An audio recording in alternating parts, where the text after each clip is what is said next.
year, this team really struggled. And going against a tough Western Conference night in and night out, I mean, that's tough. That's brutal.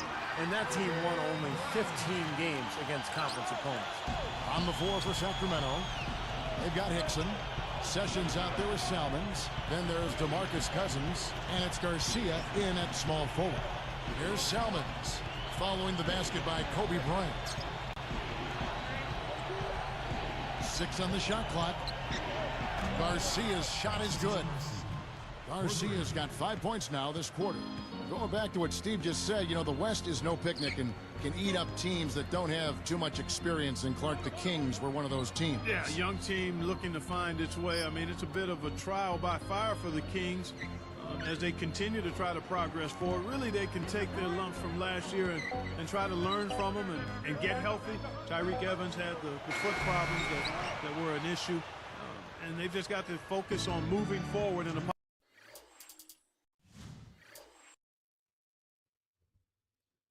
Okay, we are going to make a sender. I can't wait to upgrade him.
Let's play Senderman. We can go to Oklahoma.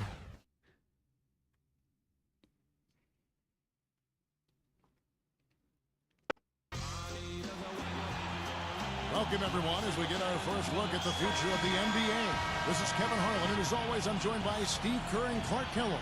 Today, we're going to get a chance to watch the top prospects in the draft battle it out here in the Rookie Showcase. All the stars of the past March tournament on display here, and no doubt everyone on the floor will be looking to make an impact and turn some heads. You know, all the focus won't be on the guards, as there are some very intriguing big men looking to up their draft stock. Should be fun. Now a look at the stars starting lineup. We've got Davis. He's out there with Foster. And it's Brown in at the pivot spot, manning the middle. And for the elites, the Beast in at center. And it's Patterson in at the power forward. And it's great to see all the best and the brightest young prospects in one place, going at it 5-on-5. Yeah, there's only so much you can really gather from shooting drills and running through cones. Nothing beats the real thing, that's for sure. And so here are the stars. Dixon covered by Martin. 6 to shoot. Stolen by Anderson. Well, credit the defense, but you've got to be more careful with the ball. You have to have such a great feel for the ball to get a finger roll like that to go. And here's the stars. Back to Davis. Reed covered by Martin. And he lays it straight in. You know, he got one step ahead of the defense on that one. Excellent job.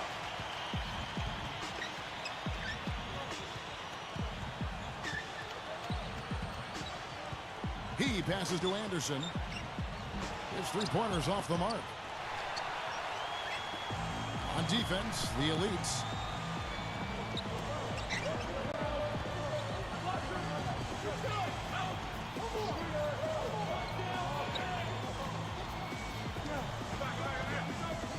Just 5 on the clock. No good with the triple. The elites with the ball. Nails the baby hook. Anderson's got his second bucket. And, you know, when you talk about this showcase game, the question is always, how much should GMs weigh this single game versus the player's entire body of work? And I've sat in that chair, Clark, and I think the entire body of work is important. You can't, as a scout or GM, you can't let one game really determine your opinion of a player. And here now, the elites. They trail by 1. Here's the Beast. Comes up empty down in the post. About 5.5 minutes left here in the opening quarter. Now the dish to Davis. The pass to Brown. Outside, Davis. All sorts of time. Clanks it in off the back of the rim. Davis has got 5 now. And the word coming is this guy can flat out score. Well, he's shown just that, putting points up in a hurry. Here's McDaniel. Great use of the pick to create room for the jumper. And he's a prospect that a lot of teams have really salivated over. I mean, his physical gifts, obvious. And when GMs think upside, I mean, the best case scenario, those attributes are often a huge factor.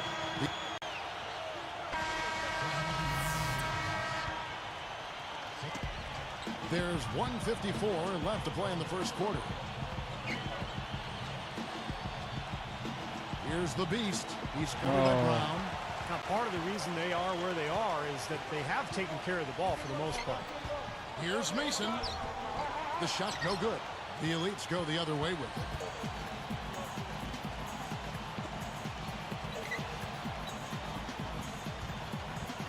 Brown against Anderson. Up with it. And he slams it in one-handed. Good team effort here, and that's what's gotten them this double-digit lead. You know, I tell you what, Steve, the way they've come out here in the first quarter, they might blow them out of the water. So timeout called here, the first for the Stars. They seem to have lost their mojo offensively. Probably a good timeout here to try to get a play in and jumpstart their offense. He feeds it to Douglas. Richardson against Mason. Off the pick. No good at the rim. He lost his focus there, guys. That's a shot he should make.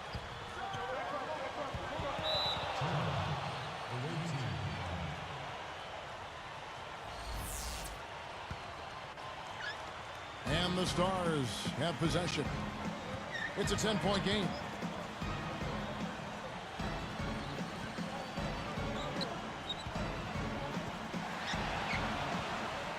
Man, another mistake. This is embarrassing. I mean, you've got to make better decisions than that.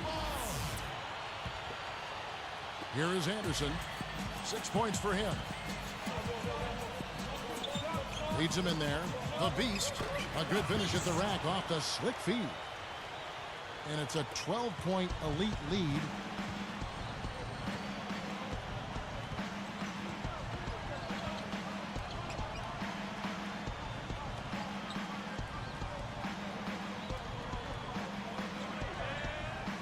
There's the screen. Shot clock at 6. A picture-perfect screenplay, and the jumper's good. Great screen there. It sprung him open, and he took advantage.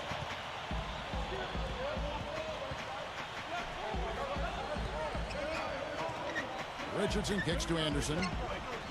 Nailed from three-point land. Anderson's got 9. Here's Dixon, and it's blocked. And a double-digit lead on the scoreboard as we end the first quarter of play. Elites lead by 13.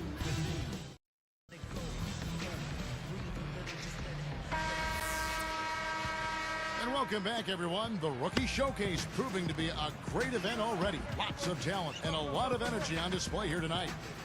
And for these young prospects, Kevin, a great chance to improve their stock. Now, you can already tell that some of these guys have made an impression. Credit them for taking on the challenge. This is how the floor looks for the Stars starting the second. We've got Foster, and it's Brown in at the 5 spot.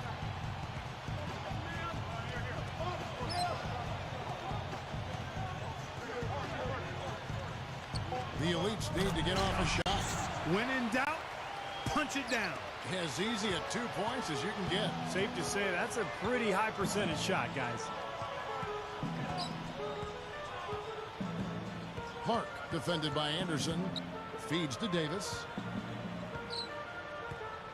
Fires the 3. That is good. Davis has got 8 points. And I think defensively, you've got to commit a second defender because he's just destroying you right now. Yeah, one-on-one, he's been a handful.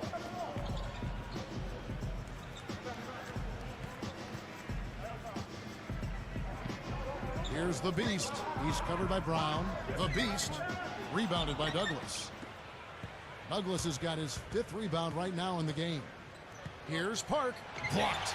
But they'll get another chance. Up top, Douglas. Here's Brown. Elites with the rebound. That's a good shot. High percentage. Can't complain about that one. Anderson against Douglas. And it's rejected. The Stars trail by 12. Park defended by Anderson. He kicks it to Foster.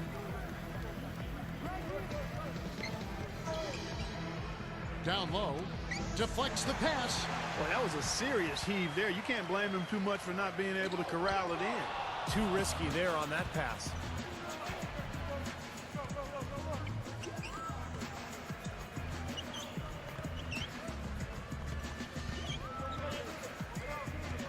Richardson against Douglas. And he uses the glass on the layup. You know what? I've got to admit it. I mean, I've been pleasantly surprised with how well this kid's been playing. Well, not a guy penciled in among those top picks in the draft, but he's certainly been right at the top of his form in this game. Well, what can you say? I mean, he's good, and he's making sure everybody here knows it. Well, it's been his lifelong dream to play in the NBA, and he's showing he's ready for the challenge. Now a timeout called by the Stars. He's in one heck of a groove with the scoring. They're going to talk it over and try to figure out how to slow him down. The Stars making a switch here.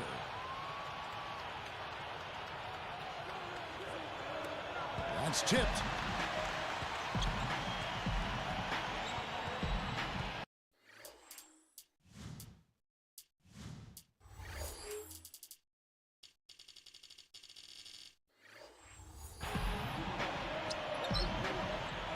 left side, Davis. Nice to meet you. Dixon defended by Anderson. Shot clock at 5. With 1 on the clock, and it's going to be a 24-second shot clock violation. They turn it over. You know, he seems a little further along defensively than I expected. And, you know, rookies who can defend are a very rare commodity. This is impressive.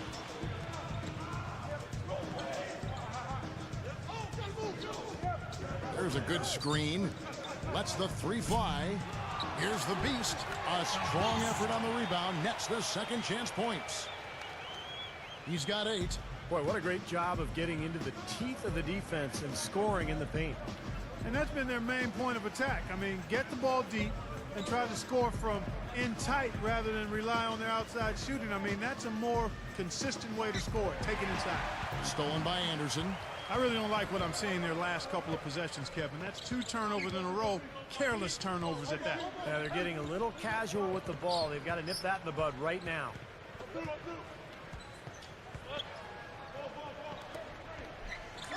Clock at 6. The Stars with the rebound. Tough game for him. Yeah, all the scouts watching, not the performance he was hoping for. Kicks to Davis. Good on the short little jump shot. Davis has got 10. Well, you've got to like the way he's been playing. Well, that's right, Clark. Competing at both ends of the floor, and, you know, he's showing the scouts what he can do. They set the pick. Dishes it to Patterson. Jumper off the screen, and that one's good. And the Elites lead by 14. And defensively, remember, you got to fight through screens to avoid giving up open looks. Yeah, you're exactly right, Steve. And the defense has to go over the top of that screen. I think that's how they get it done. Now Mason. Dixon defended by Anderson. Here's Davis. Nice pass. Led him to the rack perfectly for the layup. He's got 12. Here is Anderson. A 12-point game. And Brown over to help. And the layup falls. A terrific display of passing ability out there. I mean, he's doing a fantastic job. And that's what we expected to see with his court vision. I mean, he makes things happen offensively.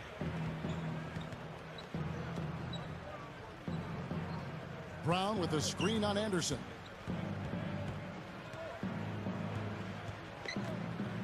Passes it to Mason.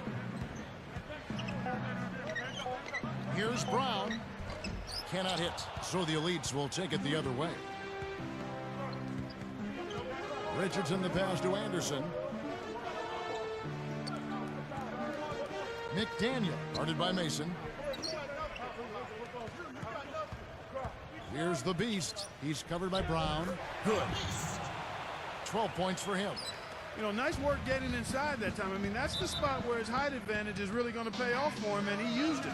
Now a timeout called by the Stars. They've been committing a lot of turnovers. A dominating first half of basketball, and so far hasn't been close.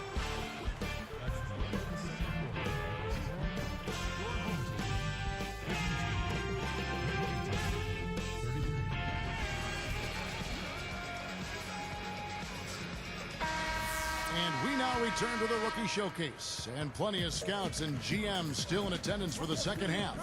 And still time for these youngsters to make their mark, Kevin. Sometimes all it takes is one play or one sequence to illustrate a player's potential, and that's all it takes. Third quarter action getting rolling right now, brought to you by Gatorade, all filled up and ready to go. Here's who's on the floor. So on the floor for the Elites, the Beast, he's in at center, and it's Martin in at the shooting guard. Here's Martin.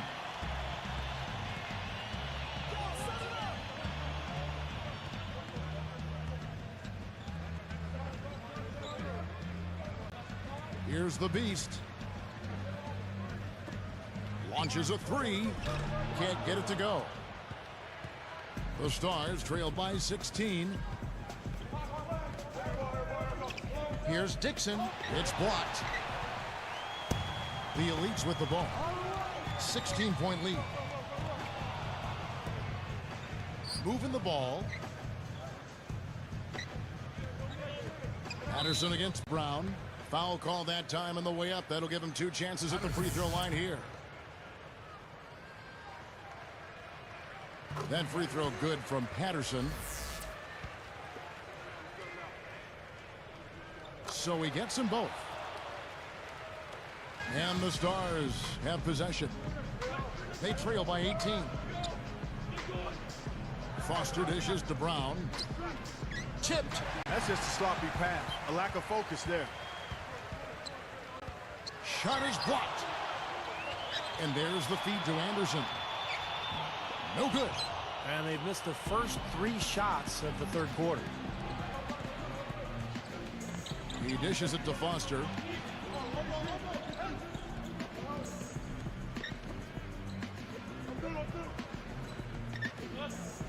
Six on the shot clock.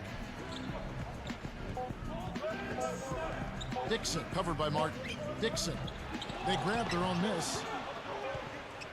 Pass to Davis.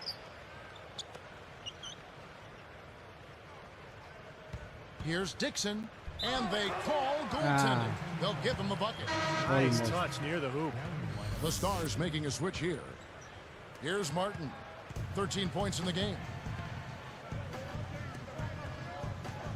Here's the Beast. And the officials whistle a foul on the shot. The bucket's good. He'll go to the line. Mismatch, man, mismatch.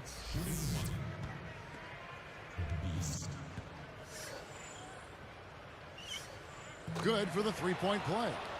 Clark, it seems like we've seen a lot of big men in the league struggle with injuries. Yao Ming, Greg Oden, Andrew Bynum. Why is that? I don't think there's any specific rhyme or reason, but you do have to consider how big those guys are and the amount of pressure they put on their lower limb. And what about the up-tempo style for the big man? That could be a factor as well. Good point, Kevin. Getting up and down, being required to run as much and as hard as they are could factor in as well. Inside, shoots it, hits the jump hook. 17 points in the game. Well, I like the way he fed that ball inside with precision there. Now a timeout called by the Stars. And obviously, coach doesn't want them giving up all these inside buckets. They need to do a better job of moving their feet, staying in their stance, and keeping their man in front of them.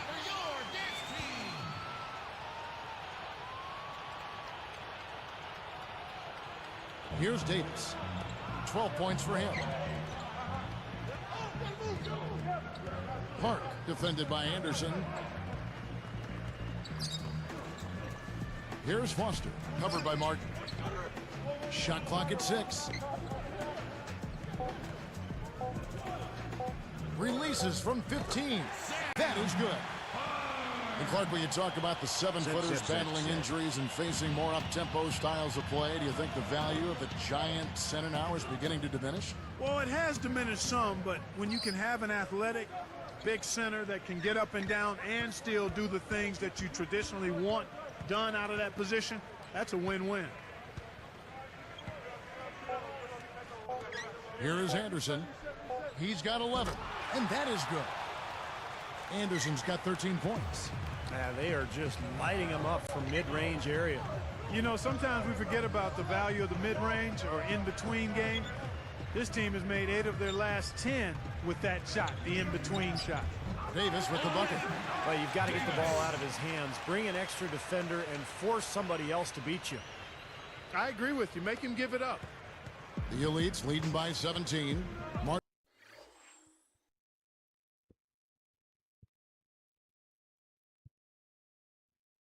kicks to Anderson. Here's the Beast. He's covered by Brown from downtown, and Anderson gets it to go. Anderson's got 5 points now this quarter. And the Stars have possession. Now Foster. It's stolen by Martin. Here is Anderson.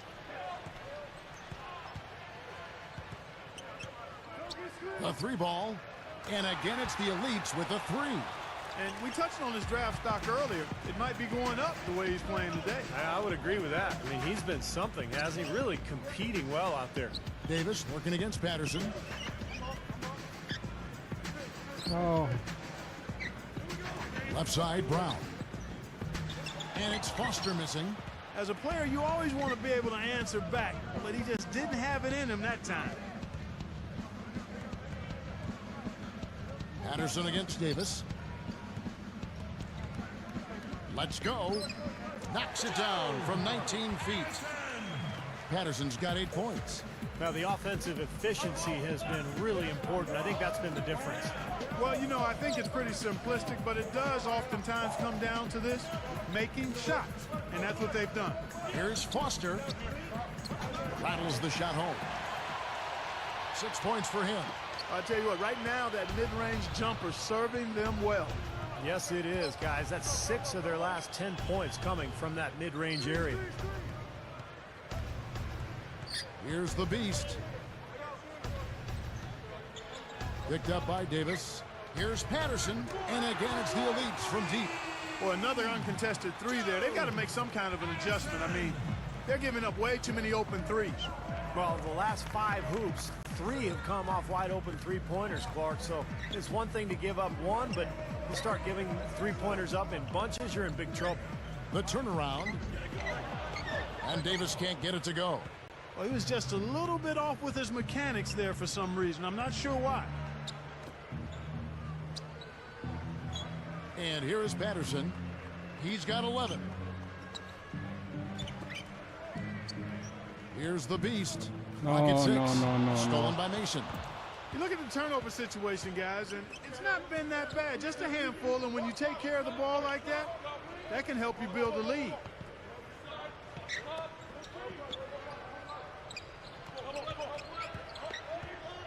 Six to shoot. Now Foster. He's got 6. The rebound by Anderson. Boy, he's really been active on the glass. And a nice bonus from him. I mean, if he can rebound like this in the NBA, he'll make a team very happy. Rebounded by the Stars. 50 seconds left to play here in the third. Here's Davis. No good. So the elites will take it the other way. Here is Anderson. He's got 19. Patterson a screen on Davis. Here's the beast. Goes back up. There's the block. Here's Anderson. And they finally get it to go. A full night's work on the boards in one trip down the floor. And here are the Stars.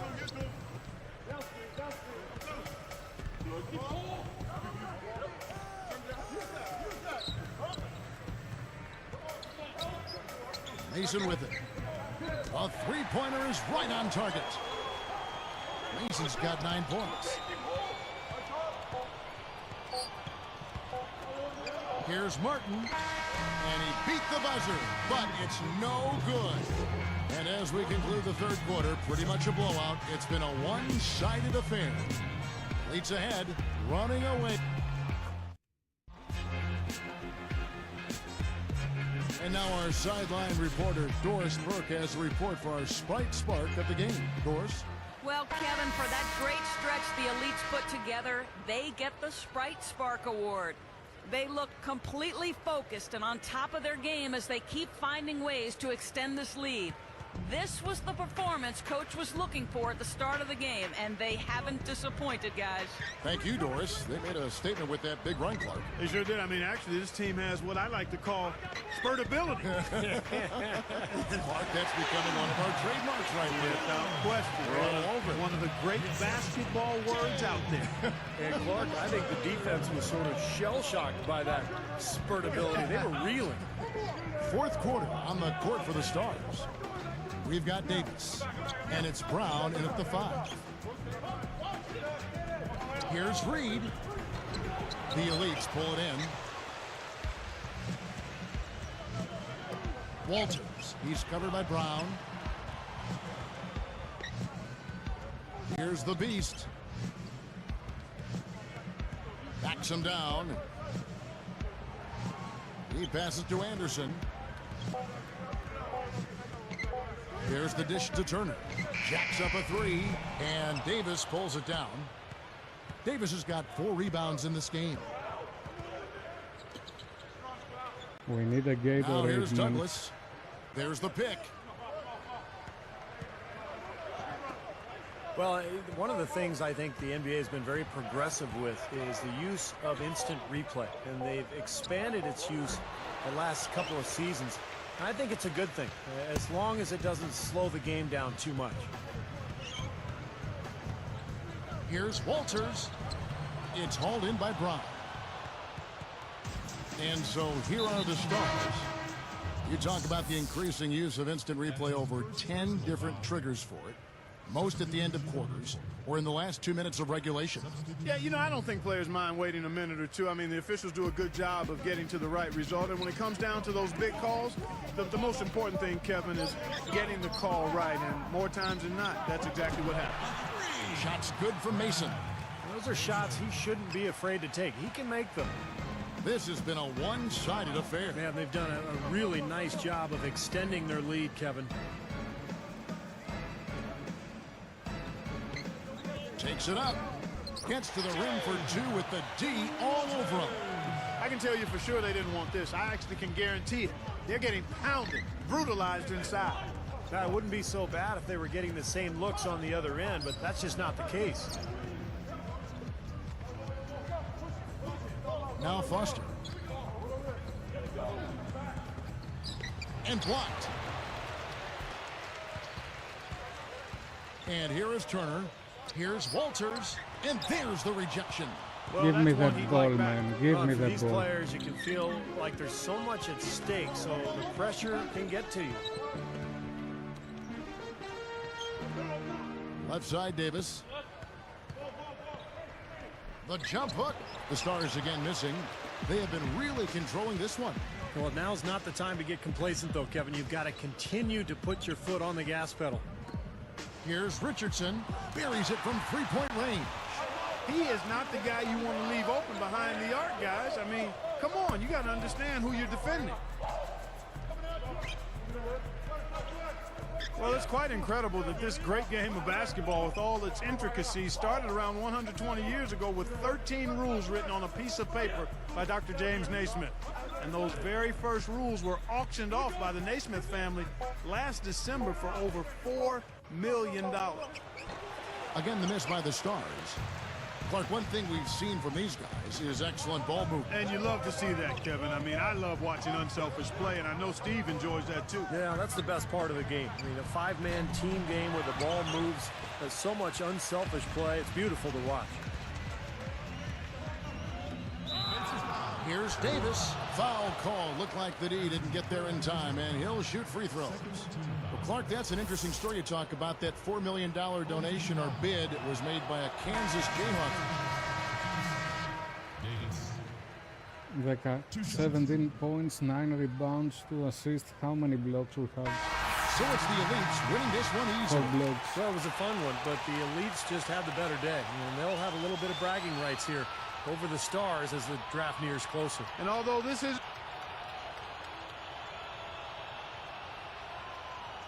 I think we are going for a good place in draft.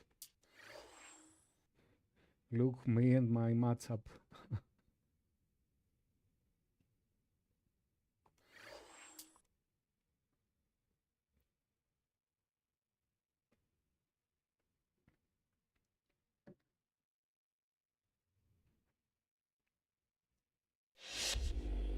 Golden State Warriors. Oh. Hello, I'm the head scout for the Golden State Warriors. I Nice want you to to know meet that you. we're strongly I'm considering Picky. you based on your performance tonight with our first-round pick, 11th overall. We'd like to get to know you a little better before committing to you. I'm sure you understand. We have a couple of questions, if you don't mind. We really feel like we have a great piece in David Lee. We think that given a chance to develop, you and David can form a potent front line for this team. What do you think about that assessment? David Lee.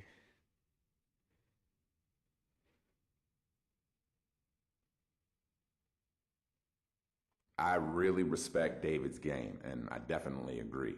I think given the chance to learn the pro game and learn each other's tendencies, we can definitely be a force to be reckoned with.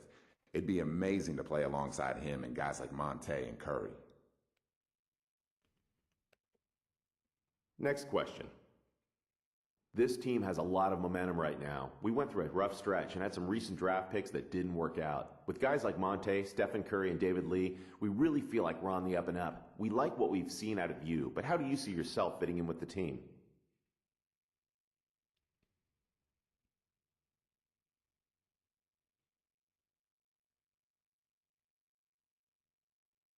Honestly, I'm in awe of their talents. Having watched those guys on TV, I know what they're capable of. I feel like I can really learn a lot from those guys, and at the same time, I feel like I can teach them a thing or two. Man, this team could be dangerous. I want to be there when they make the leap. Great answers. I really think you'd fit in great with us. Here's hoping we're able to draft you with our pick. I don't want to come to Milwaukee, man. Nice job out there tonight. Your play really impressed us, so much so that we're considering using our pick on you if you're available when our turn comes up. Before we get that far, we'd really like to ask you a couple of questions. Question number 1. We realize that here in Milwaukee, we don't have the appeal of a Los Angeles or a New York or a Miami. We tend to look for players who would be proud to be part of this organization, someone who can really take pride in being a Milwaukee Buck, someone who's willing to spend their entire career as a Milwaukee Buck. Are you that person?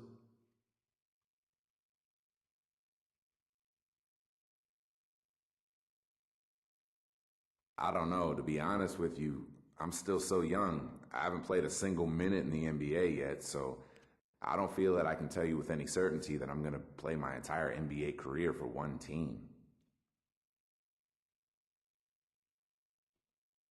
Let's see, one more question, if you don't mind. Do you feel pressure to be good right away in this league?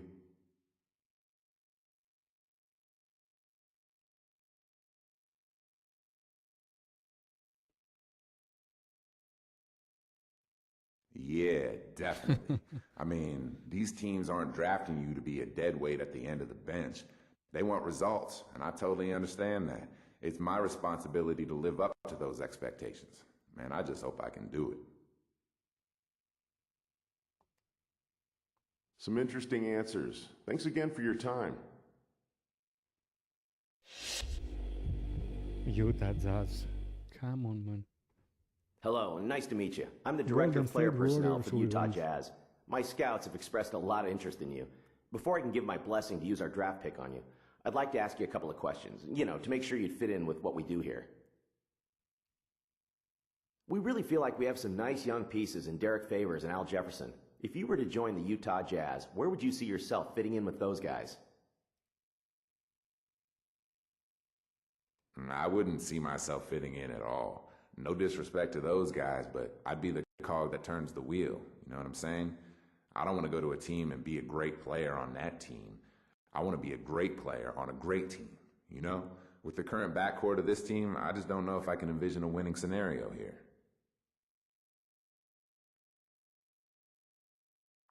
Okay, last question. Talk about what you have to improve on as you make the jump to the next level. We'd like to see what you think about your game as a whole.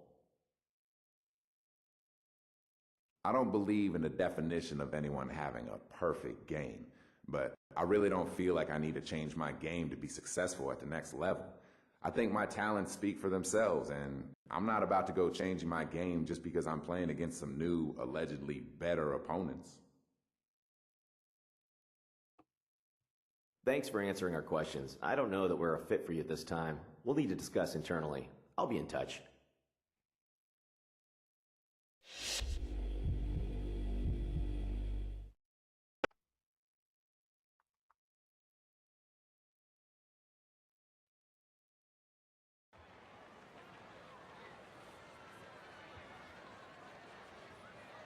What am I, man? 11.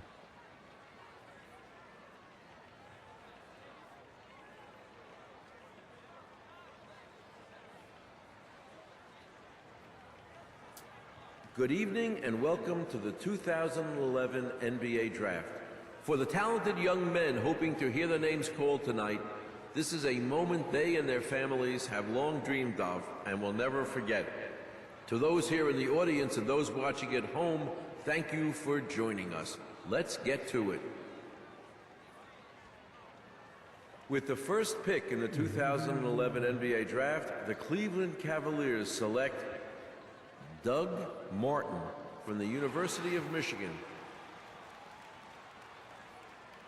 With the second pick in the 2011 NBA Draft, the Minnesota Timberwolves select Cliff Davis from The Ohio State University. With the third pick in the 2011 NBA Draft, the Utah Jazz select Derek Gibson from the University of Tennessee. With the fourth pick in the 2011 NBA Draft, the Cleveland Cavaliers select Larry Douglas from the University of Florida. With the fifth pick in the 2011 NBA Draft, the Toronto Raptors select Nick Brown from Boston College. With the sixth pick in the 2011 NBA Draft, the Washington Wizards select Brad Mason from DePaul University. With the seventh pick in the 2011 NBA Draft, the Sacramento Kings select Raymond Rice from the University of Illinois.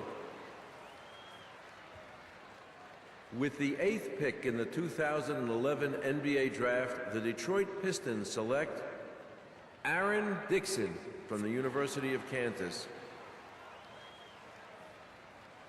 With the ninth pick in the 2011 NBA Draft, the Charlotte Bobcats select Eric Anderson from Louisiana State University.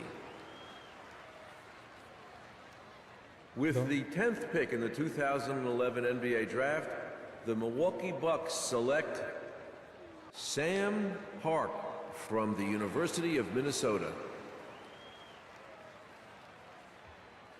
With the 11th pick in the 2011 NBA Draft, the Golden State Warriors select the 19-year-old center from Greece. We are going to change this history here. Car is going to take 10 rings.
The Warriors have a Western Conference contest on their hands as they prepare to defend home court here at the Oracle Arena in Oakland, California. 2K Sports brings you this broadcast of the NBA. This is Kevin Harlan, and with me, Steve Kerr and Clark Kellogg. Now let's check out our starters for the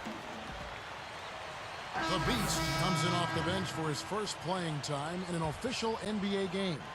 Well, there was so much hype surrounding this guy on draft day. He was a first-round pick, talented kid, and this club felt very good about landing him. Well, it's Fisher cut bait time right now. And there's Kobe. That's good on the assist from Derek Fisher. Fisher's got his third assist on the night. And the Warriors decide to take their first time out here. Well, I'll tell you what, guys, Derek Fisher has had a lot on his plate the last couple of years. He's the president of the NBA Players Association. Not only was he trying to lead his team to a championship, but he's been trying to fix these labor issues as well. And there's the 3-second violation. Here's Kobe, coming off a stellar performance against Oklahoma City. You guys talk about Derek Fisher. What a professional. Kevin, this guy basically made the most of his natural abilities. Never a premier athlete. Always in great shape, though. Always plays hard, plays smart. And he seems to be able to knock down big threes at the most important times. He's done that throughout Give his me career. that ball. I have When mixed he and match Kobe joined the inside, man.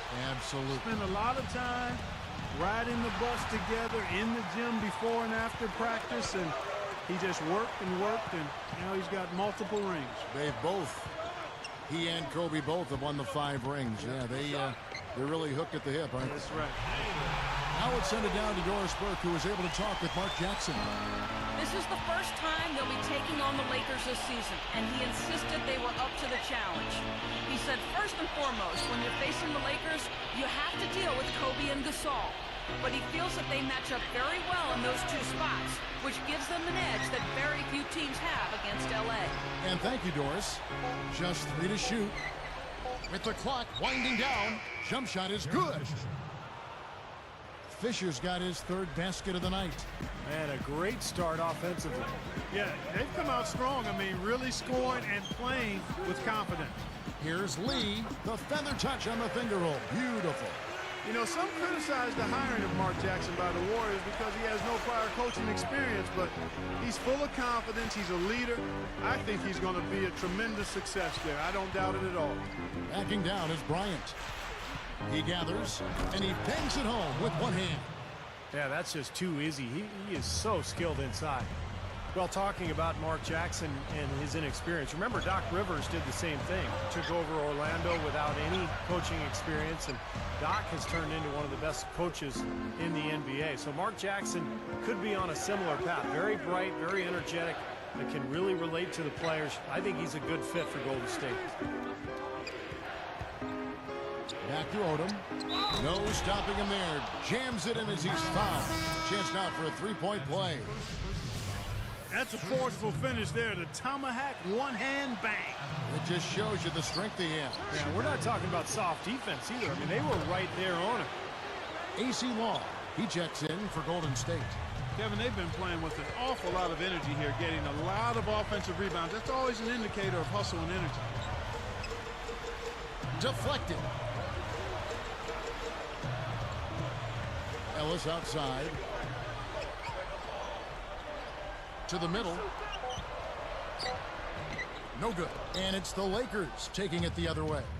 They want to keep rolling here following the win against the Thunder. Well, the defense they were facing didn't put up much of a fight. They had wide open looks all game long. Yeah, I know, and they were pretty much able to do whatever they wanted to out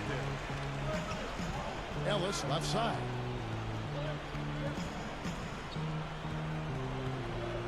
Goes up from the top of the key. The rebound by Kobe Bryant. I like the shot despite the miss. That's his range. Picked up by Ellis. Puts up the baby hook. And Kobe finishes inside. Kobe's got 15 points. Warriors trail by 12. Ellis outside. Guarded by Kobe. Here's the beast. The kick out to right. Covered by Artest. Will it go? And it's right missing. Not the best shot. Long range and with a defender right in his space. And defensively, that's the kind of work he's known for. He loves to lock you up. And Bynum backing in.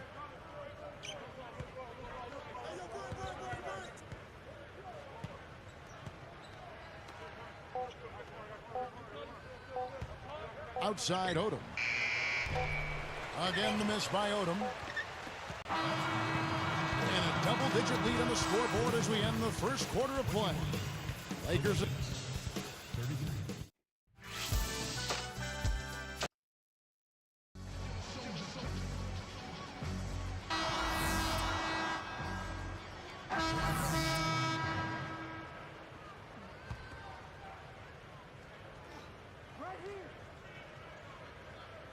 Lakers leading by 15. Taking a look at the Lakers. Steve Blake and Kobe Bryant in the backcourt. Devin Ebanks is out there with Artest, and it's Bynum in at the center, filling out the middle.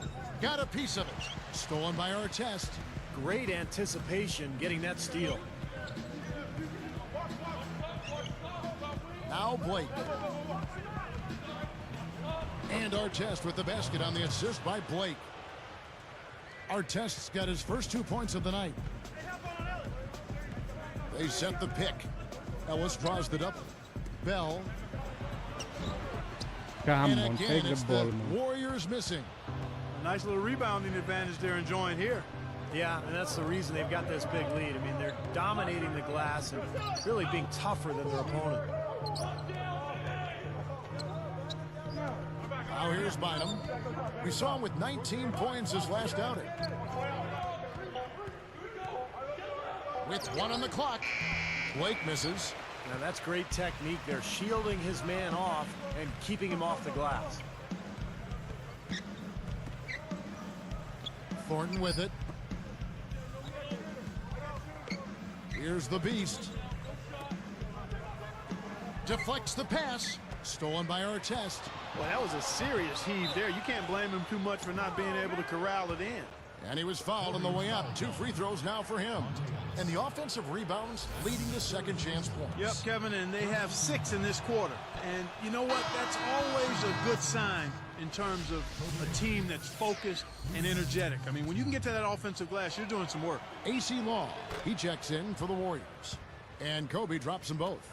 Kobe Bryant is one of those select few first-name basis superstars in the NBA. Larry, Michael, and of course Kobe, Magic. Those guys are famous by one name only.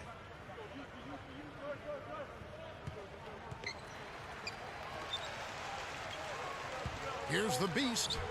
Can't get it to go. Great D that time from Artest. And Steve, you know, Kobe, of course, the man in the entertainment capital of Los Angeles. He's taken the attention in stride. I think he feeds off it a little bit. You know, sure. it's you have a special psyche to play in that kind of environment. Yeah, he's handled it really well. I mean, for a guy who spends so much time in the public eye, it seems as though he's always been motivated more by winning than the adoration. And I think that's why he has such great respect. They don't from his give me the ball teammates. when I ask. Another reason why the Lakers have been so successful since he's been there. And the Lakers with some changes. Saul comes in for Devin Ebanks. And Derek Fisher is subbed in for Steve Blake. Lakers leading by 17. Goes up with a strike. Good on the jump shot. Kobe's got 7 points here in this quarter. Kevin, his scoring ability is valuable, really valuable. I mean, he's a guy you can rely on to knock down shots. And one of the things you like about the Lakers, their ability to go out on the road and win. In fact, last season, they were 27-14 away from Staples Center. And the ball goes out of play, unable to keep it in. And here's a look at what's coming up for the Golden State Warriors. They host the Kings after this game. That'll be the latter half of this 2-game homestand. Here's Kobe. And the Lakers, Clark, a smart veteran team, we know that. How much of an asset is that to winning on the road? You can't overstate it. I mean, it's really huge, Kevin. Keeping your composure, staying focused, understanding what's coming and what you need to do to seize games on the road. Some folks call it that killer instinct. Hey, And those are the things you have to be able to do, and the Lakers, quite honestly, a terrific example of all of that.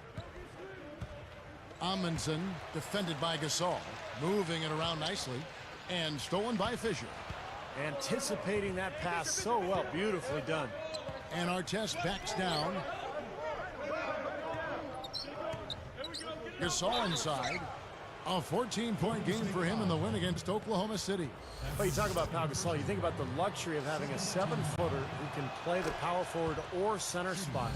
He's really the key to that Laker front line. And going back to the versatility of Pau Gasol, So skilled, he can pass, shoot, handle the ball, and do it all. And we really haven't seen many players of his size, Kevin, with that wide array of talents. I mean, he'd be a really good player if he was only 6'4". Yeah, he would. That's how skilled he is. Our test against Thornton. Law, 6 to shoot. Leans inside. That is good. Attacking the paint again and again. You know, they're getting whatever they want. I mean, 8 straight points coming inside. Here's Fisher. He has 7. Back to Gasol. Left side Gasol. The baseline J. Good. Fisher's got 9. They're scoring well here, really executing and building on this lead. Gradually adding to the lead, I like it. I mean, they continue to work well offensively. They should be in good shape going forward. And here's Bell. Here's Law. Over Fisher. Law misses. And here is Gasol.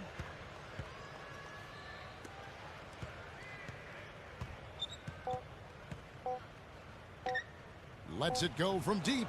No good, trying to beat the buzzer. A dominating first half of basketball, and so far has...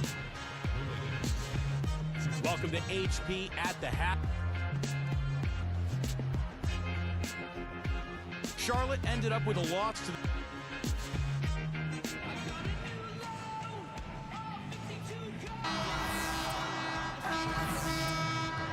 Oh my God. They really suck.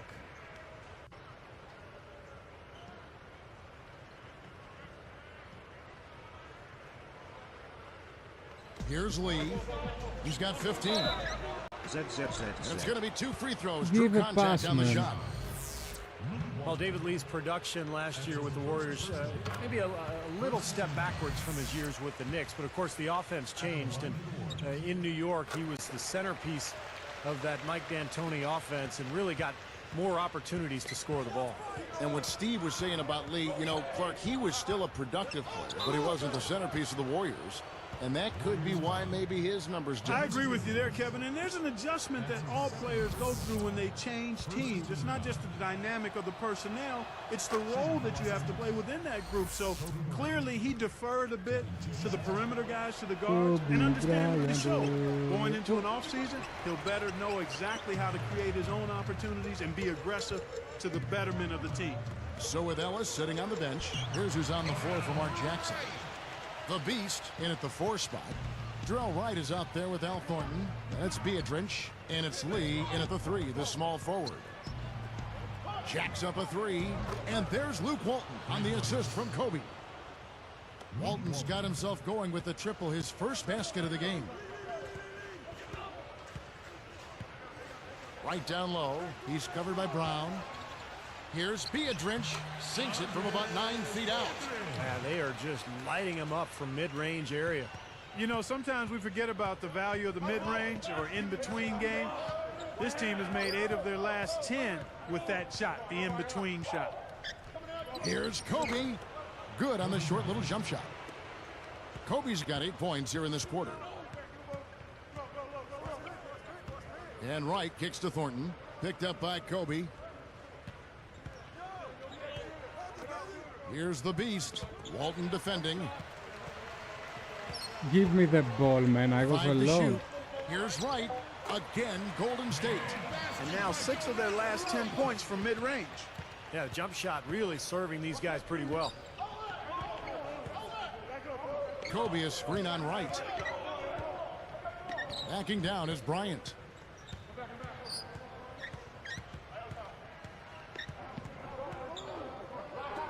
Here's Walton. That's in, coming off an assist by Kobe. Kobe's got 6 assists here tonight.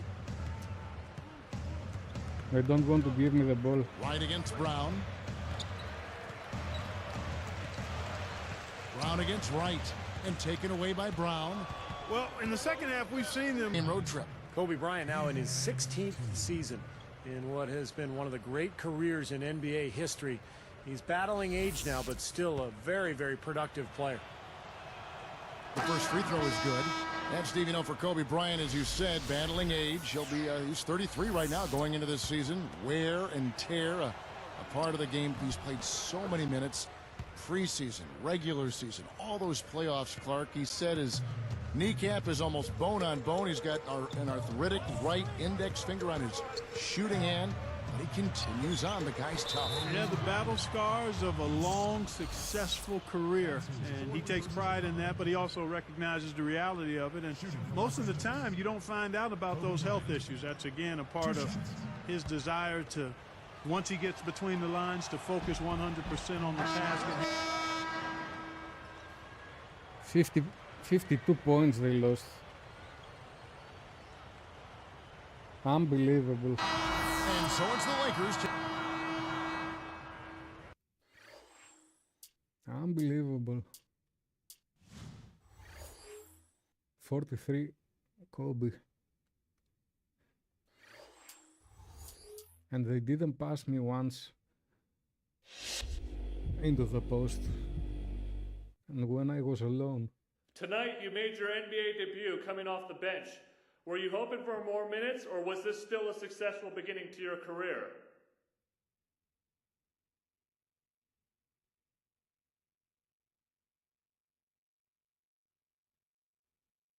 It was a good start. I'm grateful to have any role at all in helping this team win games. I'm happy to come off the bench right now if that's what Coach thinks is best. I have a lot of respect for the veteran players here, so for now, I'm just going to keep my mouth shut and learn as much as I can. One day I hope I can become a leader on this team, but now's not the time for that. Otherwise, I'm just excited to get further into the season and see what this team can do.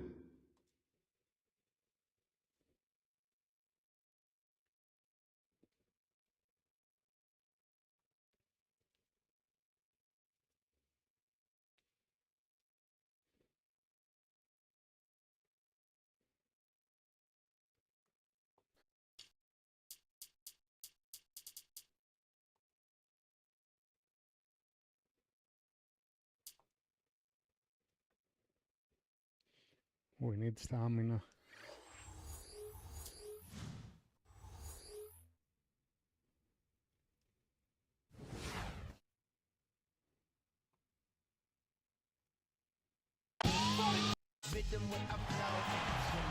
Hello and welcome everyone to the NBA on 2K Sports. This is Kevin Harlan with Clark Kellogg and Steve Kerr. And Doris Burke will be reporting from the sideline. Well, it was the Golden State Warriors in their last game, a loss to the Lakers. And boy, they really got humiliated at home. They got...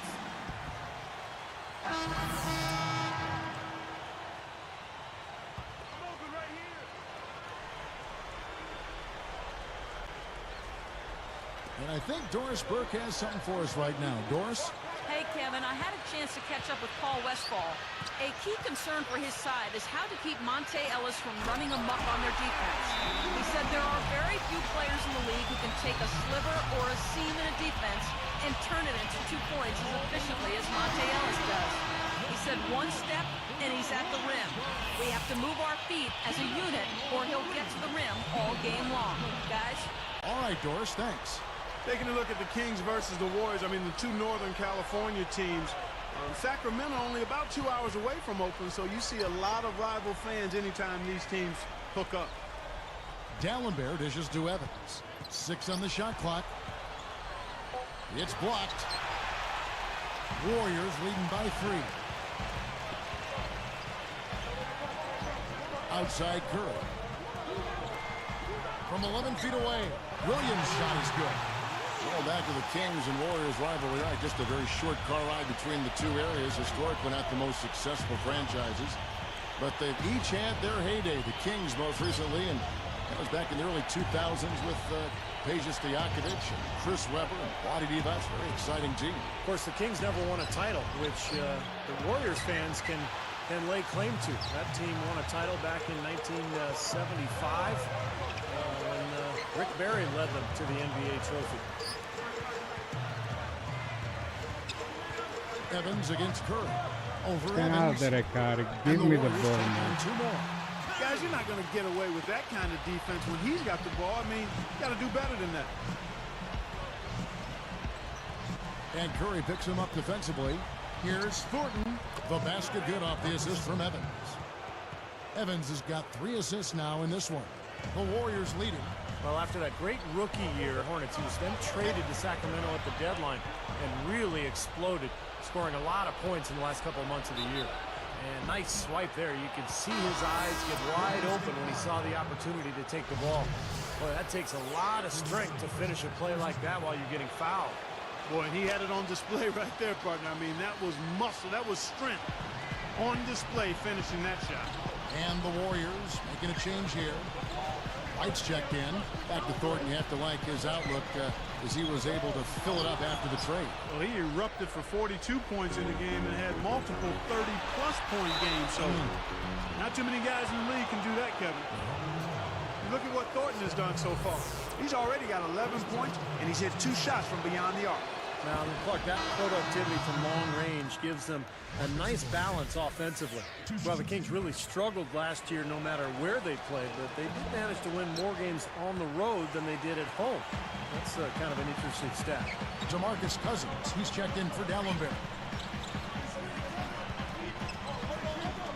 A baseline J. The shot is off. And the Kings the other way. Going back to the Kings, they were so bad at home that just to be mediocre on the road would get them more wins. Yeah, it was really a strange thing to see, Kevin. The Kings struggled so mightily in Sacramento, but I think some of the rumors about whether the team was going to be there, what ownership was thinking, all of that had to play a role in the struggles at home. It once was one of the best buildings and atmospheres in the NBA, and that certainly has not been the case in recent years. Williams with the ball. He's coming off a 13-point game against the Lakers. Here's the beast. They're working it around. There's the pick. Williams passes to Curry. Hits the three-point bomb. Curry's got 11. That's going to be important for this team to fight over the top of screens defensively. Yeah, you got to tag him and stay right close to him because with his touch, he doesn't need much space to get his shot off. Gets it to go. And now 6 of their last 10 points from mid-range. Yeah, jump shot really serving these guys pretty well. Right outside. Here's the beast. Left side Curry. Here's Udo. Good, and Curry gets the assist. Curry's got assist number 5 here tonight. Just like they drew it up, fellas. Al Thornton, 11 points for him in that last game against Houston. Releases. Here's Hickson. Nice second effort. Good job staying with it. You can't take a rebound. Hickson's got his first bucket of the night.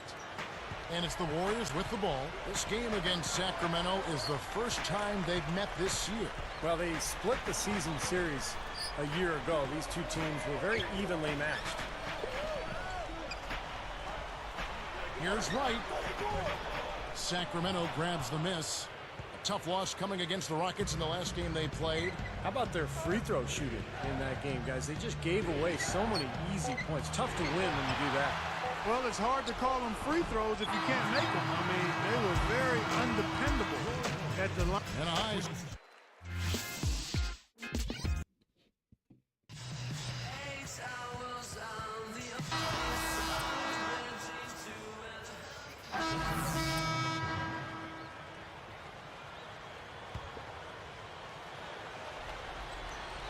Here's Evans. Last game we saw him score 13. Backing down his Cousins. On the wing, Thornton. Evans against Curry. Just 5 on the clock. Shoots from 12. And Hickson throws it down. Hickson's got his second basket of the game. And the Warriors decide to take their first time out here.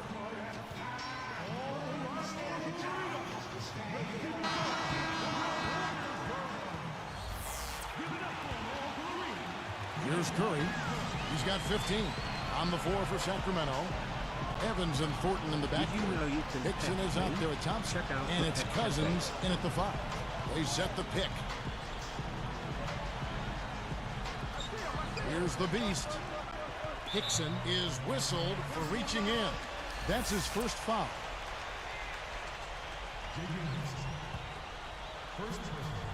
Here is Bell. From deep. Sacramento grabs the miss. Thompson's got 3 rebounds so far in the game. Not able to find it here in the second. He's off stride and off track just a bit after that one he had earlier. And Thornton kicks to Evans. Curry knocks it away. And he's able to get it back. That's good. Evans has got 5 points now this quarter. Warriors leading by 5. Right side Curry. They set the pick. Kicks it to Bell. Launches it. And it's Sacramento with the rebound. Cousins has got 3 rebounds so far in the game. You know, some criticize the hiring of Mark Jackson by the Warriors can't because take he it has no prior rebound. coaching experience, but he's full of confidence. He's a leader. I think he's going to be a tremendous success there. I don't doubt it at all. Leans inside. Gets it to go. 17 points for Steph Curry. They don't seem to have many answers for him in this game. He's doing a terrific job out there. Outstanding work. Thornton dishes to Evans. Dishes it to Thompson. Evans inside. Curry meets him. 4 seconds left. And Thompson kicks to Hickson. Finds the open look, and it's on target. Hickson's got 6. And he's starting to pick things up here after a tough first quarter. And here's Bell from the arc. Hickson grabs the board. Hickson's got 6 rebounds in the game. Well, and he slams it home. Here's the replay on the Sprite Slam Cam. Come on now, I didn't see. Can you believe that finish? Boy, a little I bit put of my flair and hands on him. flavor at the end of it. Oh, that'll be a fan favorite, all right. That was not your average typical dunk. Curry backing down. Picked up by Thompson. And stolen by Cousins. The Kings trail by 3. Evans passes to Thornton. Back to Evans. Takes it up. Rebounded by Bell. And I think whichever team starts to dominate the glass could really take control of this game. I won't disagree with you. I mean, it's so tight between these teams right now on the board that you're just waiting to see which team might pull away. A 3-pointer is right on target. Bell's got his first bucket of the game, and he's on the board for 3. Now a timeout called by Sacramento. And some changes here for the Warriors. Al Thornton's checked in for Amundsen. Wright comes in for Charlie Bell. And it's AC Law in for Steph Curry. Then for the Kings, Jackson, he's checked in for Hickson. Salmons comes in for Jason Thompson. And it's Eugene Jeter in for Marcus Thornton. Screen by Cousins.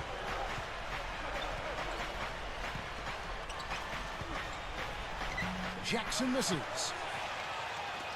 Warriors leading by 6. And the Warriors have had very little success over the last 15 years or so, but they've got new ownership in place, so there's hope. They've got some good young talent.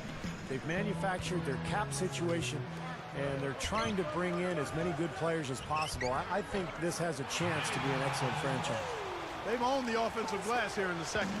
Yeah, they're really trying to make a point of getting inside of the paint and getting after every rebound. Salmons working against Thornton. Here's Cousins. Hits the jump hook. Cousins has got 8 points. Strong thoughts there, Steve. Ironically for the Warriors, some of the best moves the Warriors have made recently didn't involve a trade at all. Like Monte Ellis, for instance, Clark. He was supposedly going to Memphis. Kevin, you're exactly right. I mean, sometimes the best move is Take no a move. rebound, You man. need to keep adding talent, but you got to manage your money wisely. You got to be smart and creative. If you're going to trade away a key player, you better make sure you get significant value in return. Lee dishes to Long. Can't get it to go. And the Kings the other way. There's 25 seconds left here in the second.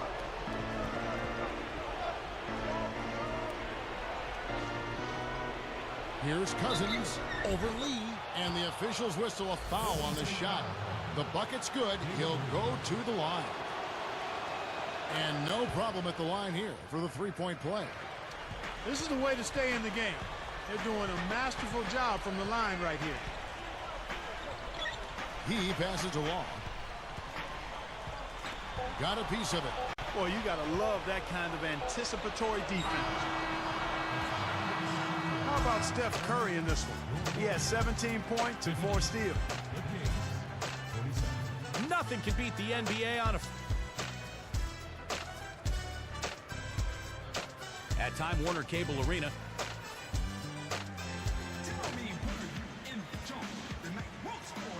Zip.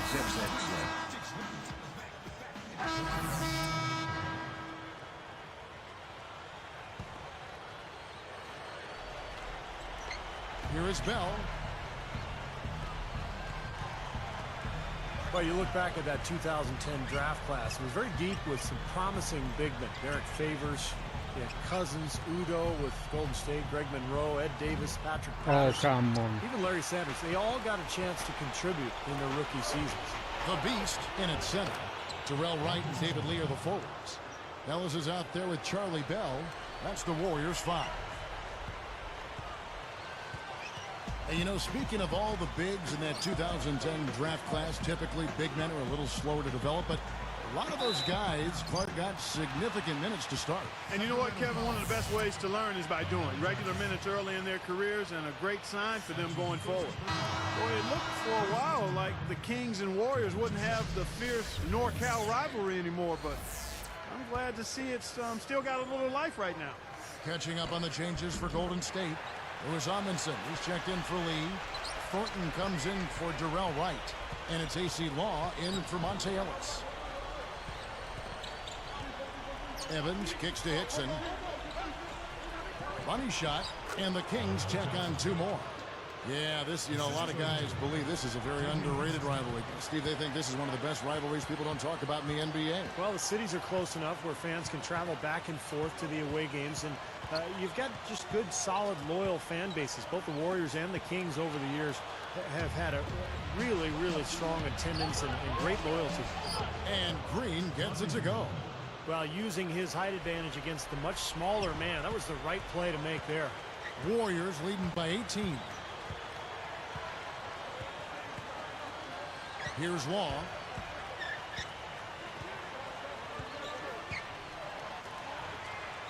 Here's the Beast. And a foul called on the shot. Got him on the way up that time, so he'll shoot 2 right here. The Beast scores his first NBA points. Well, he's already shown he has a great work ethic, and that's key because he's trying to develop into an everyday player out there. And Steve, with that work ethic, there's no reason to think that won't happen. DeMarcus Cousins, he's checked in for Sacramento. Well, the Warriors last season played the Eastern Conference teams to a draw. Hey, come on, give a good pass, man. But in the Western Conference, which is obviously deeper, we need to make a basket. Just 21 and 31. Warriors with the rebound. Earlier, they held a 23-point lead. Here's Law. Green gets called for the reach. That's his first foul of the game, and the bonus will go to the free throw line. Well, and for the Warriors, Steve, he's talked about that Western Conference record of 21 up and 31 down, the shootouts.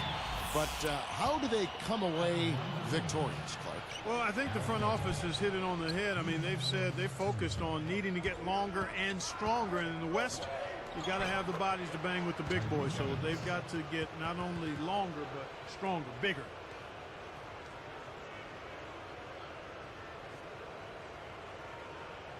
Here's Law.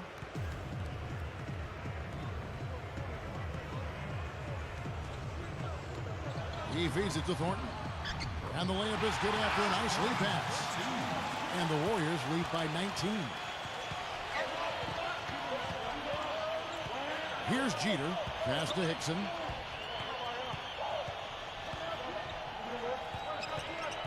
Evans outside. Over Thornton. And it's Evans missing. A very rough quarter for him as not much is falling right now. Thornton against Evans. And here's Bell. 5 on the clock. And he converts the layup. Now they'll take as many of those high percentage shots as they can get, guys. The Kings trailed by 21. Timeout called by the Kings. They're sending guys to the line way more than they should here. They need to play good position defense and avoid the reach-in sloppy fouls. Monte Ellis, he's checked in for Golden State.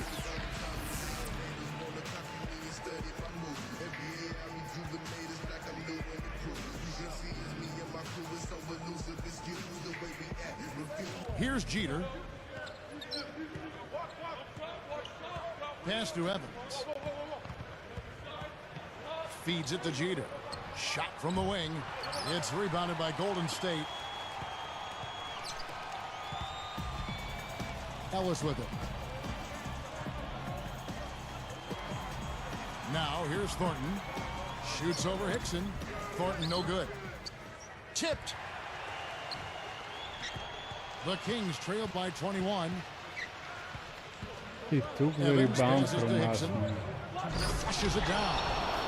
That's one nice jam right there. I mean, make no mistakes. Just throw it down with both hands. Welcome, JJ. Took care of business simply and solid. Ellis outside.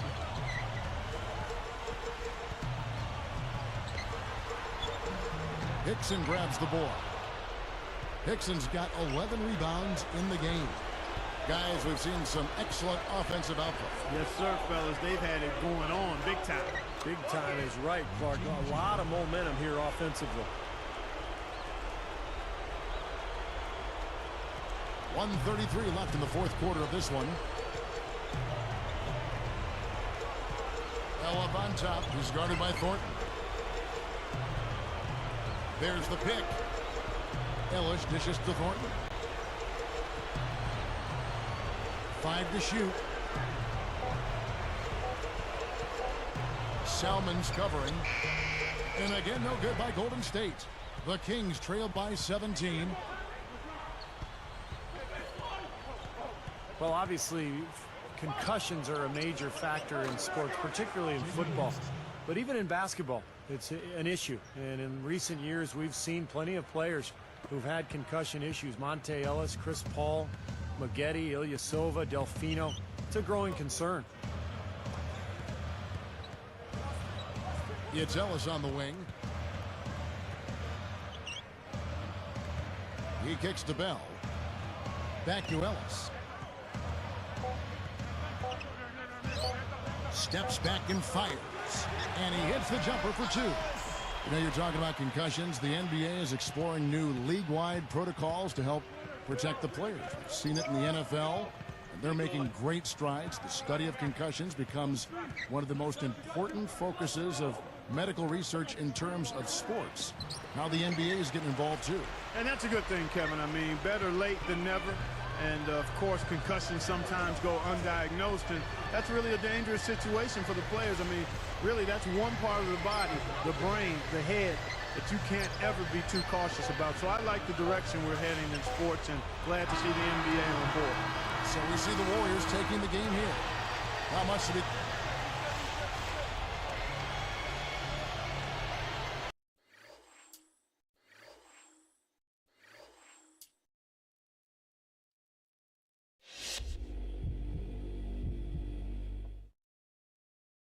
Your name kept coming up as your teammates talked about the key elements in the win tonight.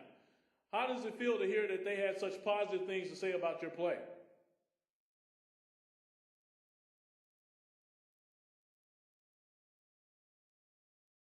Man, those guys are just trying to butter me up to get me to pick up the dinner check next time. They know I've done it before, so they think if they can get me in a good mood and feeling all generous, then I'll do it again. I'm on to you fellas, though. Don't think I'm oblivious to your little plan. It's a good thing we won the game tonight. Otherwise, I'd be all over these guys for trying something like this, man.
The Nuggets have the Western Conference contest on their hands as they prepare to defend the home court here at the Pepsi Center in Denver. So glad you can join us for this presentation of 2K Sports in the NBA. This is Kevin Harlan. Joining me, Steve Kerr and Clark Kellogg. So a look at... Here's Ellis. Last game out, he had 14. Doris Burke has an update for us. Doris?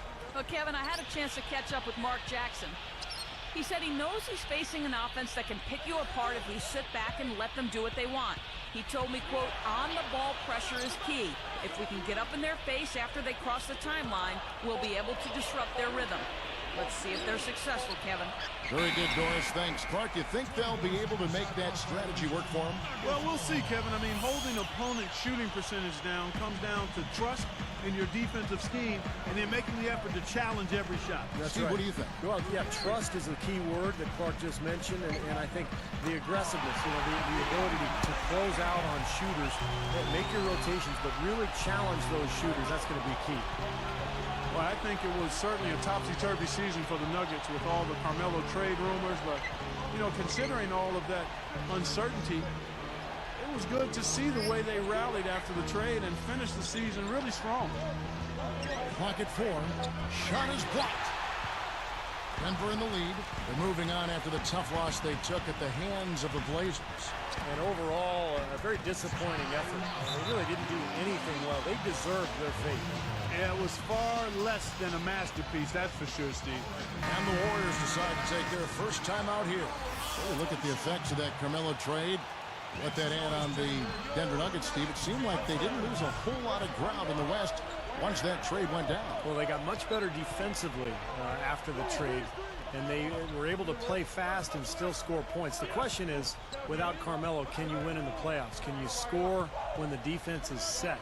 And I think that's going to be a major task for Denver without Carmelo Anthony, one of the best scorers in the league.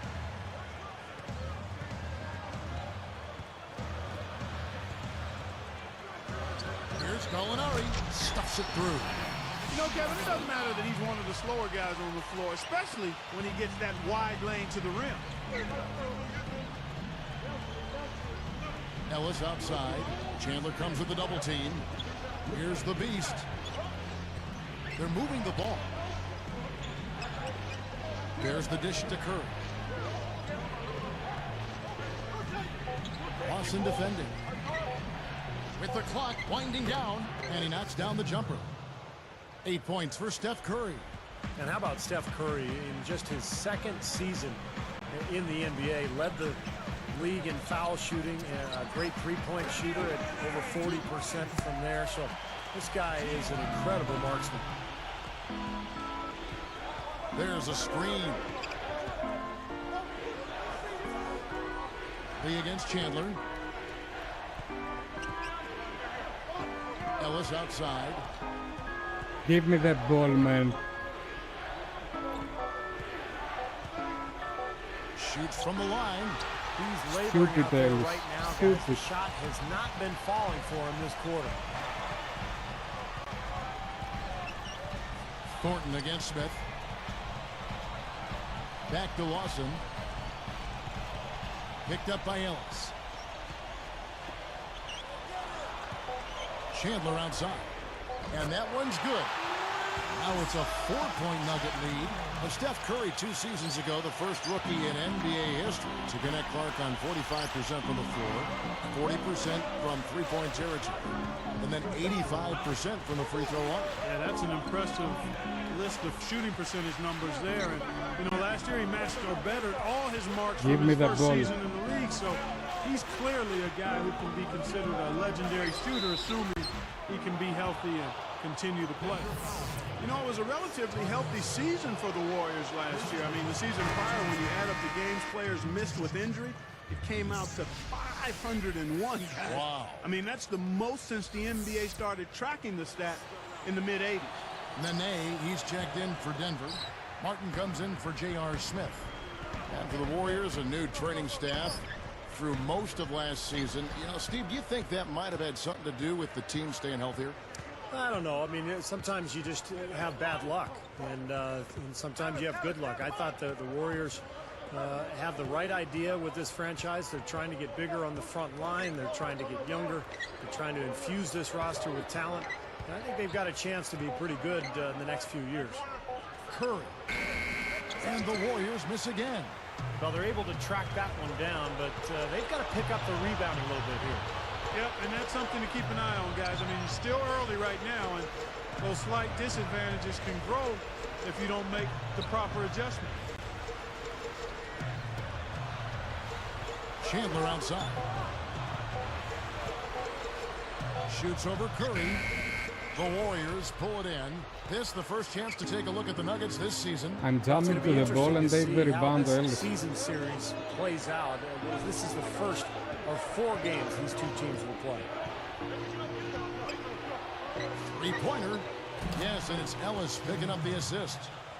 11 points for Steph Curry. Well, he stepped up this quarter, providing a hot hand to help carry them offensively.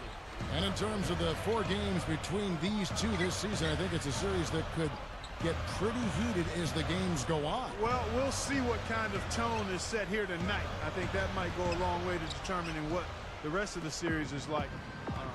But we'll see. Tonight will be the beginning of whatever tone is going to be set.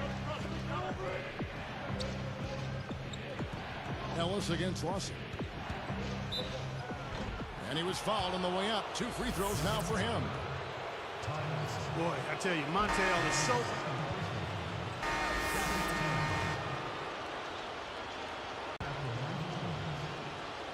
Here's Smith. He's coming off a 16-point game against the Trailblazers in Portland. Lee against Gallinari. Out to Chandler. Takes a 3. Williams pulls it in. Warriors leading by 6. Kmart and Nene are inside. Brought to you by Sprite. The Sprite Slam Cam on the replay. Now that's a special order right there. Not everybody can cap off a dunk like that. Yeah, very difficult maneuver, but a tremendous one if you can pull it off. You know, one of the things the Warriors have done pretty well over the years is scout the D-League. They've found guys like Reggie Williams and Jeremy Lin, and they do a nice job of finding talent.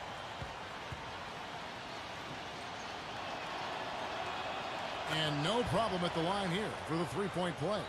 Good point, Steve. Warriors do uncover some unsung talent. They've got some players who have moved on.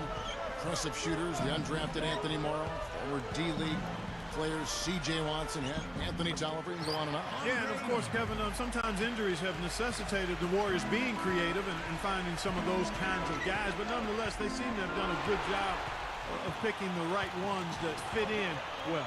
Miller, the pass to Nene. That's good. And now it's only a 5-point Warrior lead. Great assist down low. Here's the screen.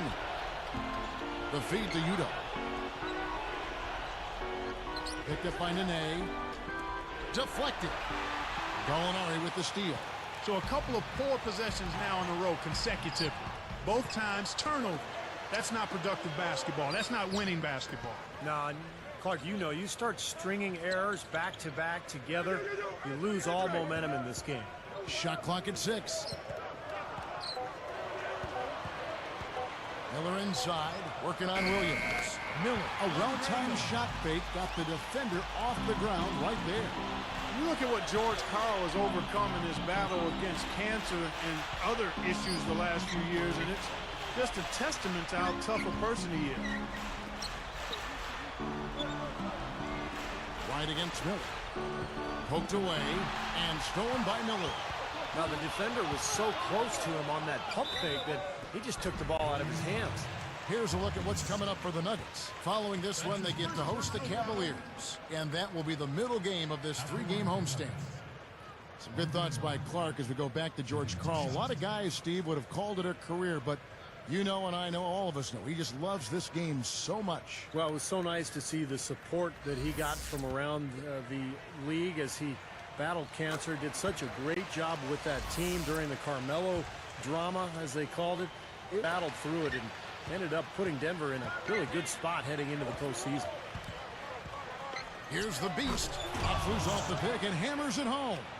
Well, they ran a nice play there, Kevin, to set up the easy dunk. Yeah, he got help from his teammate and ran his man right straight into the pick. Yep, and that's the offensive player's job. Run him into the screen. And it was a great pick, too, Clark. I mean, he may have lowered his shoulder a little bit, but he got him pretty clean. You know, as tight as this game is, you have to like their chances the way they've been rebounding. They have a pretty good margin in that department, so they've got to continue to hit the boards hard. It'll pay off for them in the end. Smith kicks to Miller. Latrey and Gallinari, good for three. Gallinari's got 5 points now this quarter. And that's his first three-pointers here. Maybe that one will get him started. Miller against Williams. They get it again. Tries again. And that's 2 points on the layup. Udo's got 5 now. Boy, I like the rugged work on the inside that led to that very easy putback. That's going after it there, guys. Timeout is called. First of the game for the Nuggets. You know, the question for the Nuggets now, without a singular star player, is can they continue to win that way? The conventional wisdom throughout the league is that you need 2 stars, maybe a third, to be a great team. But this Nuggets team has a lot of good players and tremendous depth. Catching up on the changes for Denver. Gary Forbes checked in for Gallinari. Flalo comes in for J.R. Smith. And it's Lawson in for Andre Miller. Backing down is Nene. Kicks to Flalo. 6 to shoot. Picked up by Ellis. From the high post. Great defense that time from Ellis.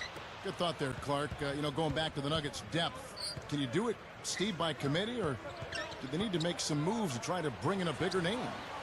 Well, I don't know if a bigger name means anything, but you need a guy who can score in crunch time against great defense, like Carmelo used to. You can do it by committee during the regular season. In the playoffs, though, it gets very difficult. That gives them the lead. Lawson's got 5 now. 6 points in short order. 2 straight from deep. That's what can happen with the 3-ball. Yep, they've got it going. Nice, clean looks. Launches a 3. Scooped up. He dishes it to right. And a miss there on the triple. Here's the Nuggets now with the ball. They're on a 14-4 run. Nene, the screen from downtown. Warriors with the rebound. This game coming on the heels of their win against the Kings. Well, they did a nice job of playing together as a team, creating open looks for each other. And they were really knocking down some open looks. Well, it makes for a coach's good dream when you can get easy chances and hot shot makers. And here's a Flalo. 11 points for him in that last game against Portland. Excellent anticipation. As soon as that pass was in the air, he was on the move and picked it off. Welcome Regan_Rain 2. Lawson against Curry. There's the double team with Martin. They're moving it around. And lots of contact there. Missing the shot. He'll shoot 2. It's on Aaron Aflalo. Monte Ellis, guys, has been such an explosive player throughout his career, but I think he's matured quite a bit the last couple of years. He's become a better leader for the Warriors and a better representative for the Warriors organization.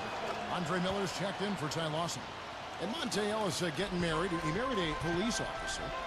And having his son really changed his life for the better. Even made him, he said, a better person. He's taken that spark and used it in his career as well. You know, not surprised to hear that. Another level of responsibility and accountability.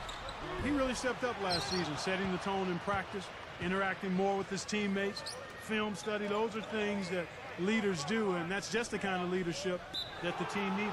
And buried any ill will that may have existed. Of course, it was reported in different degrees between himself and Steph Curry. What a great signing for Golden State. And so it's tied as we head to halftime. From the Pepsi Center and down. It's Saturday night. We're feeling our... Detroit with a loss to the net.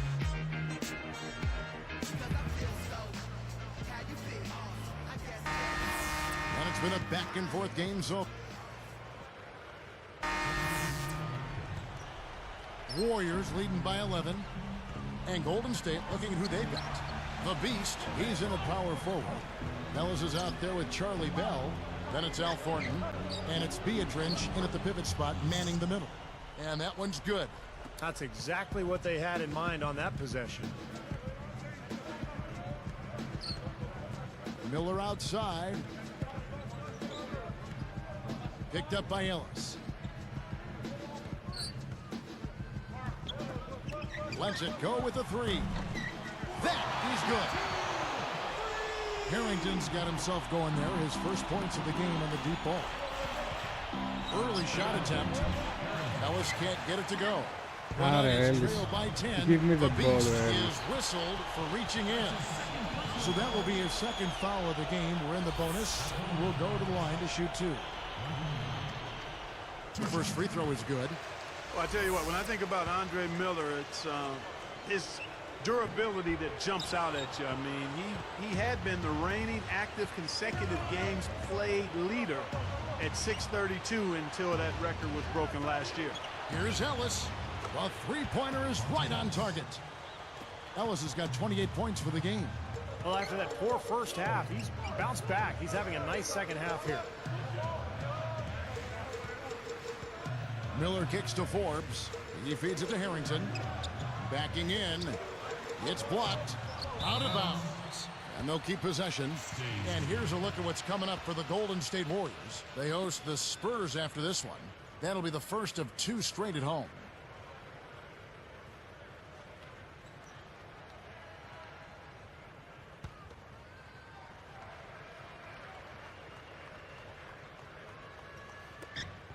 There's 57 seconds left in the third quarter. You know, more on Miller, Clark, in that consecutive game played streak. I know NFL players take great pride in how many games they play in a row. I mean, really take great pride in that. You don't think that really is part of the way they look at things, but they do. Now, back to Miller, he didn't miss due to injury. Instead, he saw his streak snap because of a one-game suspension, Steve, for a flagrant foul. It almost doesn't seem fair, does it, for a streak like that to end due to a suspension? Really a shame. And you're right, Kevin. Miller, like most players, takes great pride in a streak like that, in his longevity and his ability to bring it every single night. And unable to corral the miss, and it goes on a play. Here's Miller. He's got 12.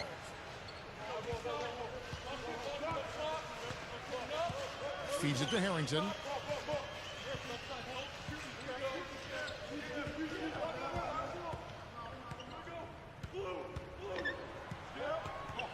Puts it up. Banked in off the glass. Harrington's got his second bucket of the night. He is truly a special offensive talent, and he's always going to cash in on those kind of chances. Ellis outside. There's a good screen. 1 second left. Shots continuing to fall as we conclude the third quarter. Both teams.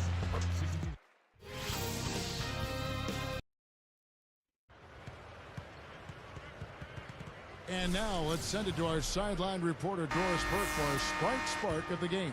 Doris. Thanks, Kevin. And as you might have guessed, Monte Ellis is our Sprite Spark. Scoring has never been a big problem for him as he has paced his entire team with his efforts on the offensive side of the ball. You have to think they'll keep looking his way down the stretch, guys. Good stuff, Doris. You know, Clark, he has really been the engine driving them today. You know, quite honestly, they wouldn't be in the position they're in right now if it weren't for him, Kevin. Yeah, they've been really leaning heavily on him, and he's come through in a big way, guys. Lawson and Aflalo are the backcourt. Kmart and Nene are inside. And it's Chandler in at the three. That's the group in the game for the Nuggets. And it's good. How about this performance in the face of the injury? He's playing through a lot of pain out there. Lawson dishes to Nene. Goes straight up. That one falls. Coming off Lawson's feet. Lawson's got 4 assists now tonight. Here's Curry. Now Ellis. Here's the Beast. Outside Curry. Here's the Beast, guarded by Nene. Clock is at 3. Lets the 3 fly. Rebound by the Nuggets. Martin's got 4 rebounds in this game. Following this one, they get to host the Cavaliers. They'll find themselves in the middle of this string of 3 straight at home. The shot's good from Lawson. No prettier shot than the finger roll, smooth and beautiful. It's a joy to see.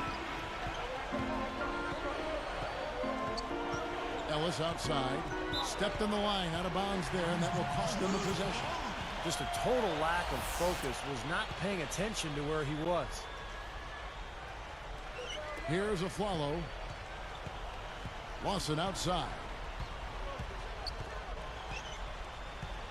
Guarded by Kirk. Martin the screen. Straight up. Ty Lawson again.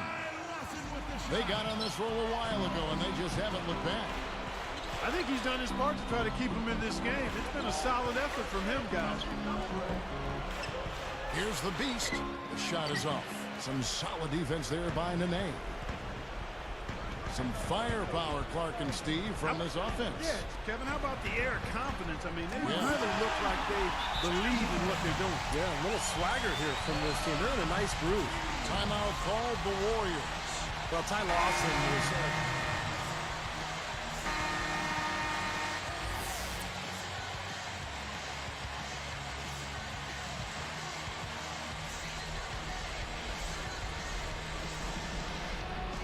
Here's Chin. And a follow kicks to Nene. And no good. The dry spell continuing for him. Thinking back to Lawson Clark, who really took his chance and ran with it. Looks like he's the future at that position with the Denver Nuggets. You know, sometimes, Kevin, guys are just an opportunity away from showing what they're capable of doing. Case in point, Ty Lawson, he's got speed, he's got strength. I think he's got to continue to improve the consistency of his perimeter shot, but everything else, feel, flow, ability to make plays off the dribble, he's got all of that. Well, you saw him in college when he played for North Carolina. He was as fast a guard as there was, and maybe we've ever seen in college. Yeah, he was super with the ball and strong and really knew how to run his team. Boy, I am absolutely loving this. They're bumping bodies down there and taking no prisoners, coming away with every board. Yeah, that willingness to fight for every loose ball is a big reason why they have the lead right now, Clark. And here's a follow for 3. Another 3 for Denver. You know, the defense in transition typically is trained to protect the rim and the paint first, and those are the type of open looks you can get from beyond the arc under those circumstances. Some changes for Golden State. David Lee checked in for Diedrich. And Steph Curry subbed in for What are you doing, Curry? What are you doing? The backcourt violation. He went over and back. He just got a little careless there, a little too relaxed. They can't let down at all right now. Denver calls timeout.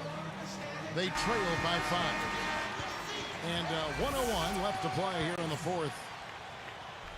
And 101 left in the fourth quarter of this one. Here's Nene. Yes! What a beautiful shot to bring him to within 3. Looked like he may have been showboating a little bit at the end of that one. Outside Curry. There's the double team with Martin. To stop the drought, the Beast nails it. That was one huge shot as they try to hang on to this lead. Well, they're seeing it slip away right now, Steve. They desperately need to jumpstart their offense again. Lawson. So the whistle blows on the shot and 2 free throws for the contact right there. And so he's picked up his final foul, and he will sit for the rest of this game. Udo's checked in for Golden State. Good on the first, and that narrows the gap to 4. And good on the second, so he makes them both. Huge free throws right there to trim the lead. That was just what was needed. Ellis draws the double. Now Lawson defending. Back to Ellis.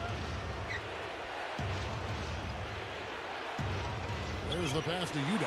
What are you doing, Ellis? Well, that was a Are you serious heave there. stupid? You can't blame him too much for not being able to corral it in. And that had to feel good. Yeah, he He's exhaled as stupid. that one went down. Here's Wright. And they need to stop the clock, so there's a foul. A good foul. You got to stop the clock in this situation. Exactly, Steve. I mean, the clock is their biggest ally right now. They need as much time as they can. Perfect basket from the line, and it's a three-point ball game. Big free throws, Kevin. Now they'll need a 3 to just stay alive. Denver calls timeout. I was on Lakers They're with down the by point 3. guard. I make a sender. 11 seconds left in the fourth quarter. Guys, your thoughts? Well, down 3, you don't necessarily have to go for the 3. You could go for the quick bucket and then the foul. I'm not sure. I mean, in this situation, I think they should look for the 3, Steve. I mean, try to tie this thing up. You got 3-point shooters. Let it fly. Follow the pass to Martin. They're working it around to tie it up. Buries the triple. A tremendous 3 to tie it up. Well, it's been a long battle, but they have finally gotten the game even again. Yeah, you wonder, though. I mean, battling back like that sometimes can give you a mental edge, but other times maybe you've used too much energy to get all the way back, so we'll see. They could win it. Oh, no good there. The potential Overtime. game winner off the mark. Time expires. Because and of we're going to Ellis overtime. is the Nice overtime. game for Ty Lawson. Because he was so got 21 stupid. points, and what a game he's had passing the ball. I create a Well, Senderman. great competition and neck-and-neck basketball action. This one has been a great one. Overtime number 1. Getting going right now. All fueled up and ready to go to overtime basketball here, brought to us by Gatorade. Let's check out who's on the floor. So on the floor for Denver, Martin and they are inside. Lawson and Aflalo are the backcourt. And it's Chandler in at the 3 side. Ellis kicks to right. They set the pick. Chandler comes with the double team. Here's the beast. Gathers. Goes up and lays it nice and easy. As soon as the double team came, he immediately looked to find the open man. Lawson with it. Dishes it to Aflalo. Back to Lawson. Picked up by Ellis. Lawson kicks to Chandler. 6 on the shot clock. Chandler right side. Good D by Lee. Well, that's a really good look, but even as good a shooter as he is, they're not all going to fall. Ellis can't get it to Ellis go. is Denver in the lead. Outside Lawson.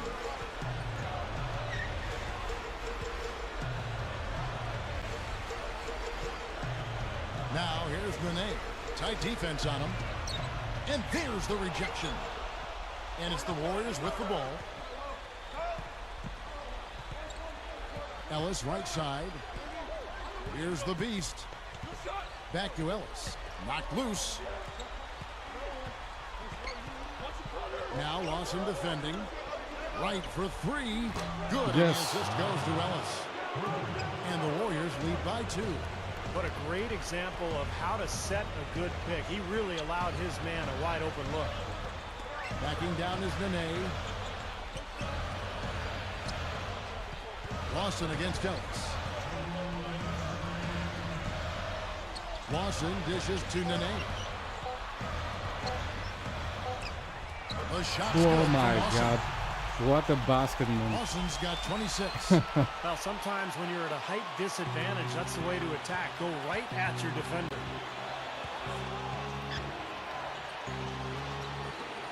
Three-pointer right. Another Yes, 3 man. for Golden State. I tell you what, he'll be quite contented to sit out there beyond the arc and knock down shot after shot if they're going to play defense like that.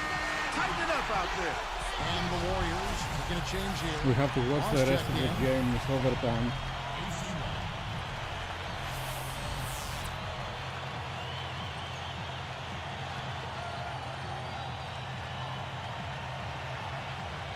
Here's Lawson. Losses it to Nene. Udo's there. Shoots from the post. The shot by Nene. No good. Warriors leading by 3.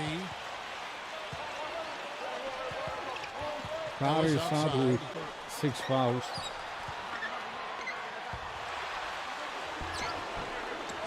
No good from Lee. And here's Denver. It's a 3-point game. Backing down is Chandler. Boliner inside. Banks it home. Kevin, that's what you expect from him.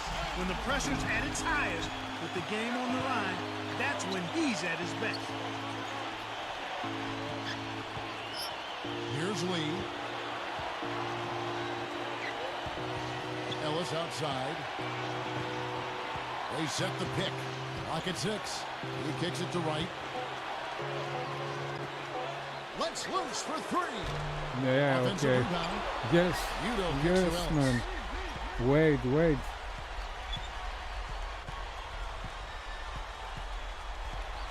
Ellis right side. He's guarded by Aflalo. Ellis outside. Goes up again. Lee What with an shoot is offense. that, man? Time call here. The Nuggets decide to talk it over. They're losing by 1. There's 21 seconds left to play in OT, and this battle continuing. Guys, what do you think? Well, you've got the luxury here of running a play, so you want to do something that you're very comfortable with. Absolutely, Steve. I mean, no need to panic whatsoever. I mean, they're in a very good spot right here.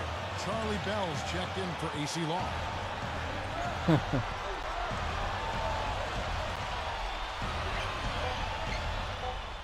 Right up, and it's good. Stupid Ellis. You lost the match, man. You lost the match. Warriors making a switch here. You are really stupid, guy.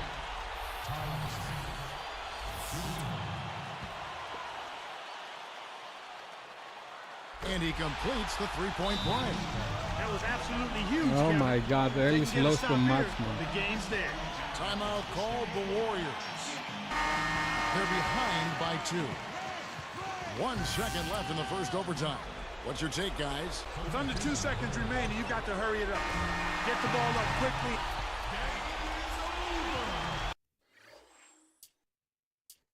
Anyway, he make really bad choices, man. Really bad. Your coach was quoted as saying after the game that the team was really broken up about tonight's loss. In fact, he said a couple of the guys were even crying about it in the locker room afterwards. What do you have to say about that?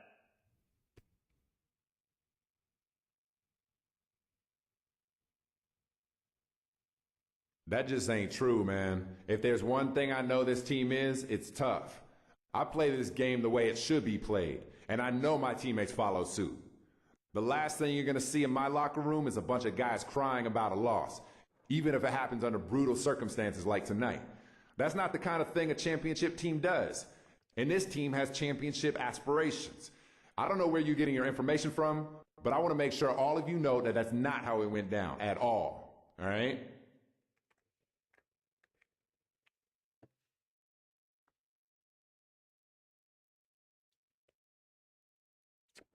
Local fans didn't like the answer. We need vertical.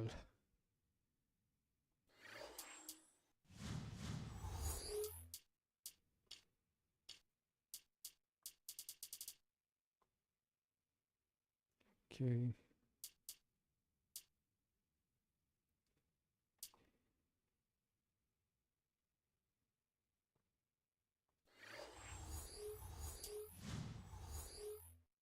I was thinking to go with Sender to Oklahoma, but and here is good. Live in Oakland, California, 2K Sports proudly brings you the Warriors at Oracle Arena. Looking at San Antonio, they took the win in their last game against the Dallas Mavericks. And their performance, in a word, sensational. Doing everything right on both ends of the floor. You can see the dominance in the box score. And it was just a fantastic all-around effort from this team offensively. They moved the ball, they shared it, and they got good looks. And the balance, Steve.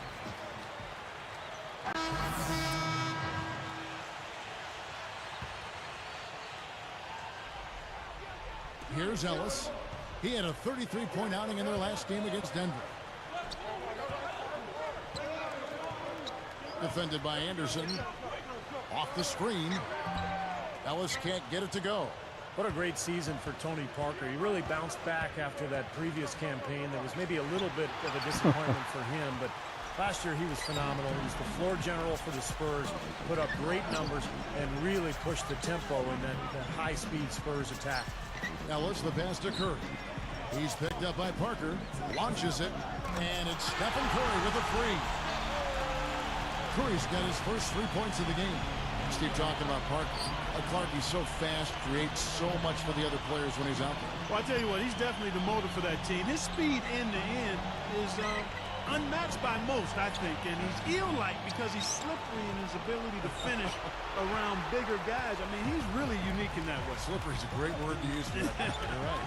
Doris Burke has some information for us. Doris? Well, Kevin, Mark Jackson gave me a couple of moments. They'll be up against a future Hall of Famer in Tim Duncan in this one, and I asked him how Duncan changes what they do on the defensive end. He relayed that he told his guys not to be over-aggressive with him in the post, saying, if we start biting on every fake he throws our way, we'll all be in foul trouble. We can't let that happen. We'll see if they can avoid just that, guys. And thanks for that story, Doris. That's a tough matchup, and yet he found a way to get off that shot. Impressive. You know what, guys? I mean, those are really the kind of challenges he loves. I mean, he's that kind of competitor. Here's the screen. Here's Ellis. A three-pointer, no good. Spurs trail by 13. You know, guys, the Spurs played great basketball against their Western Conference foes. I mean, they went 38-14 against the West. Picked up by Ginobili. And that one's good, Ellis. He has taken over this game, guys. I don't know what else you can say about it. And San Antonio calls the first timeout of the game. Steve, when you look at the Spurs' regular season dominance a season ago, what was the key in your mind? I thought it was Greg Popovich's style. I mean, he decided to go away from that traditional inside-out game. They got much faster as a team. They played a higher pace. And Pop knew they had to take advantage of their scoring and to cover up for the fact that they're no longer one of the most talented teams in the NBA. 5 to shoot. Here's Parker. The finger roll finish at the bucket. Parker's got his first 2 points of the night. Boy, that was a nice little finger roll to finish the play. Splendid finish. Ellis kicks to Curry. Covered by Parker. Curry is inside. Blair on him. Here's Ellis. Duncan with the block. And they keep possession. Whoops, there's the 24-second shot clock violation, so they'll turn it over. Spurs trail by 13. And here is Parker. Boy, was he something else against Dallas. Manu Ginobili on the wing. Picked up by Ellis. Blair, a screen on Ellis. Ginobili kicks to Blair. So the whistle blows on the shot and 2 free throws for the contact right there. You know, I thought for DeJuan Blair in the Spurs' first-round series against the Grizzlies, it was doubly tough. He struggled with the Grizzlies' front line and saw his minutes really shrink. And for DeJuan Blair in that series, Steve, do you think it was a bad matchup with him on Zach Randolph? Well, I think Pop was looking for a little more length on Zach. So he went with Splitter and Duncan. And I think also San Antonio needed scoring. I mean, they struggled to score against Memphis, so they went to Matt Bonner for the shooting range. But remember, Blair had an excellent regular season. It was surprising to see the fact that he was really relegated to the bench during that series. And the Warriors decide to take their first time out here. I'll tell you what, one of the reasons the Spurs finished last year with the best record in the Western Conference was the play of Tony Parker. He was really the key part of that offense. They made a point of pushing the ball and scoring more in transition. And, of course, Tony Parker, one of the fastest players in the NBA. Out of bounds. And they retain possession. Andres Biel.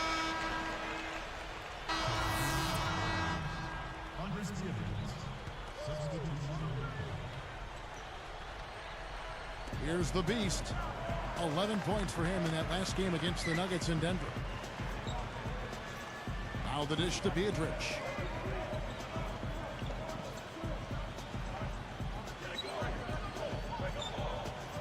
Now Amundsen. I'll try. Shot clock at 6. Shoots off the screen. That one falls short. Steve talking about Parker. Duncan alone, Clark, isn't enough to get the best record in the West, best record in the NBA. You need a second star, and Parker was that. Well, Tony Parker and Manu Ginobili, they kind of team up together to be the other superstar to go alongside Duncan. And I think they're really underrated. I mean, in terms of what they're able to produce on a nightly basis and the kind of pressure they put on the other team's defense. Beadridge, a screen. Law dishes to Curry. That's good, and a nice assist from Law. That's 7 points for Steph Curry. Well, thanks to some good shooting, they're off to a nice lead here. Well, they hit the ground running, Steve, from the tip-off, I mean, and they've yet to slow down. Parker got him with the pump fake, but couldn't finish.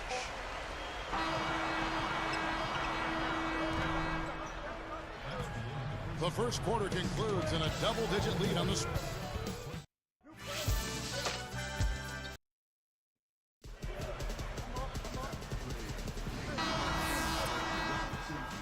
Welcome back, folks. We'll see if we're in store for a more tightly contested quarter as we move here into the second. And now let's check out the lineups courtesy of Gatorade, all fueled up and ready to go. Here's the second quarter of play. Setting the floor for the Warriors. The Beast, he's in at the 4 spot. AC Law is out there with Steph Curry. That's Beadridge, and it's Admonson in at the 3 slot. They are just lighting him up from mid-range area. You know, sometimes we forget about the value of the mid-range or in-between game. This team has made 8 of their last 10 with that shot, the in-between shot. Here's Curry. Offensive rebound. Beadridge drops in the layup for 2. And the Warriors lead by 11. Now, a second chance sometimes make a huge difference in a game like this. Lifts up. Shot denied. 3 blocks from Parker. And here's Golden State. And this matchup with the Spurs, it's their first meeting of the season. And in a 4-game season series like the one these two teams have, you kind of want to establish your superiority right off the bat here in this first That's game. the ball, man. They've definitely hit that groove offensively. They sure have, guys. I mean, really aggressive. And I like that posture and mindset. Stay aggressive. Yeah. Steve, you like groove, don't you? I do. I love groove, Kevin, and I love the attack mode this team is in, too. I mean, they're really getting into the paint. They're getting whatever they want offensively. Good. That's 10 points for Steph Curry. Regarding the point Steve just made, Clark, just how much of an edge do you think it gives the winner of this game in the rest of the season series? You know what? It's hard to say. I think it gives them a decent edge, but with 3 games still to be played after this one, the loser will have time to regain the upper hand later on. You don't know what injuries are going to be like and what the other dynamics will be. So it is a bit of an edge, but I don't think it's a huge one. And some changes here for the Warriors.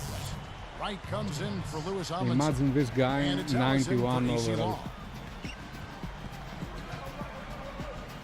Outside Curry. Feeds it to Ellis. Plenty of space. That's good on the jump shot. Ellis has got 16. Greg Popovich, undoubtedly one of the great coaches of the modern era. I mean, he led the Spurs to a couple of rings and won Coach of the Year in 2003. And the Spurs making a change here.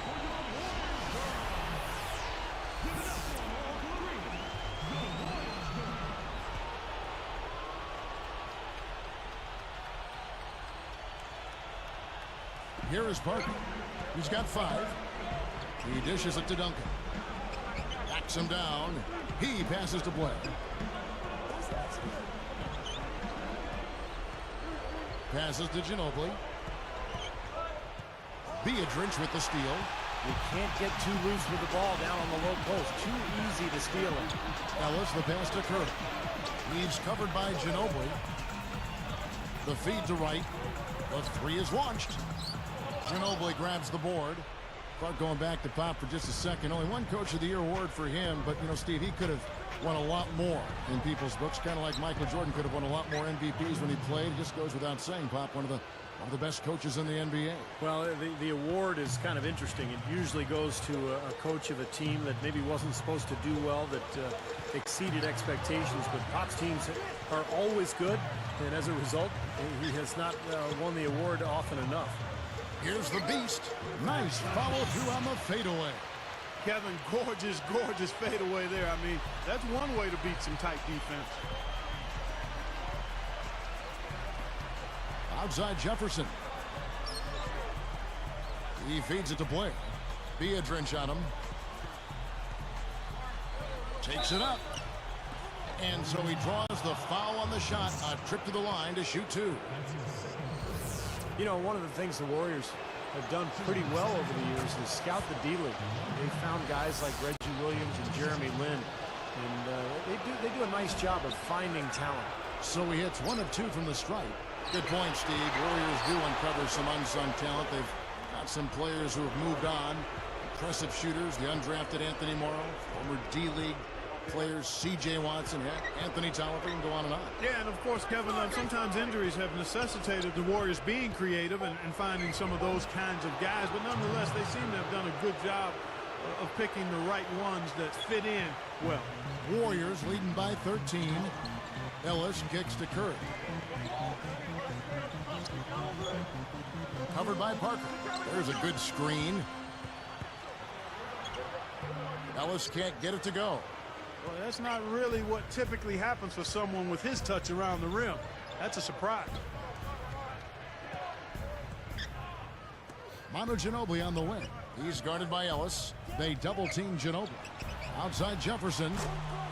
That shot's good on the assist by Ginobili. Jefferson's got himself on the board with 3 there. You know, watching Manu Ginobili play, Kevin, it seems like his passion just kind of oozes out of him. He's got a unique way of playing the game that's enjoyable to watch. Here's the Beast, covered by Duncan. Here's the Beast. Great D that time from Duncan. The Beast. Oh, come on. And we've reached halftime in this one. Warriors ahead. It's Monday night. We've got it all right here for you on HP at the half. The Warriors are scorching hot in the first half. They're looking to make a...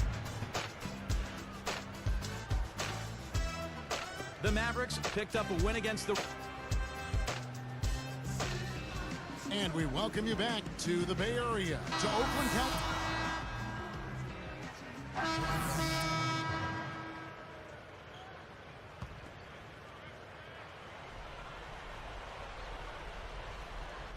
Spurs trail by 10. On the court right now for the Spurs.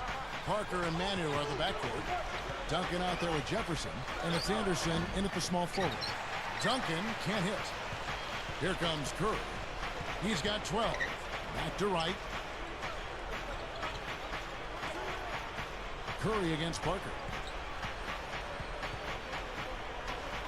Three-pointer. A second chance effort. So he gets the whistle. Contact on the way up and 2 shots coming up. Tim Duncan picks one up. Well, that should be a rule. No layups. Protect the paint. Make them earn every point. Yeah, I think that's just tough, hard-nosed, smash-mouth basketball. Make your opponent earn their points from the line. Don't give up any layups. Well, guys, it was the best start in franchise history for the Spurs last season. They got to 40 wins before the end of January. That was a team first, and finished with the second-best record in the league, 61 wins. This is not the start to the second half they wanted. Coming out shooting just 1 of 4. Here's the Beast. Jefferson picks him up. Here's the Beast. It's blocked. Oh. Spurs trail by 10. Parker dishes to Anderson. Jefferson. Parker outside. Kicks to Ginobili. Fires from deep. Hits the bucket. Ginobili's got his 3rd basket of the night. So, Steve, a team he used to play for, the Spurs, essentially a 50-win team for the last 13 seasons, including when you played for them, but they may be nearing the end of their championship window. At least some people think that.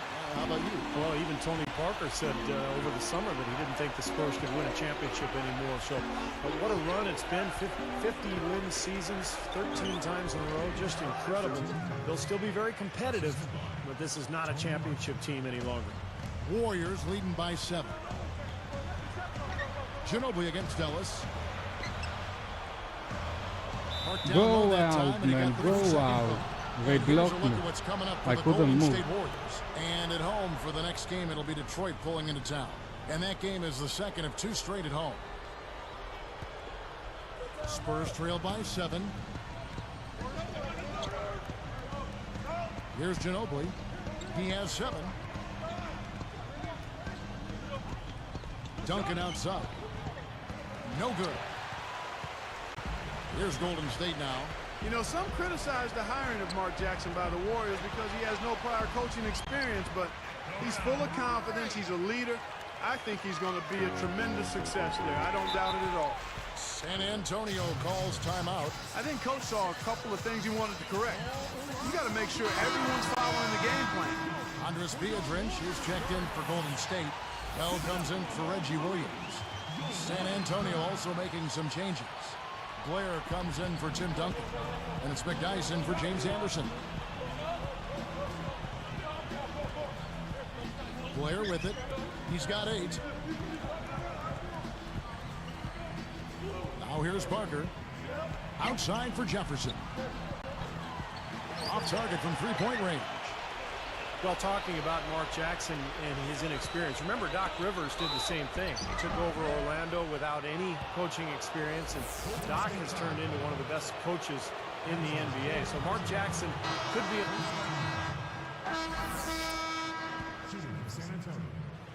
Here's Curry.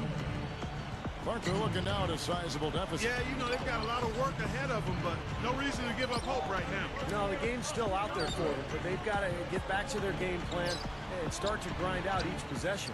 So with Ellis sitting on the bench, here's who's on the floor for Mark Jackson. The Beast in at center.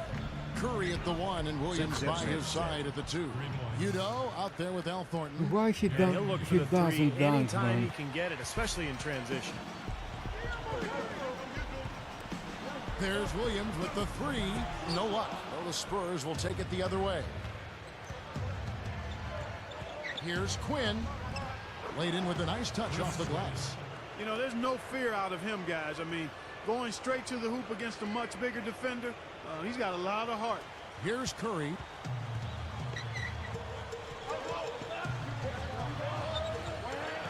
Here's the Beast. Outside Curry. The pass to Williams. Back to Curry. Clock at 6. Over Anderson. Curry's shot is good. I tell you what, right now that mid-range jumper serving them well.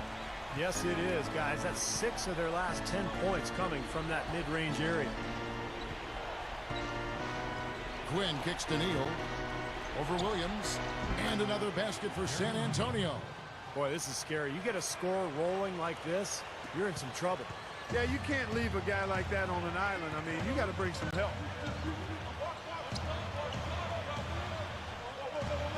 Here's the Beast. Foul call that time on the way up. That'll give him 2 chances at the free throw line here. Well, the Warriors last season played the Eastern Conference teams to a draw as far as wins and losses. I but can't in the captain Western the mechanics Conference, of which is obviously the free deeper, throw. they were just 21 and 31. Good on the second free throw. Well, and for the Warriors, Steve, you just talked about that Western Conference record of 21 up and 31 down. A lot of shootouts. But how do they come away victorious, Clark? Well, I think the front office has hit it on the head. I mean, they've said they're focused on needing to get longer and stronger. And in the West, you got to have the bodies to bang with the big boys. So they've got to get not only longer, but stronger, bigger. Quinn, good. Tell you what, it has been all offense all game long. You know what? This is really fun to watch, guys. I mean, as a coach, though, this is when you want to just harness this energy and bottle it up and ride it all the way. Here's Udo. And again, no good by Golden State. Spurs trail by 6. Here's Quinn. And another basket for San Antonio. And the pace has really ramped up in the second half. Steve, I like the re-energized effort here. I mean, it's been a battle. Now a timeout called by Golden State. Well, you talk about the San Antonio Spurs franchise, guys. I mean, perhaps no better run organization in basketball, maybe even in all the sports. The culture of accountability, the work ethic, the winning from the front office down, ownership at the top starts it all. I mean, it's a group to be emulated in every way. Let's catch up with Doris from the sideline. Yes, Kevin, I was able to listen in on what Mark Jackson was going over with his team. He said we are this close to finishing them off, but the job is not done yet, and I don't want to see any let-up out there. They make the one 3-point after the other. Well said, Clark. The Spurs have done a great job of identifying players who fit in their system. Steve, you've been there with another team, Phoenix, identifying players, drafting, procuring talent. You've got to have great respect for their organization. Yeah, I think it's maybe the most well-run organization in the NBA, Kevin. They even own their own D-League affiliate in Austin. They run it like a minor league team, so they're able to really kind of teach and mentor their young players and young coaches. A fantastic organization. Beautiful reverse. He got his glide on and left the D in the rearview mirror. Parker against Curry. Here's the beast. Good, and Curry gets the assist. Curry's got 5 assists in the game. And here is Parker. And Curry picks him up defensively. Duncan with the screen on Curry. Ginobili with the 3. It's rebounded by Golden State. They're moving on after the tough loss they took at the hands of the Nuggets. That's one of the harder fought games we've seen. Both teams really played hard and played well, so that was an emotional loss. Emotional loss and a very exciting game to watch, especially since it got into overtime. But you're right, still a tough loss for them. Well, neither team has really gained an edge rebounding-wise here, and the score reflects that. But if one team can start hitting the boards harder, I mean, it'll give them a good chance to pull away.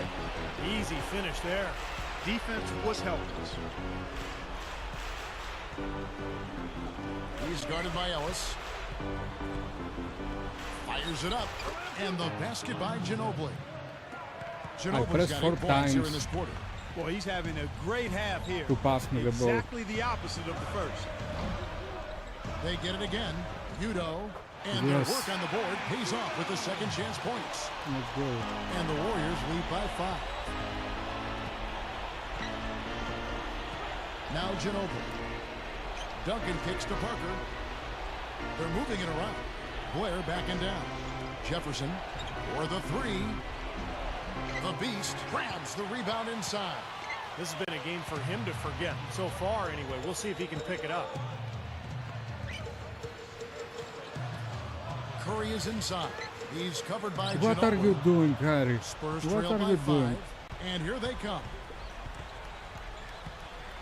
Blair, the pass to Ginobili. There's the 3. That doesn't go either by Ginobili. And it's the Warriors with the ball. It's a 5-point game. Jefferson against Ellis. Here's the Beast. The shot no good. Nice D from Duncan.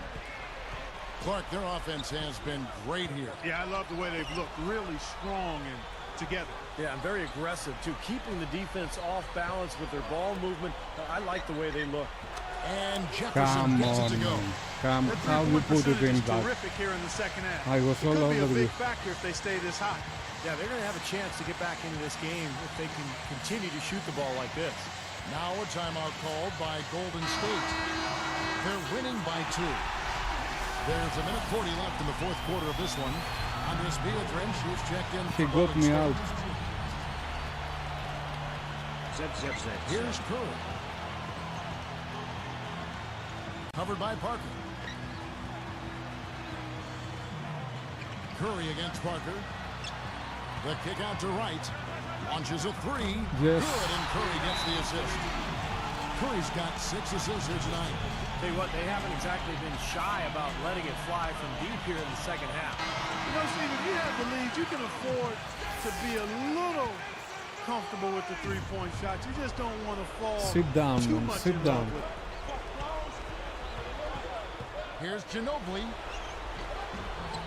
And it's Ellis with the rebound. Ellis has got his 5th rebound right now in the game. Sit down, you stupid guy. Right now, guys, the shot has not been falling for him this quarter. Jefferson picks him up. They double-team Ellis. Got a piece of it. Parker with the steal.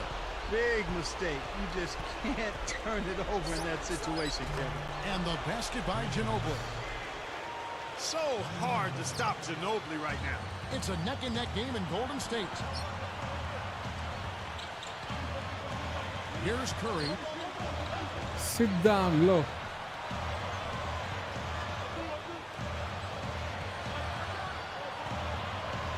Six to shoot. Jumps up. And so he earns a trip to the line. Officials saw the contact, and he'll shoot 2. That one on Parker. You're right, Clark. You can't turn it over when it's this close like this. Well, it's the one thing that Carey you miss just can't afford free to throw, do. I man. mean, they know it, we know With it, 40 and yet seconds. we still see it happen. But you can't afford to let it happen if you expect to win. Sinks the second, and that makes it a 3-point lead. 40 seconds left in the fourth. And Curry picks him up defensively. Parker outside. Right inside. Jefferson down low. He's guarded by Ellis, and it's going to go the other way. You know, something distracting him. The guy just kind of profiled right out of bounds.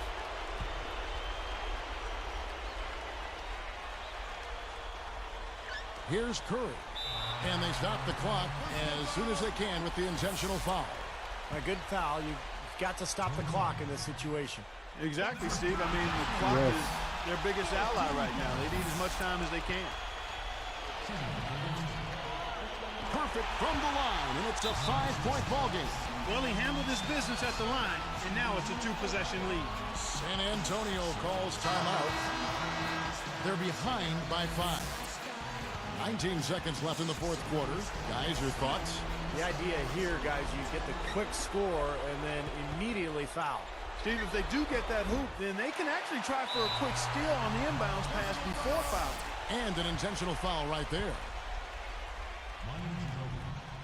Can't get the first one to drop.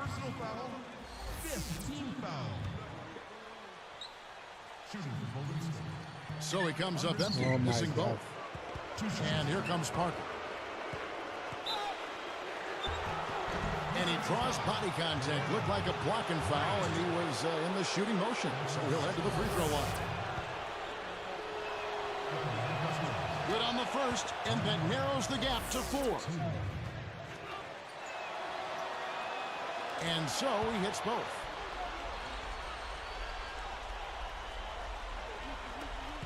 Eight seconds left in the fourth quarter. And now an intentional foul. They need the ball back as soon as possible. Gets the first. That gives him a 4-point cushion. Gets them both, and it's a 5-point ball game. And that'll do it, Kevin. Those last free throws were the icing on the cake.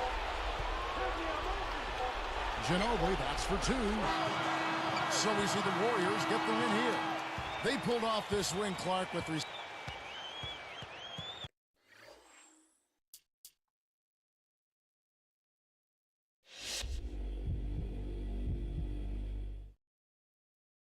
Congrats on getting a win in a really close game. How much does a game like that change the way you play in the closing moments, knowing that the outcome is hanging in the balance? It really changes the way you approach things because you know how important every possession is. One mistake can cost you the game, so it forces you to be a lot more methodical about everything you do. Tonight, our team was able to keep that focus and make plays when we needed to, and really, that was the difference for us.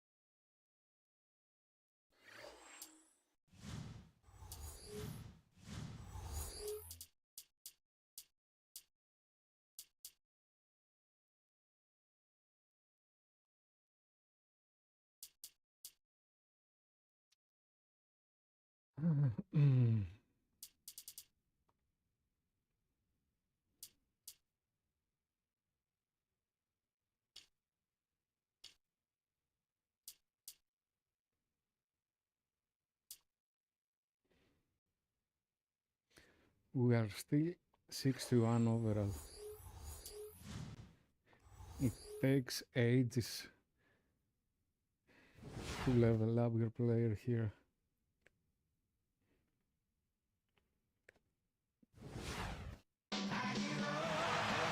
Live in Oakland,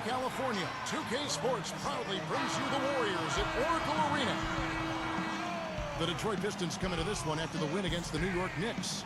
And just a 2-point win there. They had to fight tooth and nail for it. It was a touch-and-go game for them at the end of regulation, but once they got into overtime, they made the most.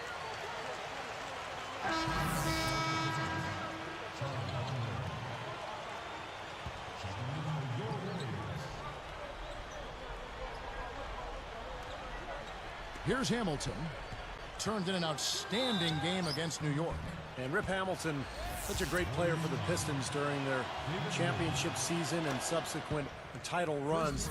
But after signing that extension a few years ago, really has not been as productive for Detroit the last few seasons. It's been a good one for Hamilton. He already has 10 points, and 6 of his points have come by way of the 3-ball. Well, so important to have a weapon from the outside, guys, because it softens the defense up and really allows you to play inside out. Now we'll go to Doris Burke, who had a chance to talk with head coach Mark Jackson. Yes, guys, he told me, I want to dare them to bring the ball inside against us today. We're going to pressure them on the perimeter and force them to come inside against our shot blockers. He's got a lot of confidence in those guys down low, gentlemen. Thanks, Doris. So Clark and Steve, defense, it looks like, coming first for them today. And while you don't really want to put all of your cookies in one jar, I mean, I think emphasis on defense is a way to go. Yeah, I'd agree, because if you come out and establish the defense right away, it kind of sets the tone, and you really kind of take control of that game emotionally. And Rip Hamilton, his production diminishing, also a fair amount of turmoil.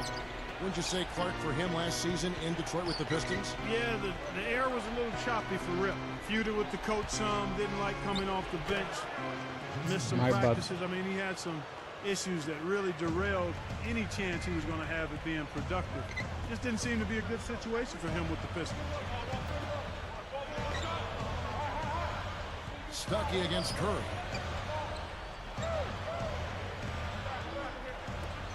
Rodney Stuckey covering. Curry on the mark from 16 feet out. Now, he will eat you alive unless you play him tougher defensively. And for the Pistons, like a lot of young teams, it was a real struggle last season on the road. In fact, they only won 9 times away from their home building. Stuckey up top, guarded by Curry. 4 on the shot clock. Gets the bucket. Stuckey's got his first 2 points of the night. Steve, going back to those 9 wins on the road for Detroit you just talked about, Clark, just not a pretty sight when they traveled away from the Motor City. Well, the issue for Detroit was offensively. They just didn't have any kind of consistency or continuity. I mean, they could not successfully put together strong offensive showings, especially on the road. And I think you've got to score better on the road than you do at home. I think typically you play a little better defensively at home. On the road, you've got to be ready to score the ball. Here is Stuckey. He had 13 points in the win against New York.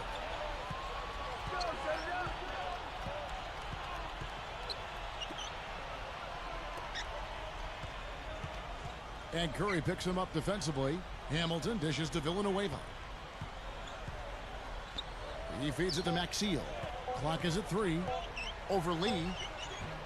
The Beast grabs the rebound inside. You know, you see some of the inconsistency in regards to his shooting. I mean, that last shot, I think that prevented him from taking his game to the next level. Inconsistency on that kind of shot. Stuckey passes to Hamilton. Feeds to Villanueva. Lets it go. High quality look, and he sinks it. Well, they've done a lot of their damage from mid-range here, guys. I mean, knocking down those shots with regularity. Yeah, how about 8 of their last 10 points, guys, coming off that mid-range area jump shot. So, shows you don't have to be at the rim to score. Curry kicks to Ellis. That doesn't go either for Ellis. Defense a little shaky there, and he had a good look. Prince outside. Villanueva against Lee. Tries to save it. Turnover.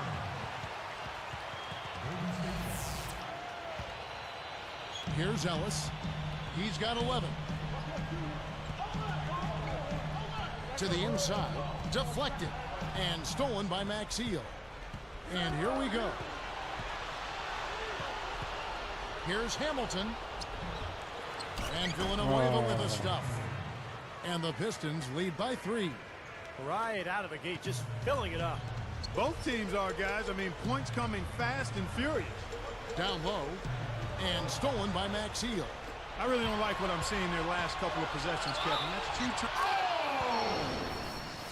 Yes, indeedy. Boy, I love that one. That's not just any plain dunk. That has some panache to it. That's an energizer, guys. That is an energizer. That is, and that will lift the whole team up. Charlie Bell's checked in for Golden State. Well, Tayshaun Prince was once a lockdown defender, but he sustained some back injuries over time, and that slowed him down a little bit, but he's still a very effective player.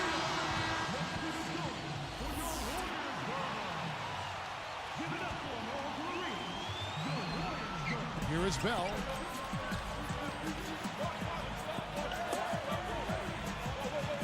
He passes to Curry.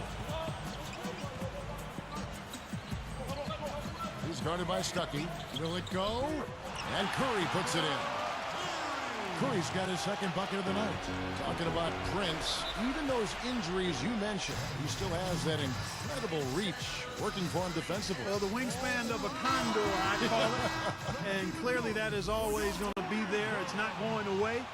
He may get a little slower, but he will always be long, and that's a useful attribute to have defensively. Here is Villanueva. He's coming off a 13-point game against New York. Now here's Stuckey. Hamilton outside. It's stolen by Bell. Boy, a somewhat ragged start to the game. Yet they still hold the lead. You know, despite the turnovers with 4 already, I mean, they're still leading, but that can change in a hurry. Stuckey with it. Hamilton dishes to Stuckey. Prince backing him down. Right, hits the reach-in call. So that will be his second foul of the game. We're in the bonus, and we'll go to the line to shoot 2. One of the concerns for the Golden State Warriors after last season was fortifying its bench, and that was an area where they really tried to improve this past offseason. And the Warriors making a change here. Thornton's checked in. Well, going back to the Golden State Warriors bench, every team needs those 6-7 guys that can be relied upon every game for consistent play. Actually, whether starting or coming off the bench. Without question, Kevin, the Warriors were lucky if they had 4 consistent players all year. I mean, they've got a decent nucleus to build around, but absolutely depth is an area this team has to improve. I tell you what, the Warriors last season just 36-46 overall, 5 wins under 500, but they played the Eastern Conference even, 15-15 over the course of the season against the East. Ben Wallace, he's checked in for the Pistons, and it's blocked.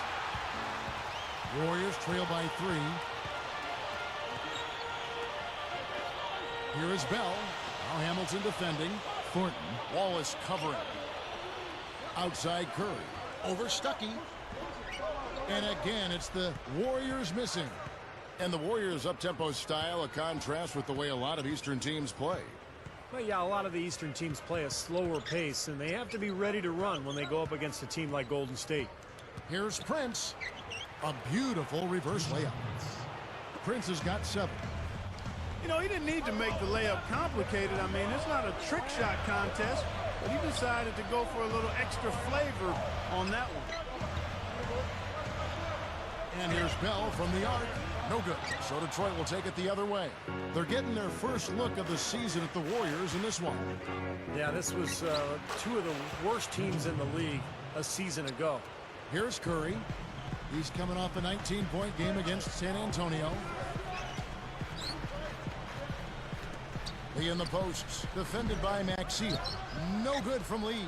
And thinking back on their games last year, I believe they split that series, guys. Well, at least, I think you're right. They were evenly matched, just not in the ways you'd want to be. Stuckey against Curry. For the 3, Maxiel is tagged with the loose ball foul. That's his first foul of the game. In the bonus, we'll go to the free throw line. Here's the Beast. 9 points last game. There's a good screen. And it's blocked. I was 3 seconds in the postman. If I wasn't doing that shoot. Great scoring through 1. Pistons lead by... I had to do this.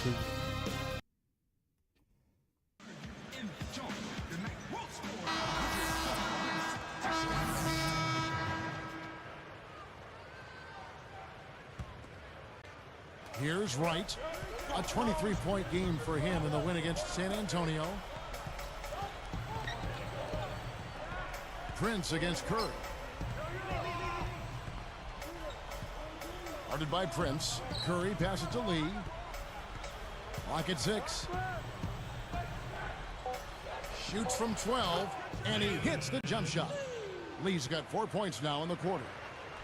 Here is Stuckey. On the court for the Pistons. Stuckey and Ripper in the backcourt. Jason Maxiell is out there with Tayshaun Prince, and it's Wallace in at the 5. Hamilton outside. Backing down is Maxiell. Just 4 to shoot. Lee is tagged with the reach. That'll be his second foul of the game. Now we'll see what happens here. You got to be aware that's your second foul. Question is, do you keep him on the floor or not? Here is Maxiell. Udo picks him up. And here is Stuckey. Here's the 3. Again, the miss by the Pistons. Wright against Stuckey. And Wright kicks to Curry. Now Hamilton defending. Off the pick. Rebound by the Pistons. Wallace has got 3 rebounds now in this one. Prince dishes to Stuckey. Now Wright defending. Back to Stuckey. Deflects the pass. Wright against Hamilton. Over Wright. Nice shot by Hamilton. Hamilton's got 8 points here in this quarter. Well, it's been nice, efficient work, guys, that he's been doing. I mean, we haven't seen him take many bad shots, and that's the sign of a mature, poised player. Here's Curry. 13 points in the game. The feed to Wright. Now Hamilton defending. Well, he's showing off his defensive instincts by making plays just like that. Backing down is Wallace. Dives for it. The loose ball recovered by Golden State. Warriors trail by 6. Lifts up. Gathers. So he gets the whistle. Contact on the way up and 2 shots coming up. That's on Rodney Stuckey. Yeah, don't give up anything for free. I like that. Send him to the line. Yeah, they don't want to sit back and watch you lay it in. I mean, make them earn it. Make them earn it. Don't give up anything easy. Well, it was a major struggle for Detroit, as you would expect, against the strong Western Conference last season. They really struggled when they went away from the East. Here's what Detroit's going with right now. Monroe comes in for Ben Wallace. And Tracy McGrady subbed in for Richard Hamilton. Pistons leading by 4. But, you know, for the Pistons in the Western Conference, Clark, not a big deal right now. But eventually they're going to have to obviously improve in that area when they are approaching the playoffs. Yeah, you know, 8 wins last year and 9 the year before. I mean, they've got bigger issues they've got to deal with. They got to win at home. They got to win in their conference or division. I mean, they handle first things first. That's right. Well said. They set the pick. Shot, high post. They get it again. Here's the beast outside Curry. Dishes to Wright, lets the 3 fly, and the ball goes out of play following the shot. And here's a look at what's coming up for the Golden State Warriors. Looking ahead to the next game, playing in New Orleans, they'll take on the Hornets. And that one will start off a 3-game road trip for the team. AC Law, he checks in for Steph Curry. Here is Stuckey.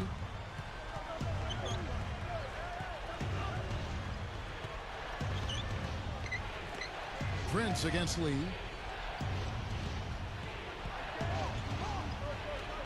From deep, and it's McGrady that time on the assist by Prince. Prince has got 3 assists tonight. He's gotten his legs underneath him because he's having a heck of a quarter.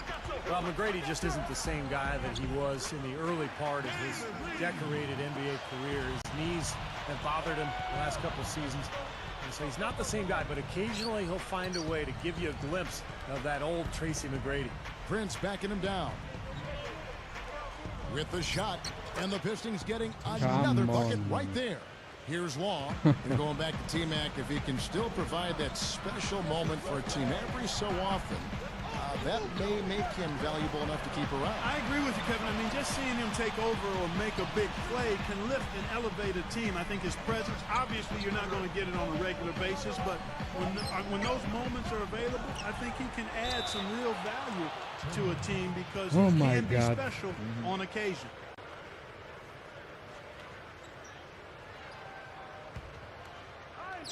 Here is Stuckey. 9-point game. Prince outside. He's against Lee. From the wing. Prince misses. He's really struggling in this quarter right now. They need to think about getting the ball out of his hands. He kicks it to Udo.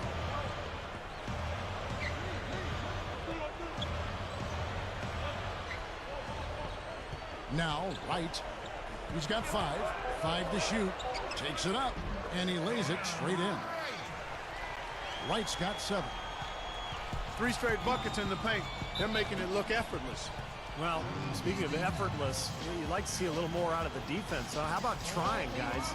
So for the Pistons, Ben Wallace, he's checked in for Monroe. Hamilton comes in for Tayshaun Prince. And it's Bynum in for Rodney Stuckey.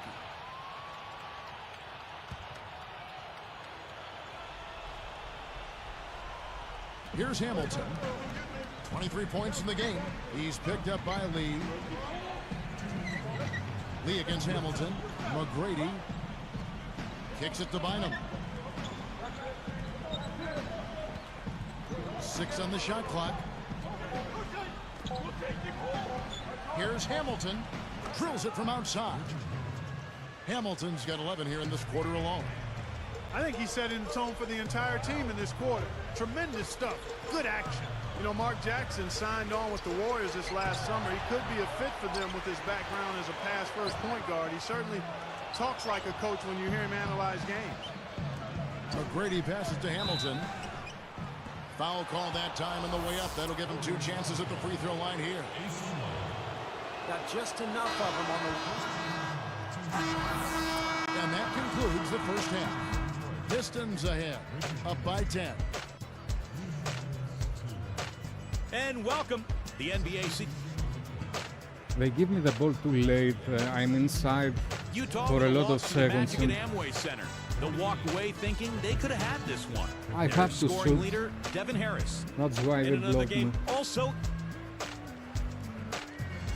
And because he doesn't dunk. As they call it out here in the Bay Area.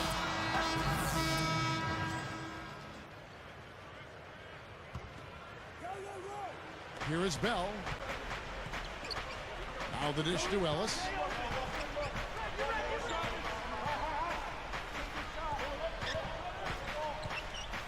He's guarded by Bynum. Bynum against Ellis. Here's the Beast. And what was that about? Not a good shot right there. The Beast, he's in at center. Ellis is out there with Charlie Bell. Then it's Al Thornton. And it's Williams at the 3. That's the Warriors' 5. Tracy McGrady on the wing, defended by Bell. 6 to shoot. Now here is Monroe. Tight defense on him. He drains it as the shot clock ticks down. Warriors trail by 7. Ellis left side. Williams against Bynum. Bynum with the steal. A lot of hands down there on the block. That's a tough position to be in offensively. Boy, they're showing some confidence here. Yeah, they are. A lot of confidence, guys. I mean, starting to pull away, too. Now a timeout called by Golden State. Well, it's been a rough couple of seasons for Detroit. They do have some nice young talent to work with, but they're hamstrung a little bit by the salary cap. It may be a while before Detroit is able to return to the Eastern Conference Elite. Here's Williams. Terrific design on the pick play, and he lays it in. Let's play some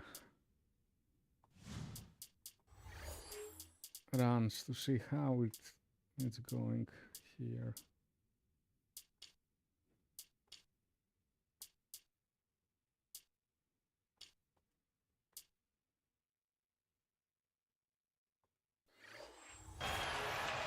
Williams has got his first basket.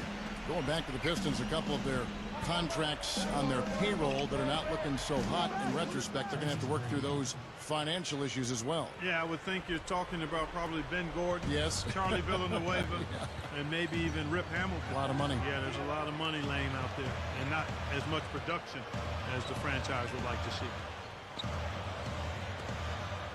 Passes to Thornton. Bell up on top. Stolen away. I'm not sure what they're thinking offensively. Poor decision on that pass. Williams against White. Straight up. Bynum shakes off the strong D and gets to the bucket for two. And it's an 11-point Piston lead. Now here's Ellis. He's got 17. From beyond the arc, they get the rebound. Bynum with the steal. And trying to find a way to get some traction, they've got to make the most of every possession here. I agree. They've been sloppy with the ball. They've given up 4 points off those miscues. He's guarded by Williams. From the baseline. Cannot hit. So the Warriors take it the other way. Their last game, a win against San Antonio, looking to carry that into this one. Oh, it was my a strong God. game for them defensively. They were very sharp and forced the other team into a lot of mistakes. Well, Steve, they did cause their share of turnovers, but there was also some pretty sloppy and raggedy ball handling on the other side. He got the shot he wanted off that pick, just couldn't get it to fall. But, Steve, they'll take that play all day long, 10 times out of 10. That was good action. Bynum with it. Just 5 on the clock. With the clock winding down, and that one's good. Bynum's got 4 points in the quarter.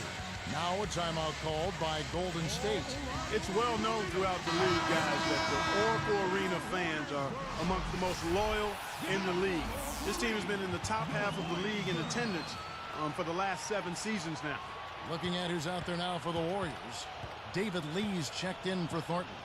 Wright comes in for Reggie Williams. And Steph Curry subbed in for Charlie Bell.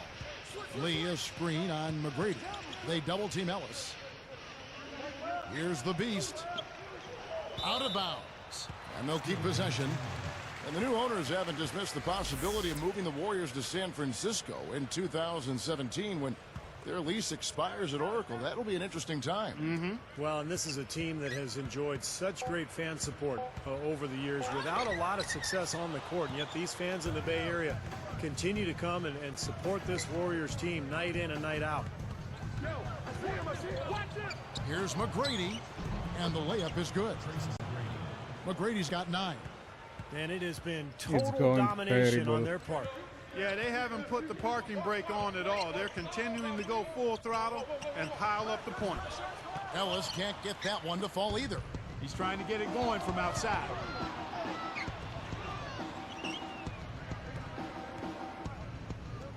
Here's McGrady, and the Pistons getting another They don't lose bucket right anything, there. man.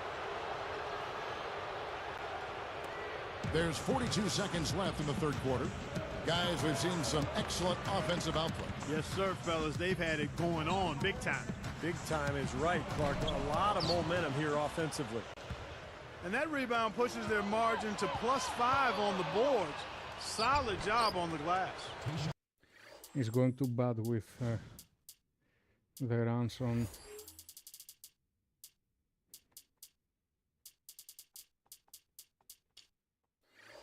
Well, it's just part of what they've done here to build this big lead, and it shouldn't be overlooked. I mean, rebounding is a huge part of this game.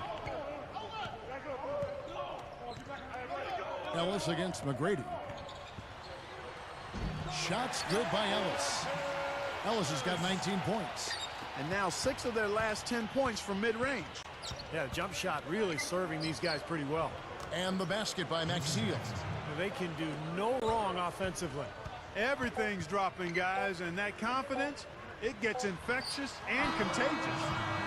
And at the end of the third quarter, a huge lead in this one may already have been decided.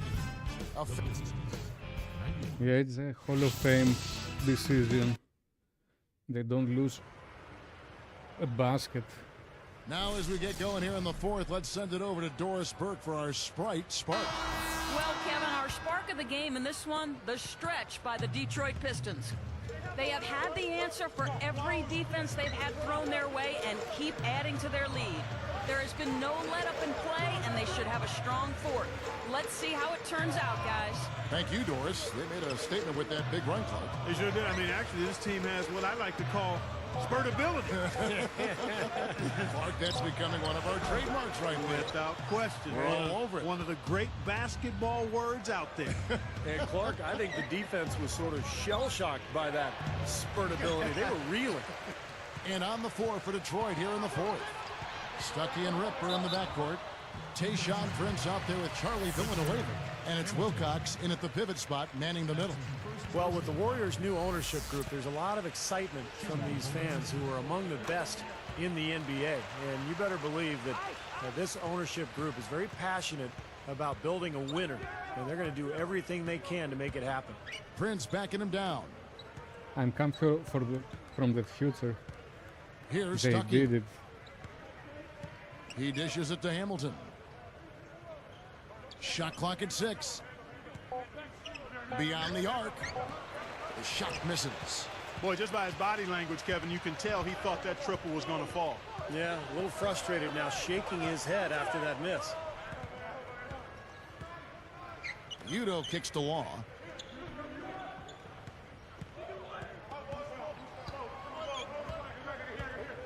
Now Hamilton defending. Leans inside. Good. I would agree, Steve. You know, there's a new feeling and optimism, a new talent base, new ownership, and I love their brand new, or their new uniforms last season. We've seen that logo before. So.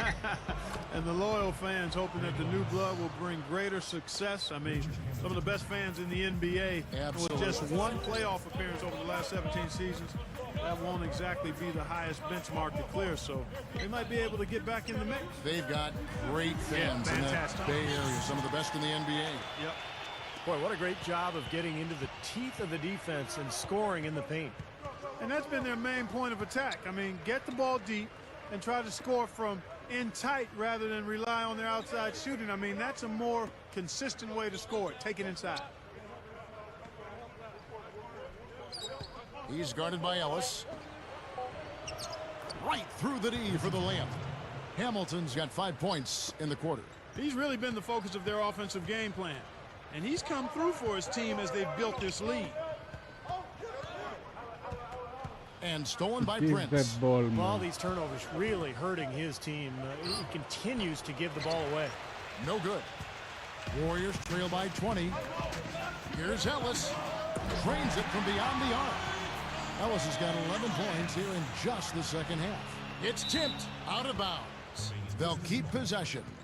And here's what the Detroit Pistons schedule looks like. When this game is finished, they'll be off to Portland taking on the Trailblazers. And that game will be game 2 of 3 straight on the road.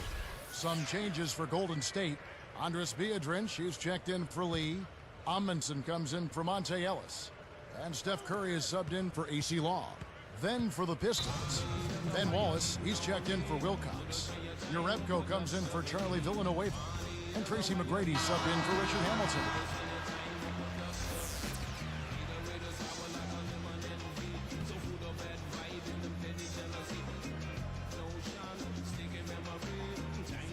Here's Stuckey.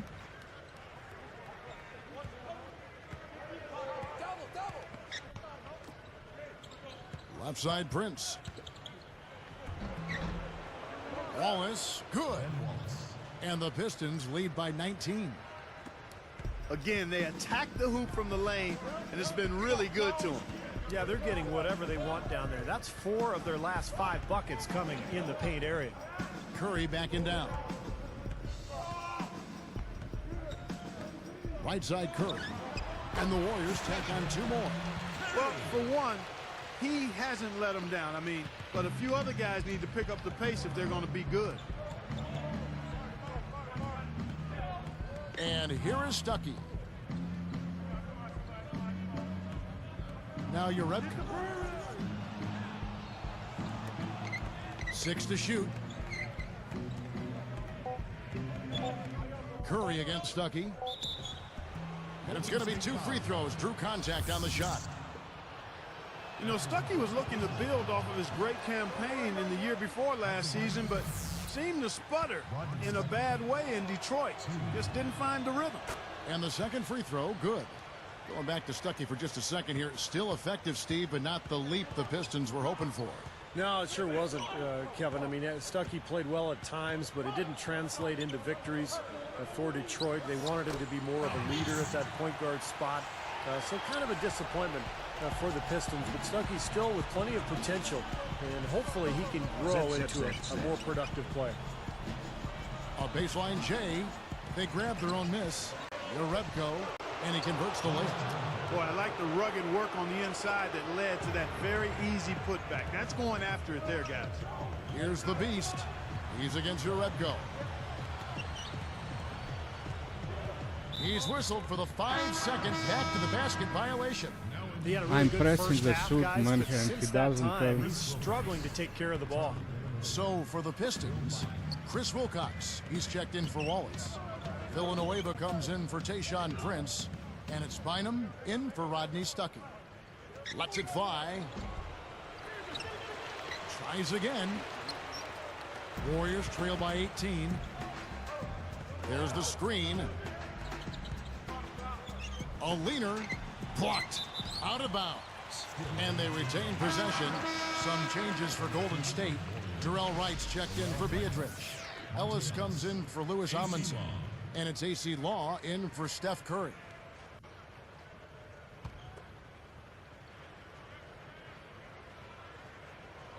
Here is Udo.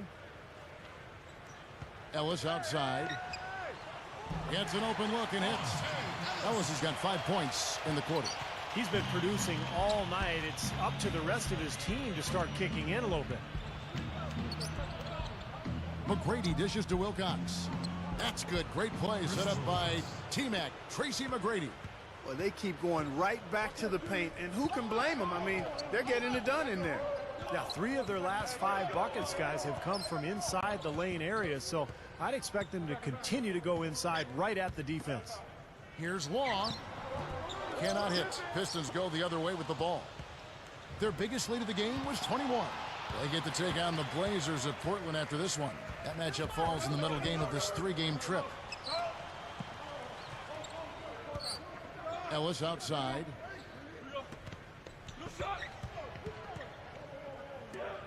Right from outside. It's hauled in by Villanueva. Villanueva's got 3 rebounds now in this one. And that's the way it's been. A big margin for them in the rebounding category. You know, sometimes you got to get down and dirty and do the dirty work. And in this one, they've done it, and it's paid off on the scoreboard in a big way. What an offensive display he's putting on. And at this point, Steve, you got to put more pressure on him. Bring help and make him move the ball. Here's Law. Shoot, man, shoot. Bynum with the steal. Boy, that was a terrific steal there. Is there anything they haven't done well today? Oh, that's blocked. Warriors trail by 20. Now here's Ellis. Here's Law. Well, we talk about players in their offseason, what they're doing to improve their conditioning. And yoga has been used to improve flexibility and strength. And that's something that a lot of the players around the league have now leaned on. And it's really catching on. Villanueva down low. He's guarded by Ellis. And the shot is good. Villanueva's got 4 points in the quarter. Well, I tell you what, when you get this kind of effort and efficiency from him, they're a really hard team to beat. And it's ironic that yoga is really the new thing in the NBA. I know Steve and Clark and Doris and everybody else on our crew, we're always doing yoga before. My player is really it's been around tired. for thousands of years, and of course, Kareem Abdul-Jabbar, the league's all-time highest scorer, credited with extending his career, his practice of yoga. Well, you know, a number of guys have used yoga, not just from a physical standpoint, but from a mental and emotional and spiritual standpoint in their total well-being, and obviously it's enhanced their NBA careers because it does include flexibility, core strength, balance, all of those things you need in basketball. And I think the younger generation is understanding that it's a year-round job when you're a pro, and anything that you can do to help maintain the tool of your trade, your body, is well worth it. And it's the Pistons with the ball after Udo's basket. They've been doing a great job of sharing the ball. Excellent display of team play. Steve, I know you love great teamwork. Yeah, so much fun to watch when the ball is moving. There's kind of a rhythm to the game that just happens. The ball moves almost on its own. Yeah, but it's fun to watch. The Beast is whistled for reaching in. That's foul number 2 for him. And the Warriors making a change here. Curry's checked in. I want to see how many minutes I play this match. 1:29 left to play in the final quarter. Villanueva backing down. It's blocked, and he's able to get it back. Clock at 6. Not watching the line there. That'll be a backcourt violation. He's been doing a nice job taking care of the ball. Not many miscues from him in this one. That's his only turnover. Timeout called the Warriors. They're trailing by 22. There's 1:17 left to play here in the fourth. Coach is liking Clark what he's seeing from his offense. And shoot, why wouldn't he? I mean, guys, they're filling it up with ease, executing, getting quality shots. I mean, this is fun to watch. Yeah, this is like a clinic out there, guys. This is exactly how you attack a defense. Move the ball, sharp cuts, and really a nice pace to their offense. You really don't want to see him missing those mid-range shots, but when he's open, he's got to shoot it.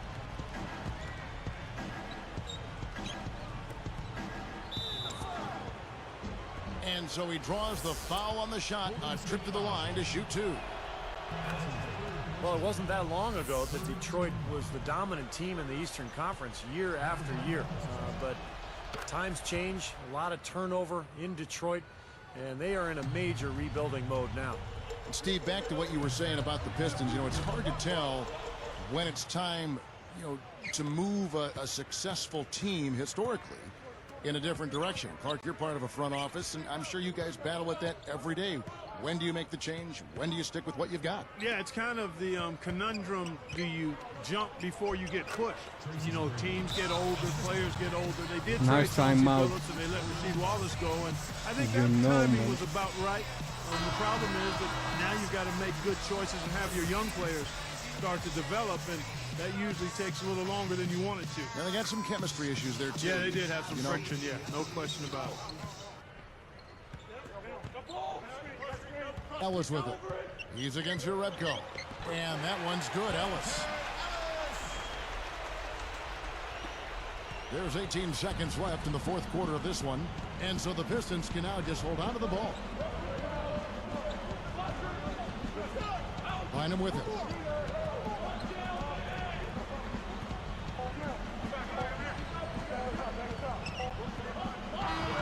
And so it's the Pistons taking care of business here. Not much to be critical of with this win, Clark. Not at all. I mean, they showed up not just to play. They showed up to give great effort and to win, and they did both.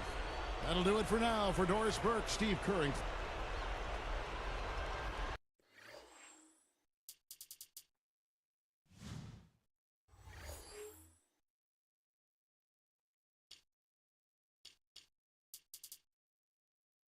«28 minutes. The most with Ellis.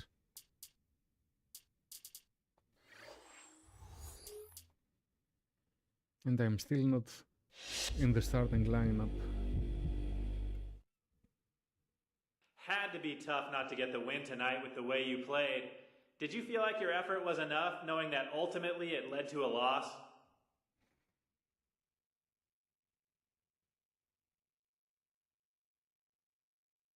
No, it wasn't enough.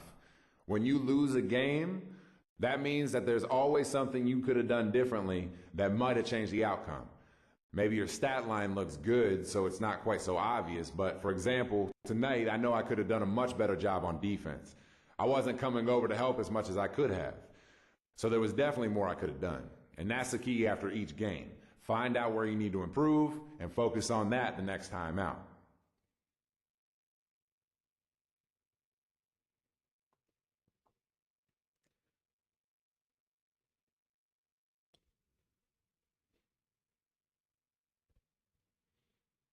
Five games.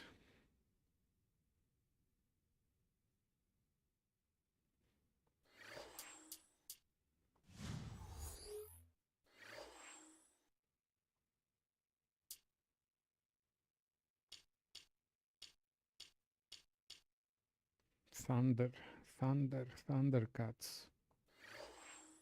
Let's see.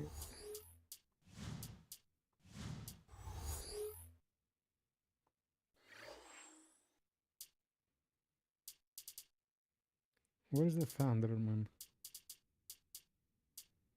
1-4 with my point guard when I ask for a trade, and when I go to Lakers they had 4 wins, 6 losses, and now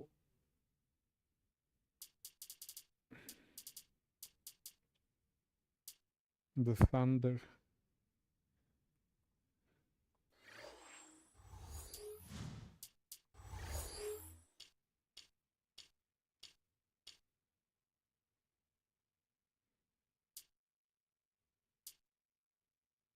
Look team.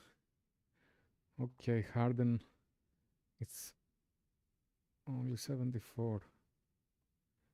Okay, Westbrook 88, Durant 92, and Ibaka also power forward.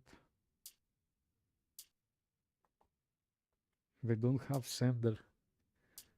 It's the perfect team to play. Really.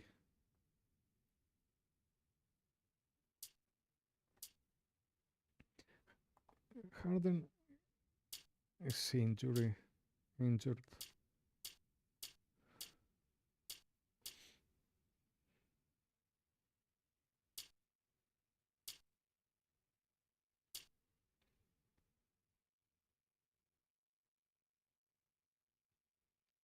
What do you think, guys? To ask for a trade in Thunder?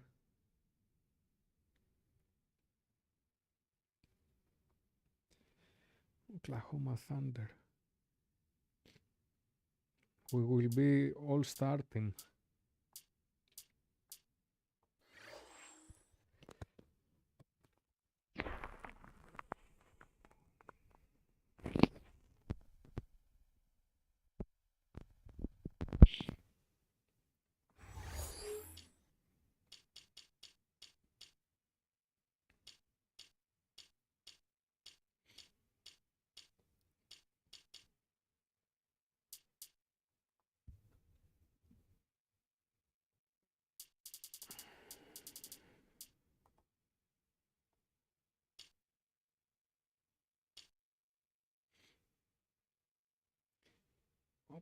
Paul Gasol is power forward here. Okay. So, maybe we are going to Lakers.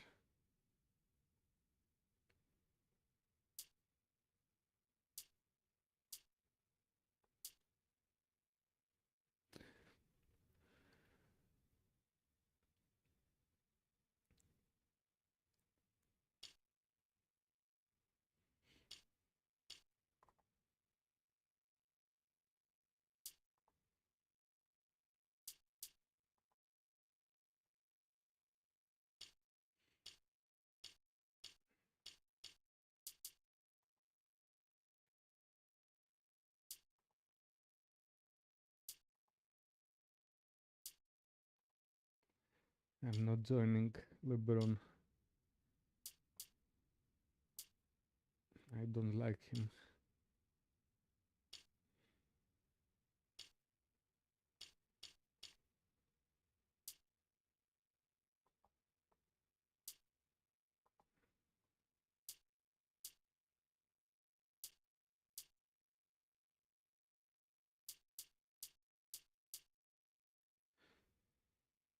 Jimmy Butler is not yet here.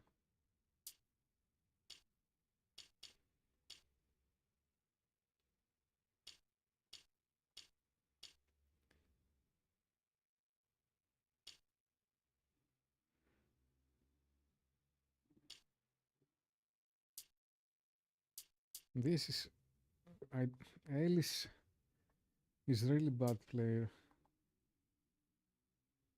Curry, he's not at his prime. He's a rookie.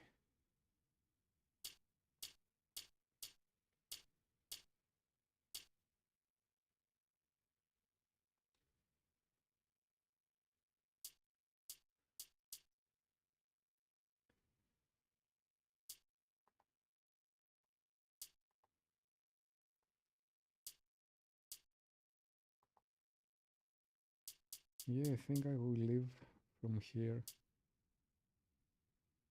Well, we can do it. We can take the championship here, but I like...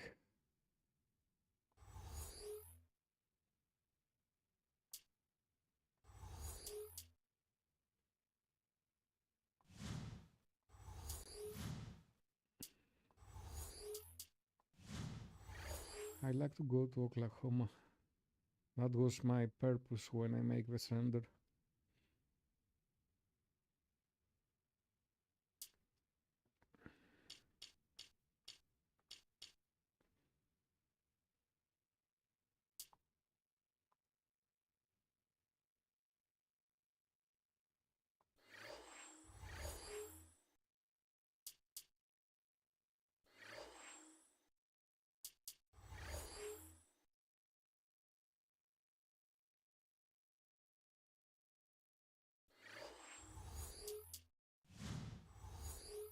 Oh, we didn't take the points. Let's go out of the game.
Let's see if he are going to trade us.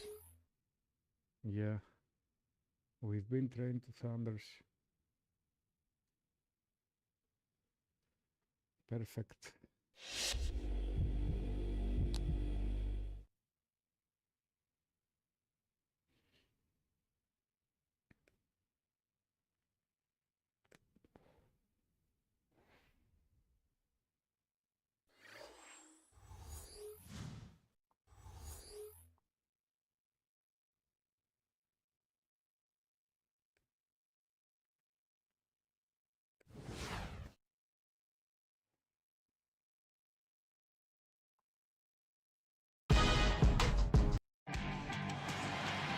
Kevin Harlan here with Steve Kerr and Clark Kellogg. We welcome you to 2K Sports Wednesday night broadcast of the NBA.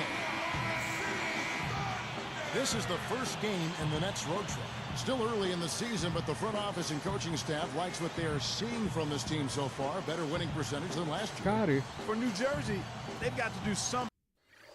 We good carry with us.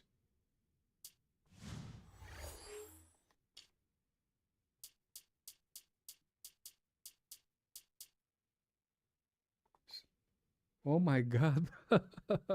We got carry to Oklahoma with us. And Durant.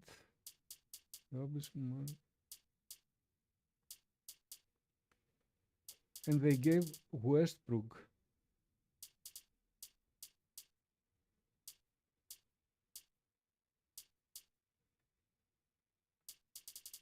What trade was that, man? Westbrook and oh my God.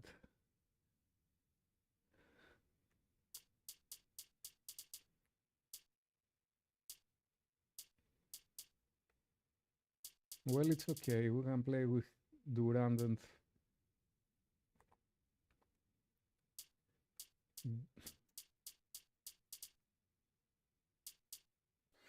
and Harden also.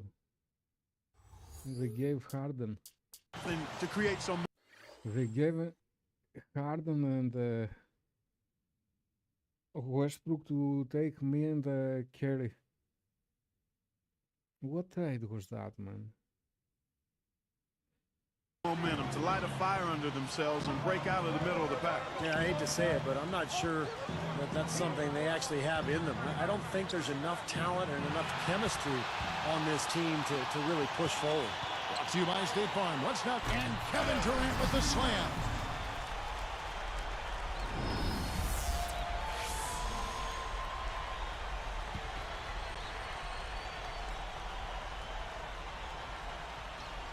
Here's Curry. Outside Durant. Steps back and fires. Gets it to go. Durant's got 10. My goodness, he's going off in this quarter. He's got the guys on the bench going crazy. Rally towels and all.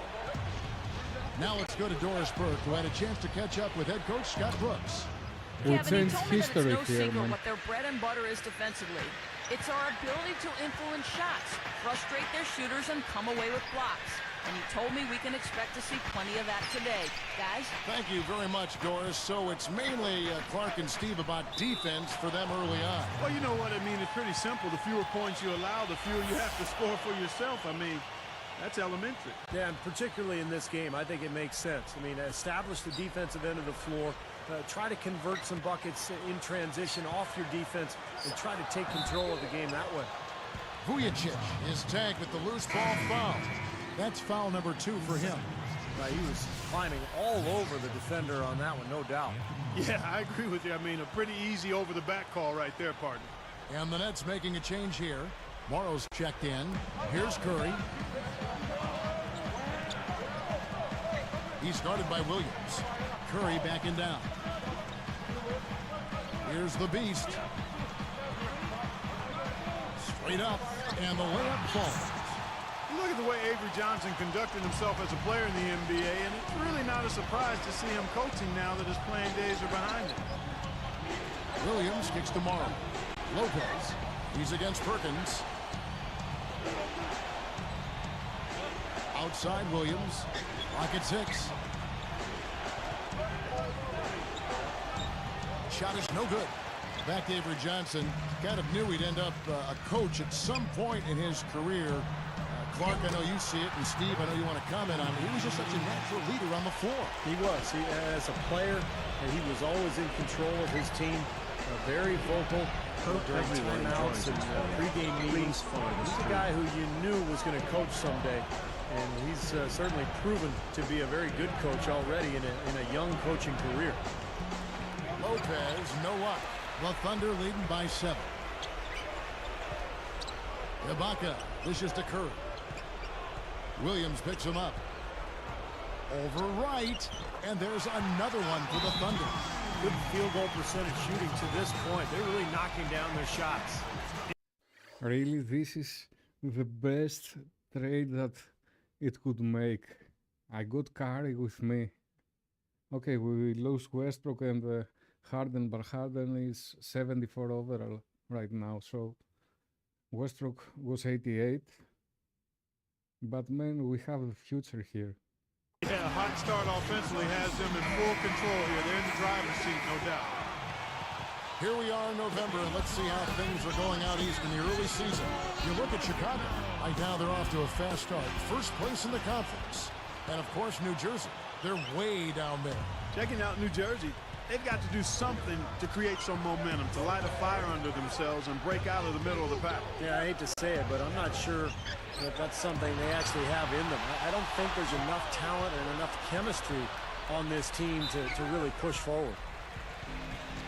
Technical. You know, the Thunder guys showed their talent in the playoffs last season. I think that devastating loss to Dallas in Game 4 of the conference finals was where they finally kind of caved in. And he sinks the second. Here's Williams. An 11-point game for him in the win against Minnesota. Feeds it to Lopez. He's against Perkins. James against Ibaka. The three from Morrow, and that one's good. And Clark, you mentioned Game 4 of that Oklahoma City-Dallas series, a 15-point lead for the Thunder with 5 minutes left in the game. Dallas came back and forced overtime. And I remember the Thunder's incredible fans, even amidst the most heartbreaking loss of the season.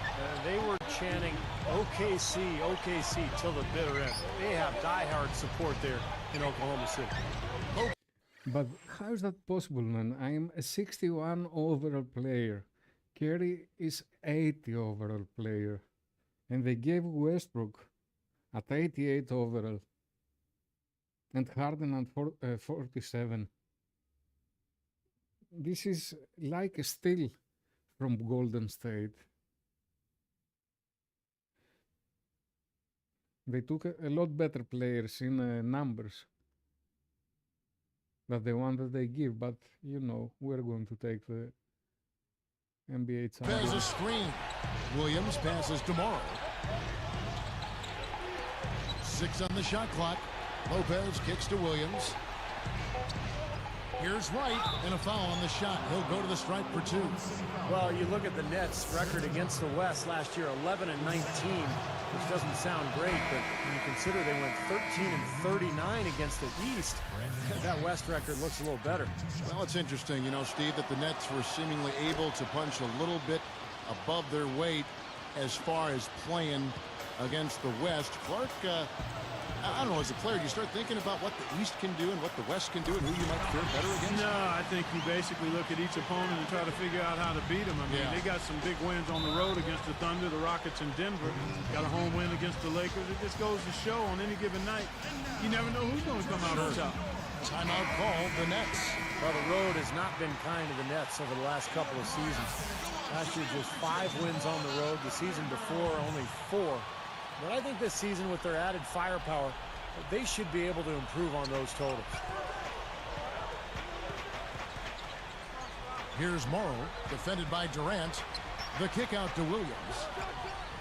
Over Perkins, and there's Lopez. That's good on the assist by Williams.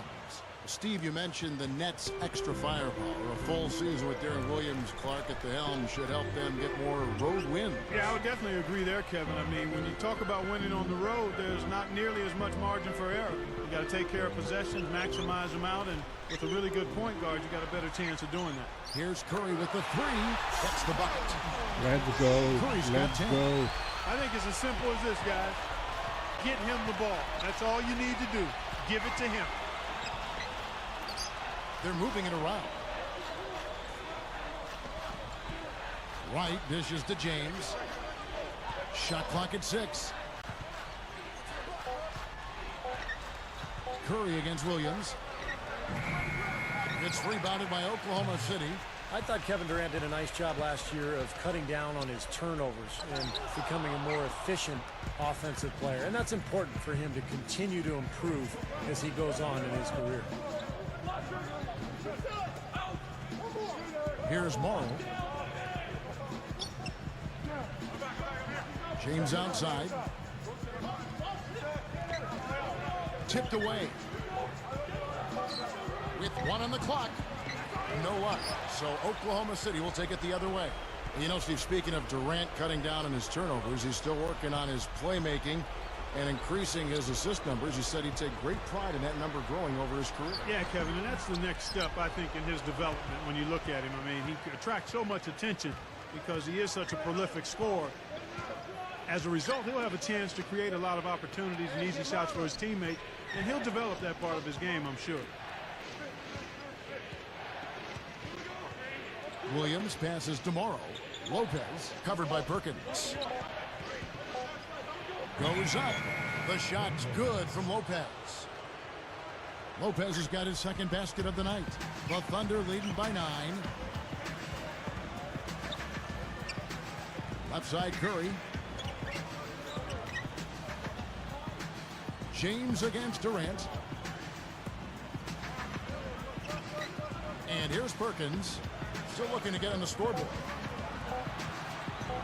Over Lopez. The Thunder with another miss. They haul in that rebound, but they've got to pick things up in that department a little bit. Things can even out later on, but it's not a good sign for them if this rebounding disparity grows through the rest of the game. Scott Brooks, winner of the 2010 Coach of the Year award, he and, of course, Kevin Durant have been a big reason why the Thunder have moved up the ladder to become one of the league's elite teams. Couldn't convert, but nice little two-man game there. And it wouldn't surprise me to see them go back to that the next trip. Morrow kicks to Lopez. Lopez with another miss. Back to Brooks for a second. It's been amazing to see him transform his team from what they were, you know, Steve, to what they are now. Dunk, Every man, year dunk. they've taken steps forward. And, you know, now they're poised to become one of the elite teams You are in the the league. best. It gets a lot Dunk. tougher, though, from here on out. The honeymoon is over, and it's time for them to get to that elite level. And they've got to get better. They have to make some internal improvement. Outside Williams. Morrow. Back to Williams. Some good ball movement here. Lopez backs in. Goes up with it. And again, it's New Jersey converted. I can imagine they're going to hear an earful about this next stop. I mean, that's 3 straight field goals given up right in the middle of the lane. Inexcusable. Now, defense starts at the rim. I mean, you want teams shooting the ball from the outside, and that's not happening. They're just giving up everything inside. Perkins. Here's the beast. Goes up. And lots of contact there. Missing the shot. He'll shoot 2. Nice time to use that foul to stop the layup. You know, if you can save just 1 point, that foul was the right move. So it's both teams making substitutions here.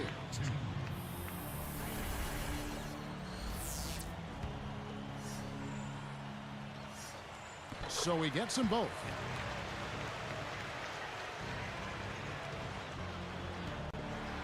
Seven seconds left to play here in the first. Here's Lopez, and no good trying to get that one. No shortage of scoring here at the end of the first quarter.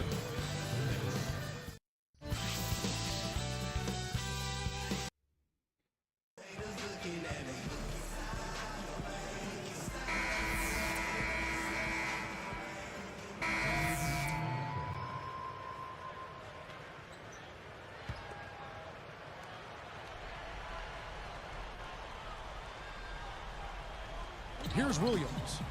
He's got 14. James kicks to Lopez. Curry meets him. Lopez defended by Durant. Right side, Williams. Just 5 to shoot. Oklahoma City needs to get off a shot. Nice shot by Vujicic. Vujicic has got his first 3 points of the game. He can be dangerous from out there. As a matter of fact, he can be lethal. His first from the arc after having none in the first quarter. Keep an eye on him. The beast in its center. Cephalosha is out there with Durant. Then it's Maynard. And it's Curry in at the shooting guard. That's the lineup in the game for Oklahoma City. James against Durant. Can't get the bucket from 20 feet out. Nets trail by 7. Now Farmar. And Durant comes to help. The shot. Vujicic's shot is off. Shooting-wise, he's having a tough quarter. I mean, he just seems to have gone cold. Can't find the basket. They get it back. The beast. The layup missed. So it's New Jersey now. 7-point differential. Their next game is at New Orleans Arena in New Orleans for a game against the Hornets. That matchup falls in the middle game of this 3-game trip. Curry against James. Goes right up. And the bucket counts. And he's on his way to the free throw line. Try to make it a 3-point play. You look at Oklahoma City, and the Thunder were especially tough against the Eastern Conference last season. I mean, 22-8 against the East. In fact, only the Spurs and the Bulls had a better record when playing the opposite conference. And across the board, his stats, just amazing. Well, he's monogrammed this game in a big way. Timeout is called. First of the game for the Thunder. You know, I didn't know that about the Thunder. They've gone, what, 22-8 against the East now. 2 consecutive seasons. Steve, pretty impressive. Yeah, complete turnaround, too, from a few years ago when they were really struggling against everybody. But this young talent gelling, moving forward, getting better and better each season. And last year, you're right, Kevin, they dominated the East. Curry with the steal. The Thunder leading by 7. Williams picks him up. Right side Curry. The feed to Maynard.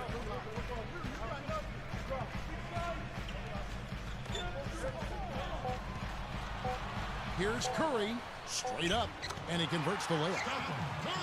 Curry's got 18 points. Starting to build ahead of steam here. He had a good first quarter, but he's been even better here in the second.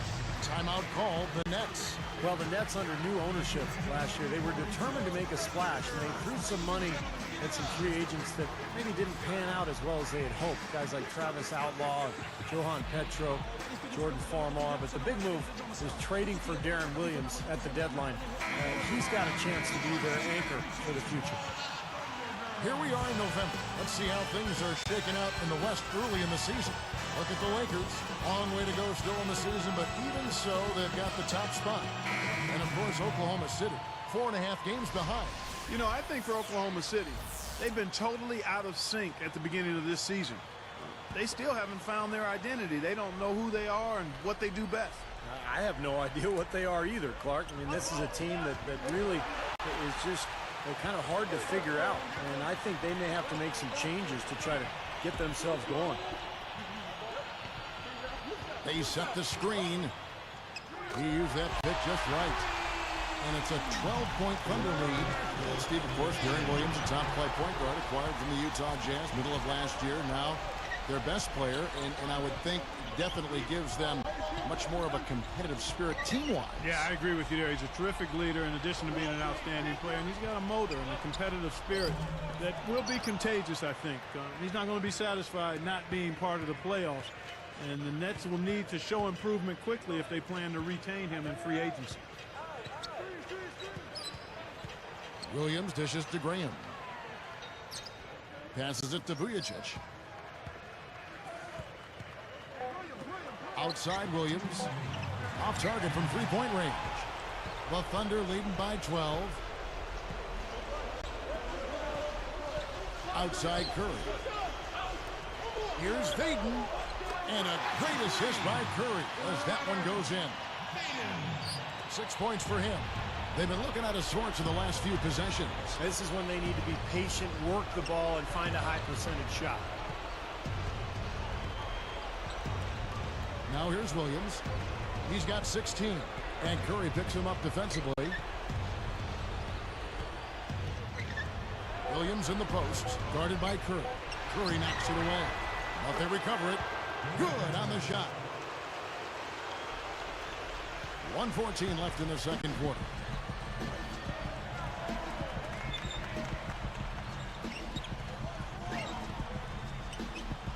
There's the dish to Cephalosha. 18 feet away, and Oklahoma City again with the bucket. There's 57 seconds left to play in the first half. Outside Williams. Dishes to Vujicic. Back to Williams. Curry meets him. 6 to shoot. Here's Vujicic. It's good. Great play by Williams to set it up. Williams has got 4 assists now tonight. The Thunder leading by 12. Curry is inside. He's against Williams. They rule this one goaltending. Help the shot. So both teams making some changes here. And the first half is now in the books. How about Steph Curry? It's a Wednesday night edition of the HP Halftime Report. The Cavaliers over at Quicken Loans are...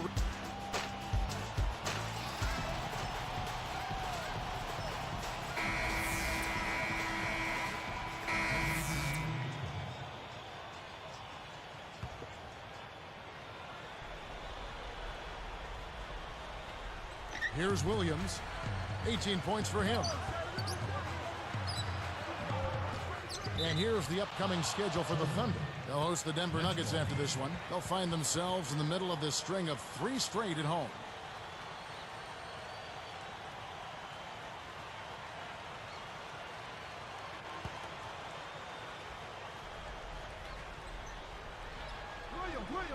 Here's Uzo. And the rebound goes to Perkins. Say he's worked hard to improve his jumper, but it still hasn't clicked for him. And how about that surprise trade at the trade deadline a year ago? Kendrick Perkins going from Boston to Oklahoma City for Jeff Green. And I think the Thunder really believes that Perkins can be their missing piece. They knew they needed help down low defensively and with size, and Perkins is that guy. And New Jersey, looking who they've got. Vujacic is out there with Brandon Wright.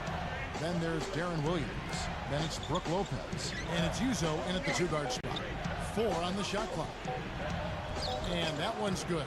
Wright's got his 3rd bucket of the night. But back to Perkins for just a moment. You know, his playoff calculator was a little bit up and down there. And I know they made the trade at midseason with Boston. They liked him initially. Dunk the ball. Take a look at where he fits right now. You know, that's a good point, Kevin. On the surface, you thought it would be a nice acquisition. I still think so. Again, you've got to give these things some time. He brings experience. He brings championship pedigree. And he brings some physical presence to the middle that I think can be helpful. Now you have to figure out how to best integrate that into kind of a Greyhound-type, athletic, young, developing Oklahoma City Thunder team. I thought he was at his best when Garnett was right there, and they're barking back and forth and setting that Boston D. Hey, that's a very good observation by you. You make a few of those on occasion. Sometimes I read your book. That's why I know that stuff. Off the screen, and he slams it on. Here's the replay on the spike slam pin. Now that's just rubbing it in, fellas. Throwing it down with style. These folks are not going to forget that one anytime soon. Nets trail by 12. Williams with the ball. 18 points for him. Uzo the pass to Williams. Shoots a fader. And again, it's New Jersey converted. Well, the only way to stop him is to keep him from getting the ball in the first place. Here's Curry. Up with it. And the rejection by Lopez. And I here are have the Nets mismatch here. trailing by 10. They're getting their first look at the Thunder in this one. Yeah, it's the only chance these home fans will have all season to see this club. They meet only one time in this building, so this should be something to watch. Money shot. The Thunder pull it in. The biggest lead of the game, 15 points. They defeated Charlotte in their last game. Well, they put the hammer down on the D in that game, Clark. They dominated throughout. They ran roughshod over them offensively. Yeah, at that end of the court, Steve, I thought they had it pretty easy. But a lot of that came from their own hard work and the energy that they created. Cook kicks to Curry. Another miss by Curry. The point Steve makes about the one and only time these teams will meet in this arena this year is an interesting one. Yeah, I agree. I mean, Kevin, hopefully it's an exciting game to build up some intrigue for the final game of the series, but I think you got something there. Here's Vujacic. He's covered by Collison. No good there, and that would have cut it to single digits. The Thunder leading by 10. Right side Curry. No one near him. Jump shot is good. Curry's got 9 points now in just the second half. Well, I like that he's come up with some big baskets for this team to help him out in getting this lead. You know, fellas, this Oklahoma City team is built the right way. I mean, been done with patience through the draft. I mean, you've got to have some good fortune there when you're talking about the draft. The money's been spent wisely, and now I think they're starting to approach the finished product, the team capable of winning NBA titles for years to come. Certainly they'll be contending for them, you would think. Sure. Catching up on the changes for Oklahoma City. Kevin Durant's checked in for Collison. Cephalosha comes in for Daquan Cook. And Nate Robinson is subbed in for Steph Curry. James against Durant. James covering. Back to Durant. Stolen by Vujacic. And nice swipe there. You could see his eyes get wide open when he saw the opportunity to take the ball. To the paint. Jumps up. A huge slam. The perfect end of the fast break. Nothing fancy for him on that jam. Just a textbook flush. Clarkey put it away without a moment's hesitation. Nets trail by 12. And for the Thunder, they've been a team that has preached defense first. And with the addition of Kendrick Perkins, that certainly adds now to a big, athletic, and physical, tough team up front. And really from top to bottom, Steve. Yeah, and they've got a nice bench, too, Kevin. There's not a whole lot lacking on this roster. But what they have to do is improve from within. Last year, I thought they were exposed in the playoffs. They didn't get great shots. They didn't look fluid offensively. Those are areas that they can improve upon. And here's New Jersey, a 12-point game. They're coming off that win against Minnesota. And it was all about interior defense in that one. They were really clogging the paint, blocking shots, overall just really protecting the rim. Steve, in a word, the defense down low, intimidating. Here is Gaines. He kicks it to Vujacic. Over Robinson, and that's not going to go. Well, through 3 quarters of play, down double digits, it may be difficult to overcome.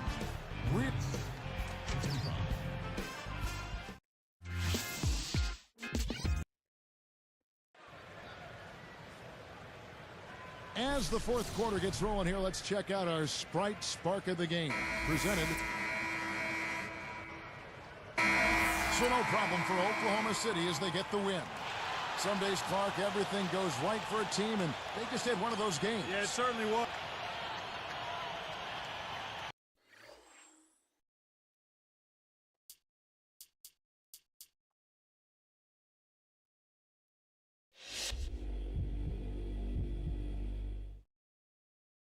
How'd it feel putting on that new uniform tonight? Has it even sunk in that you're playing for a new team now?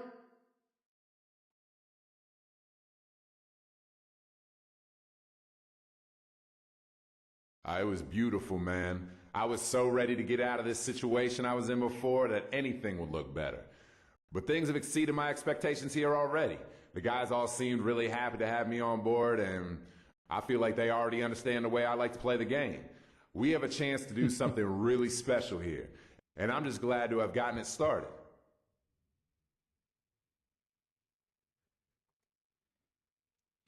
Okay, that was nice. We got Curry with us.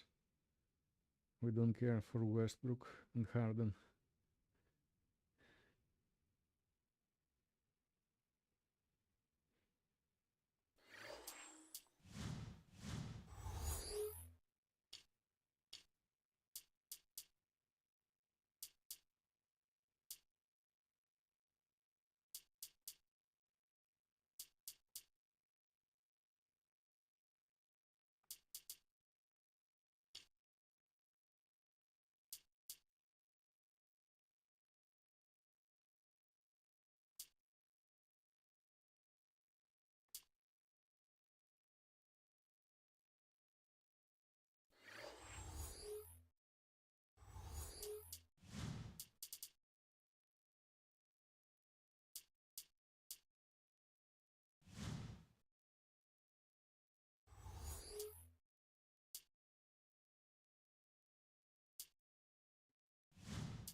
Look here. Warriors trade MyCareer, Westbrook and Harden. That was a steal from Warriors, really.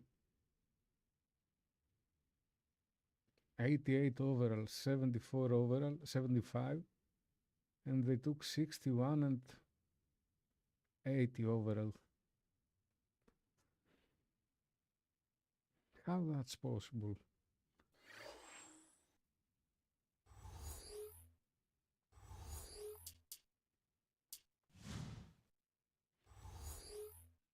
Okay, last game for tonight.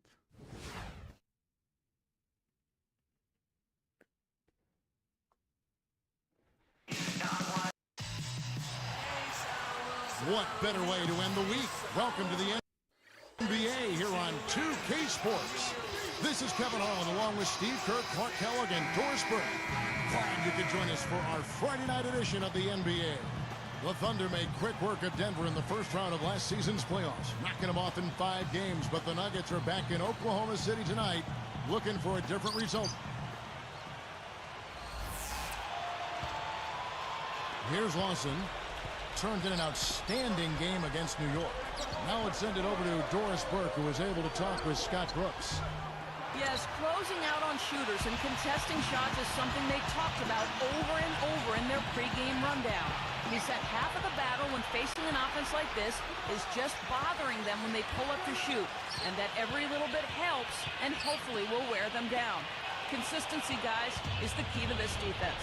All right, Doris, they're probably, Clark, well aware of the firepower they're up against. Well, Kevin and Steve, you always have to be aware of that when you're facing these guys. Yeah, no question. If you're not prepared right from the outset, and this team will punch you in the mouth and get off to a big lead early, so they've got to be up to the task defensively. One of the things you like about Wilson Chandler, Kevin, he's a gamer. I mean, prior to last season, nose surgery, sports hernia surgery, ankle surgery. He comes back, doesn't miss a beat, and never complains. I'm hungry. Durant for three. Can't hit. So the Nuggets will take it the other way. They are coming into this having notched a win against the Knicks in their last game. It was a strong game for them defensively. They were very sharp and forced the other team into a lot of mistakes. Well, Steve, they did cause their share of turnovers, but there was also some pretty sloppy and raggedy ball handling on the other side. Just 2 to shoot. The Thunder leading by 9. Here's Curry. Chandler with the block. Out of bounds. And they'll keep possession.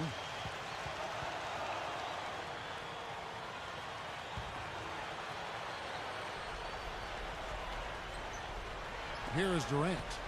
38 points for him last game against New Jersey. Now Smith defending. And again, Oklahoma City, no good. The Nuggets trail by 9.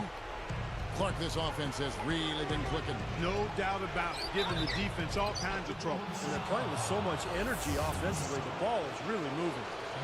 Well, Clark, you might remember last season, Wilson Chandler took an elbow to the chops from David Lee, his former teammate. Steve, I think he lost a couple teeth. I think he did. He just kind of spat him out on the scorer's bench and kept playing. And remember, the scary part about that was David Lee actually got an infection in his arm from those teeth, and that was very scary. And Lee was out for a couple of weeks. Fortunately, the doctors were able to control that infection and get him back out onto the floor. Here's Lawson. Under 6 minutes left to play here in the first.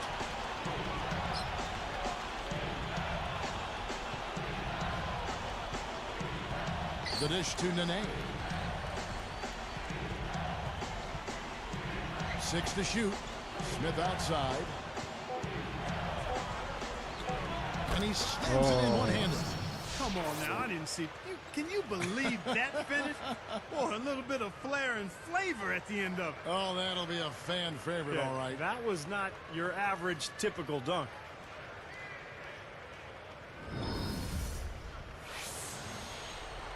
Here's Cephalosha. Well, you know, the Thunder have one heck of a home court advantage here in Oklahoma City. I mean, they don't call it Loud City for nothing. To the middle. Here's the Beast. And he bangs it home with one hand. Oh, Maestro, he is so good at making those lead passes, like conducting an orchestra. Right for the Thunder last season, 30-11 on their home floor, but this crowd has been packing the building even when they had the 4th worst record in the NBA. Well, Oklahoma City is a one-sport town, a one-team town, Kevin. The only major sports team there, and the fans so passionate there, and they're very fortunate to have a talented young club to follow and to support. And it's going to be very interesting to see how this team develops over the next few years. They've got a great home court advantage. Up top, Ibaka, covered by Martin. Curry kicks to Durant.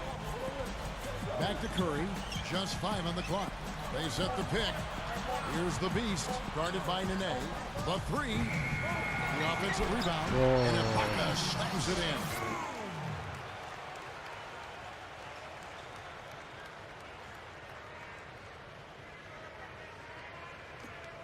Here's Lawson. He has 6.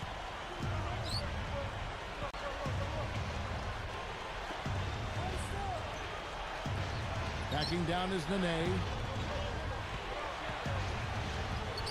Here's Martin. The Thunder pull it in. Ibaka's got his 4th rebound in this one. And going against Denver, their first meeting of the season. And you go back to last year in the postseason. Remember, they sent this team packing when they met in round 1. So I would expect a really good battle here tonight.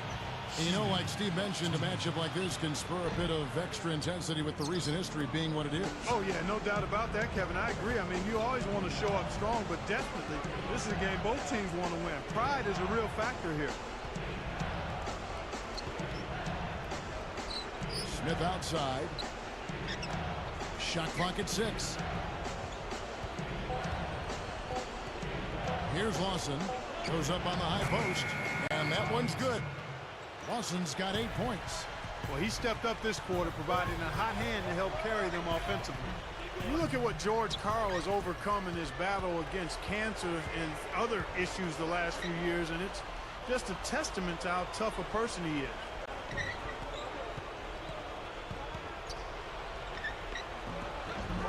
Thunder with the rebound. They're coming off that win against the Nets. And the key to that game for them was the number of turnovers they were able to cause, really playing stifling defense. Well, turnovers do a couple of things. One, they take away chances for the offensive team that's turning it over.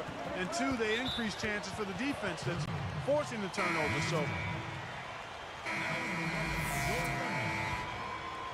here's Maynard.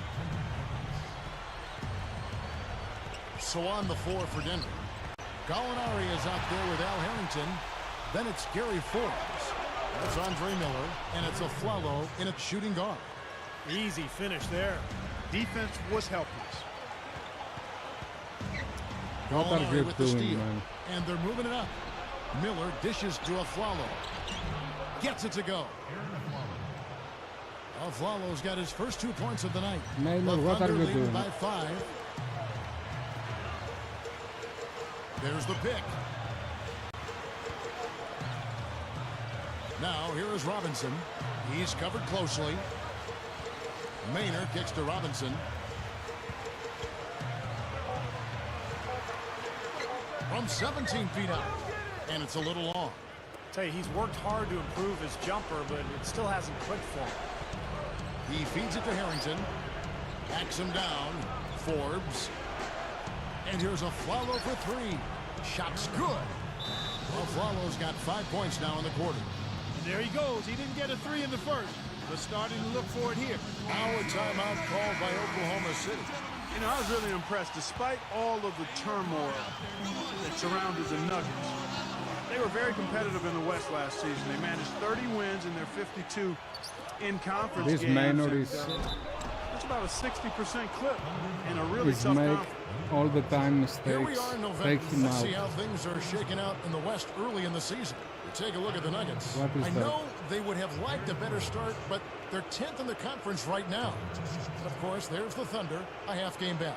You know, I think for Oklahoma City, they've started the season in a tailspin. This was not what was supposed to happen. It's almost like they were too relaxed coming into the season. I mean, you can't just expect to be good. You've got to earn it in this league. It's too competitive. And it's tied up with that one. And for the Nuggets, an interesting mix of young talent and veterans. And Steve, I guess only time will tell if we think this team is going to get better as they move along. Well, I think the key is chemistry. You know, they've got a lot of players who expect playing time. They came in, did a good job a year ago after the Carmelo trade.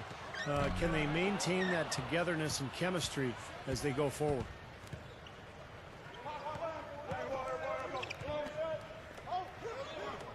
There's Gallinari with the 3. Good. Gallinari's got himself on the board with 3 there.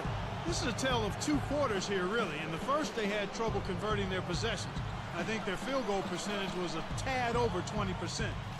But they've shot themselves out of that slump, and now they have the lead and look to be in a good place offensively. Flalo is tagged with the reach. That's his first foul.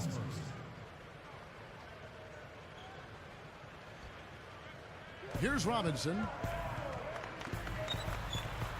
Moving the ball to end the run. Yes, and a nice assist from Maynard. And that will tie this game up. They strike right back with a 3 of their own. Steve, that's a great way to respond after giving up the long ball. Well, I tell you what, it's been a kind of a slow oozing of Nate Robinson's role from being a major part of what the Knicks did a few years ago to now being pretty much a role player. Here's Oklahoma City. Looking ahead, they've got the Jazz coming into town for the next game. That'll be the last of 3 straight at home for the team. Here's the Beast. Gallinari covering. Poked away and stolen by Afflalo. Well, credit the defense, but you've got to be more careful with the ball. That's good. And it's a 4-point Nugget lead. Well, that's great. You take advantage of that turnover and convert at the other end. Absolutely. I mean, points off turnovers this time generated off the steal. And the Thunder with some changes. Kevin Durant's checked in for Collison. Cephalosha comes in for Nate Robinson. And Steph Curry is subbed in for Eric Meany.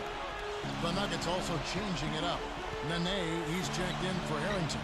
Martin comes in for Gallinari. And Wilson Chandler's subbed in for Gary Forbes. And the shot is good.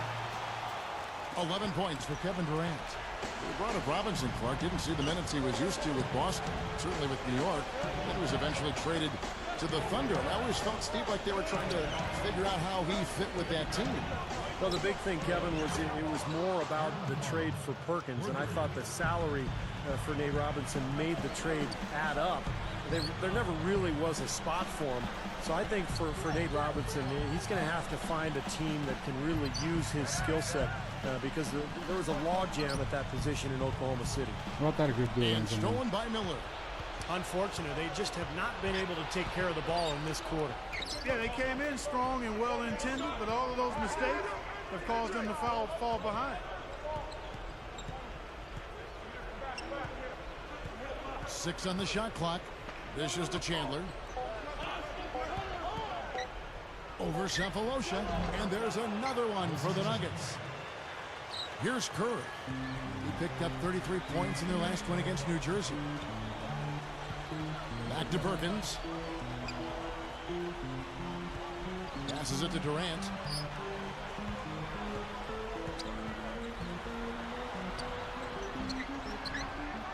Now here is Martin. Looking for his first bucket of the game. Miller with the ball. Here's Nene. That's in, coming off an assist from Miller. Miller's got 3 assists now in this one. Been a little too easy for them inside, hasn't it? Yeah, I think so, Steve. I mean, they've really dictated the action in the paint. That's been their focus, and the defense hasn't mounted much resistance at all. There's the screen. Curry kicks to Cephalosha. Now Chandler defending, looking to end the run. Come on, what are Nice you D from doing Chandler. now? The Nuggets leading by 9. Dunk the ball, man. Miller outside from deep, and there's Chandler. That's good on the assist by Miller. Miller's got 4 assists now tonight. And their shooting really starting to pick up here in the second quarter. Well, the lead being maintained will not be a problem if they keep shooting the way they have so far. Scott Brooks enjoyed a long career in the NBA before becoming a coach playing point for a lot of teams over the course of 11 seasons in the league. Shot is no good, and the Thunder go the other way. Outside Curry.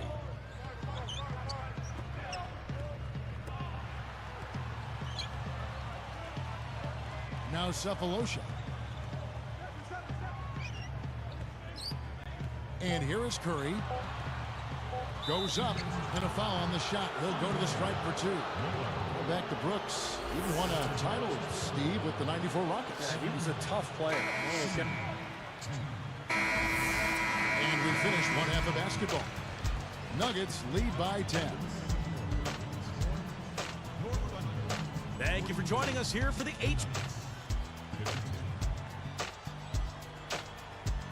Portland with a win against the Pacers.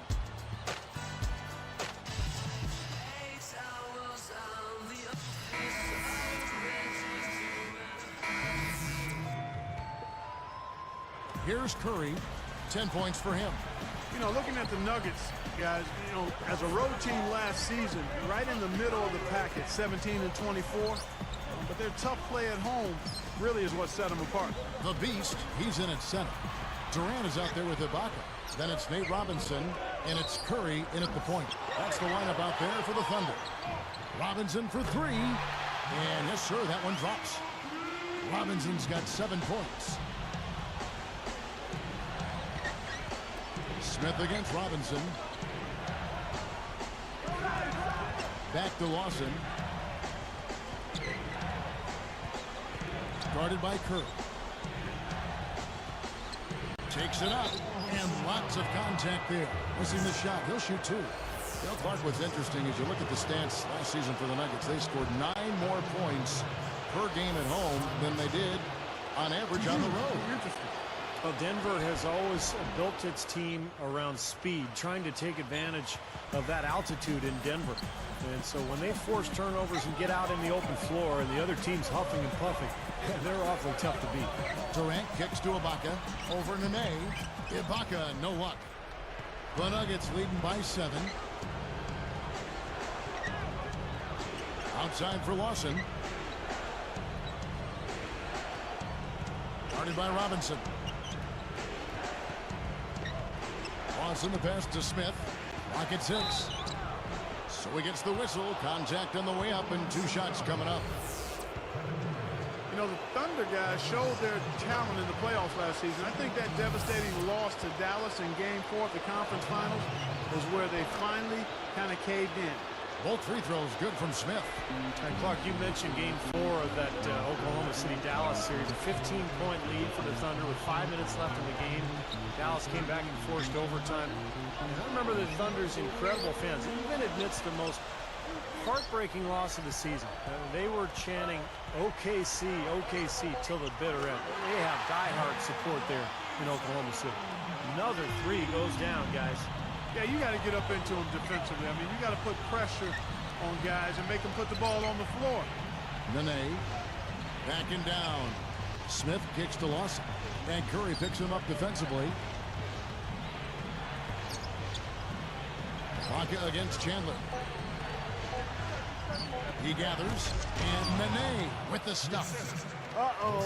A little bit of a statement made there while he hung on the rim. That's one way to make sure the whole building knows exactly what you just did. Yep, pretty brash move right there, guys. It's really been an ugly game for him as he continues to give the ball away on offense, guys. And a foul called on the shot. Got him on the way up that time, so he'll shoot 2 right here. It's on Kevin Durant. You know, and the question for the Nuggets now, without a singular star player, is can they continue to win that way? The conventional wisdom throughout the league is that you need 2 stars, maybe a third, to be a great team. But this Nuggets team has a lot of good players and tremendous depth. Thabo Sefolosha has checked in for the Thunder. Easy shot. It's hauled in by the Nuggets. Nene's got his 5th rebound right now in the game. The Wizards on the road to face them after this game. That game is the first and last of their homestand. And here's Gallinari outside. Thunder trailing by 10.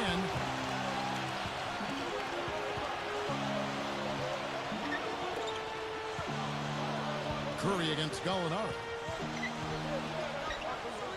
Shoots the 3. And it's Nene with the rebound. Good thought there, Clark. Going back to the Nuggets' depth. Can you do it, Steve, by committee, or they need to make some moves to try to bring in a bigger name? Well, I don't know if a bigger name means anything, but you need a guy who can score in crunch time against great defense, like Carmelo used to. You can do it by committee during the regular season. In the playoffs, though, it gets very difficult. Curry kicks to Durant.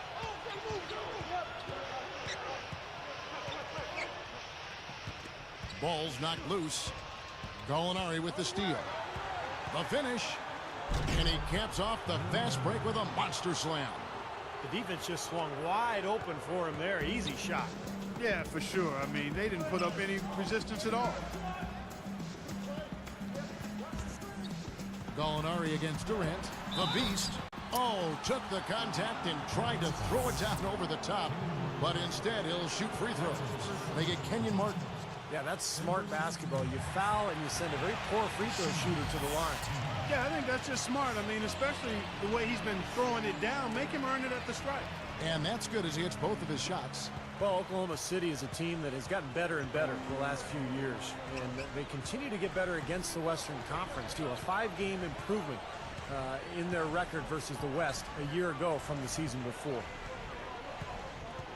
Miller dishes to Gallinari. Shot clock at 5. Over Durant.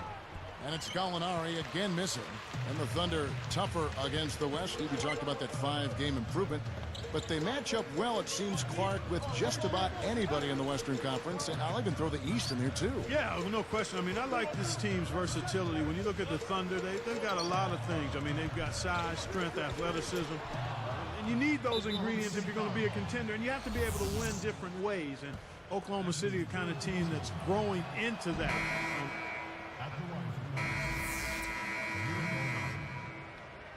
Taking 2 shots.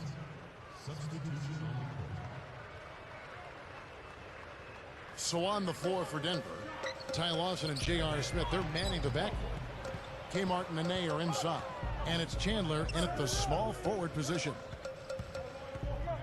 Lawson kicks to Nene. Out to Chandler. It's Ibaka picking him up. And there's Chandler. That's good on the assist by Nene. 10 points for Wilson Chandler. Thunder trailing by 11. Cephalosha kicks to Ibaka.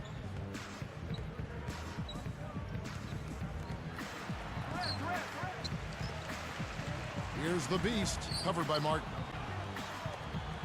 Jumper off the screen, and Durant gets it to go. The assist from Cephalosha. Durant's got 23 points. The Nuggets leading by 9. Lawson kicks to Chandler. Over Ibaka. They get the rebound. Second shot opportunity. And Nene with the basket on the assist by Martin. 6 points for Nene.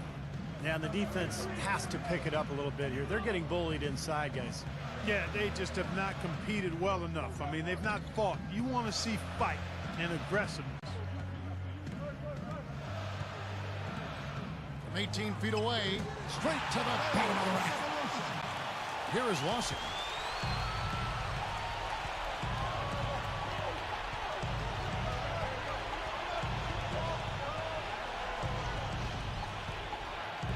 Cephalosha with the steal.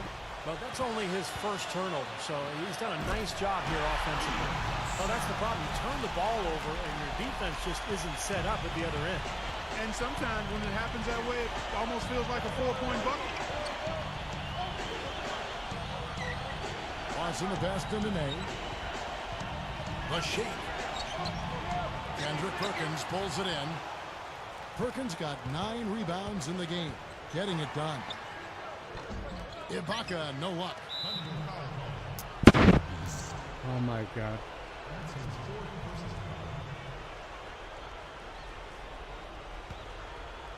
Here's Lawson. On the wing, Chandler. There's the 3. This just has not been his day so far. Thunder trailing by 7. Ibaka outside. Now Chandler defending. Goes straight up. The second chance effort. And that's 2 points on the layup. They got on this roll a while ago, and they just haven't looked back. Time called here. The Nuggets decide to talk it over. Yeah, he doesn't really like what he's seen, and they're going to try to hash it out here. All right, let's go over to the sideline with Doris Burke. Hey, guys. Well, George Karl had some advice for the team in that last huddle. He was propping his guys up for their defensive pressure, saying, listen, the pressure you put on them has been fantastic. Keep pestering them, keep forcing turnovers, and we'll be in a great position to win this thing. Thank you, Doris. Daquan Cooks checked in for Oklahoma City. Robinson comes in for Come Kendrick on, Perkins. man. Come on. Points in the paint have been So the Nuggets win it. Both teams played well, but these guys had the edge. Yeah, I think so. They were just steak knife sharp. Very on top of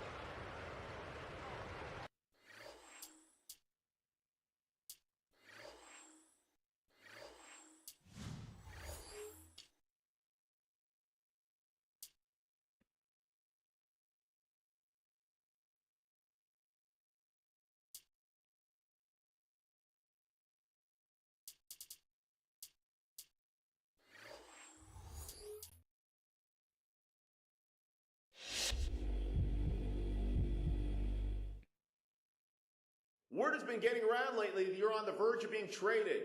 How much does that concern you? Me?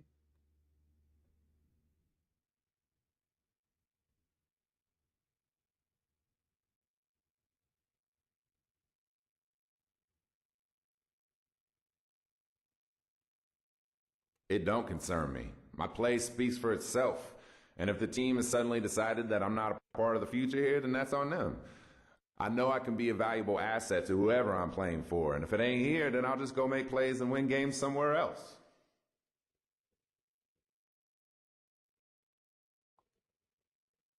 What are you telling me, man? I just came here.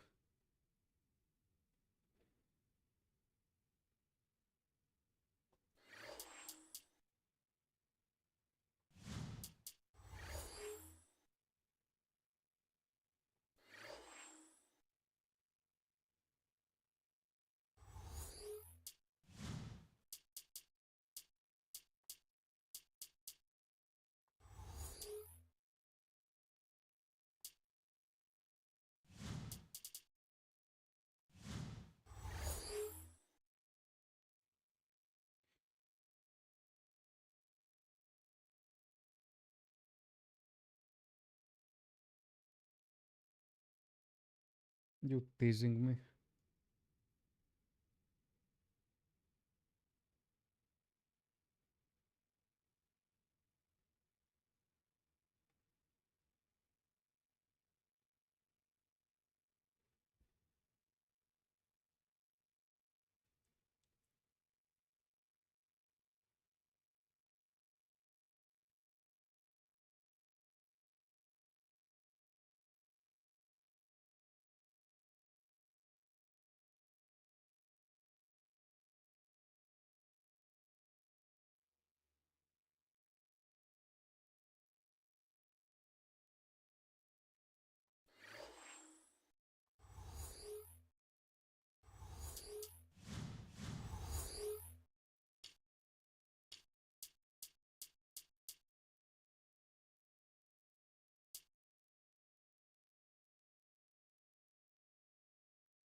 Okay, guys, that's it for today. Thanks for watching.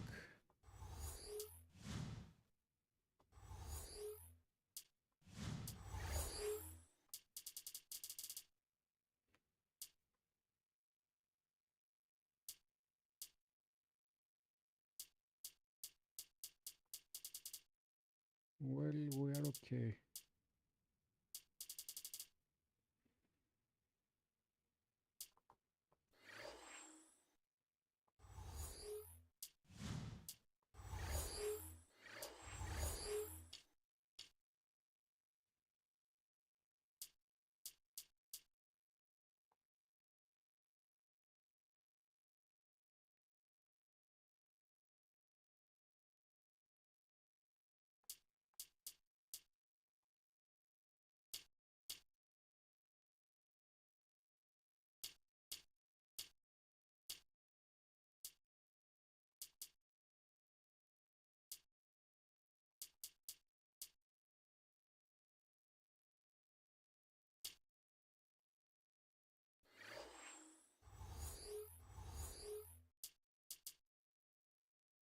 Thanks for watching, guys. Good night.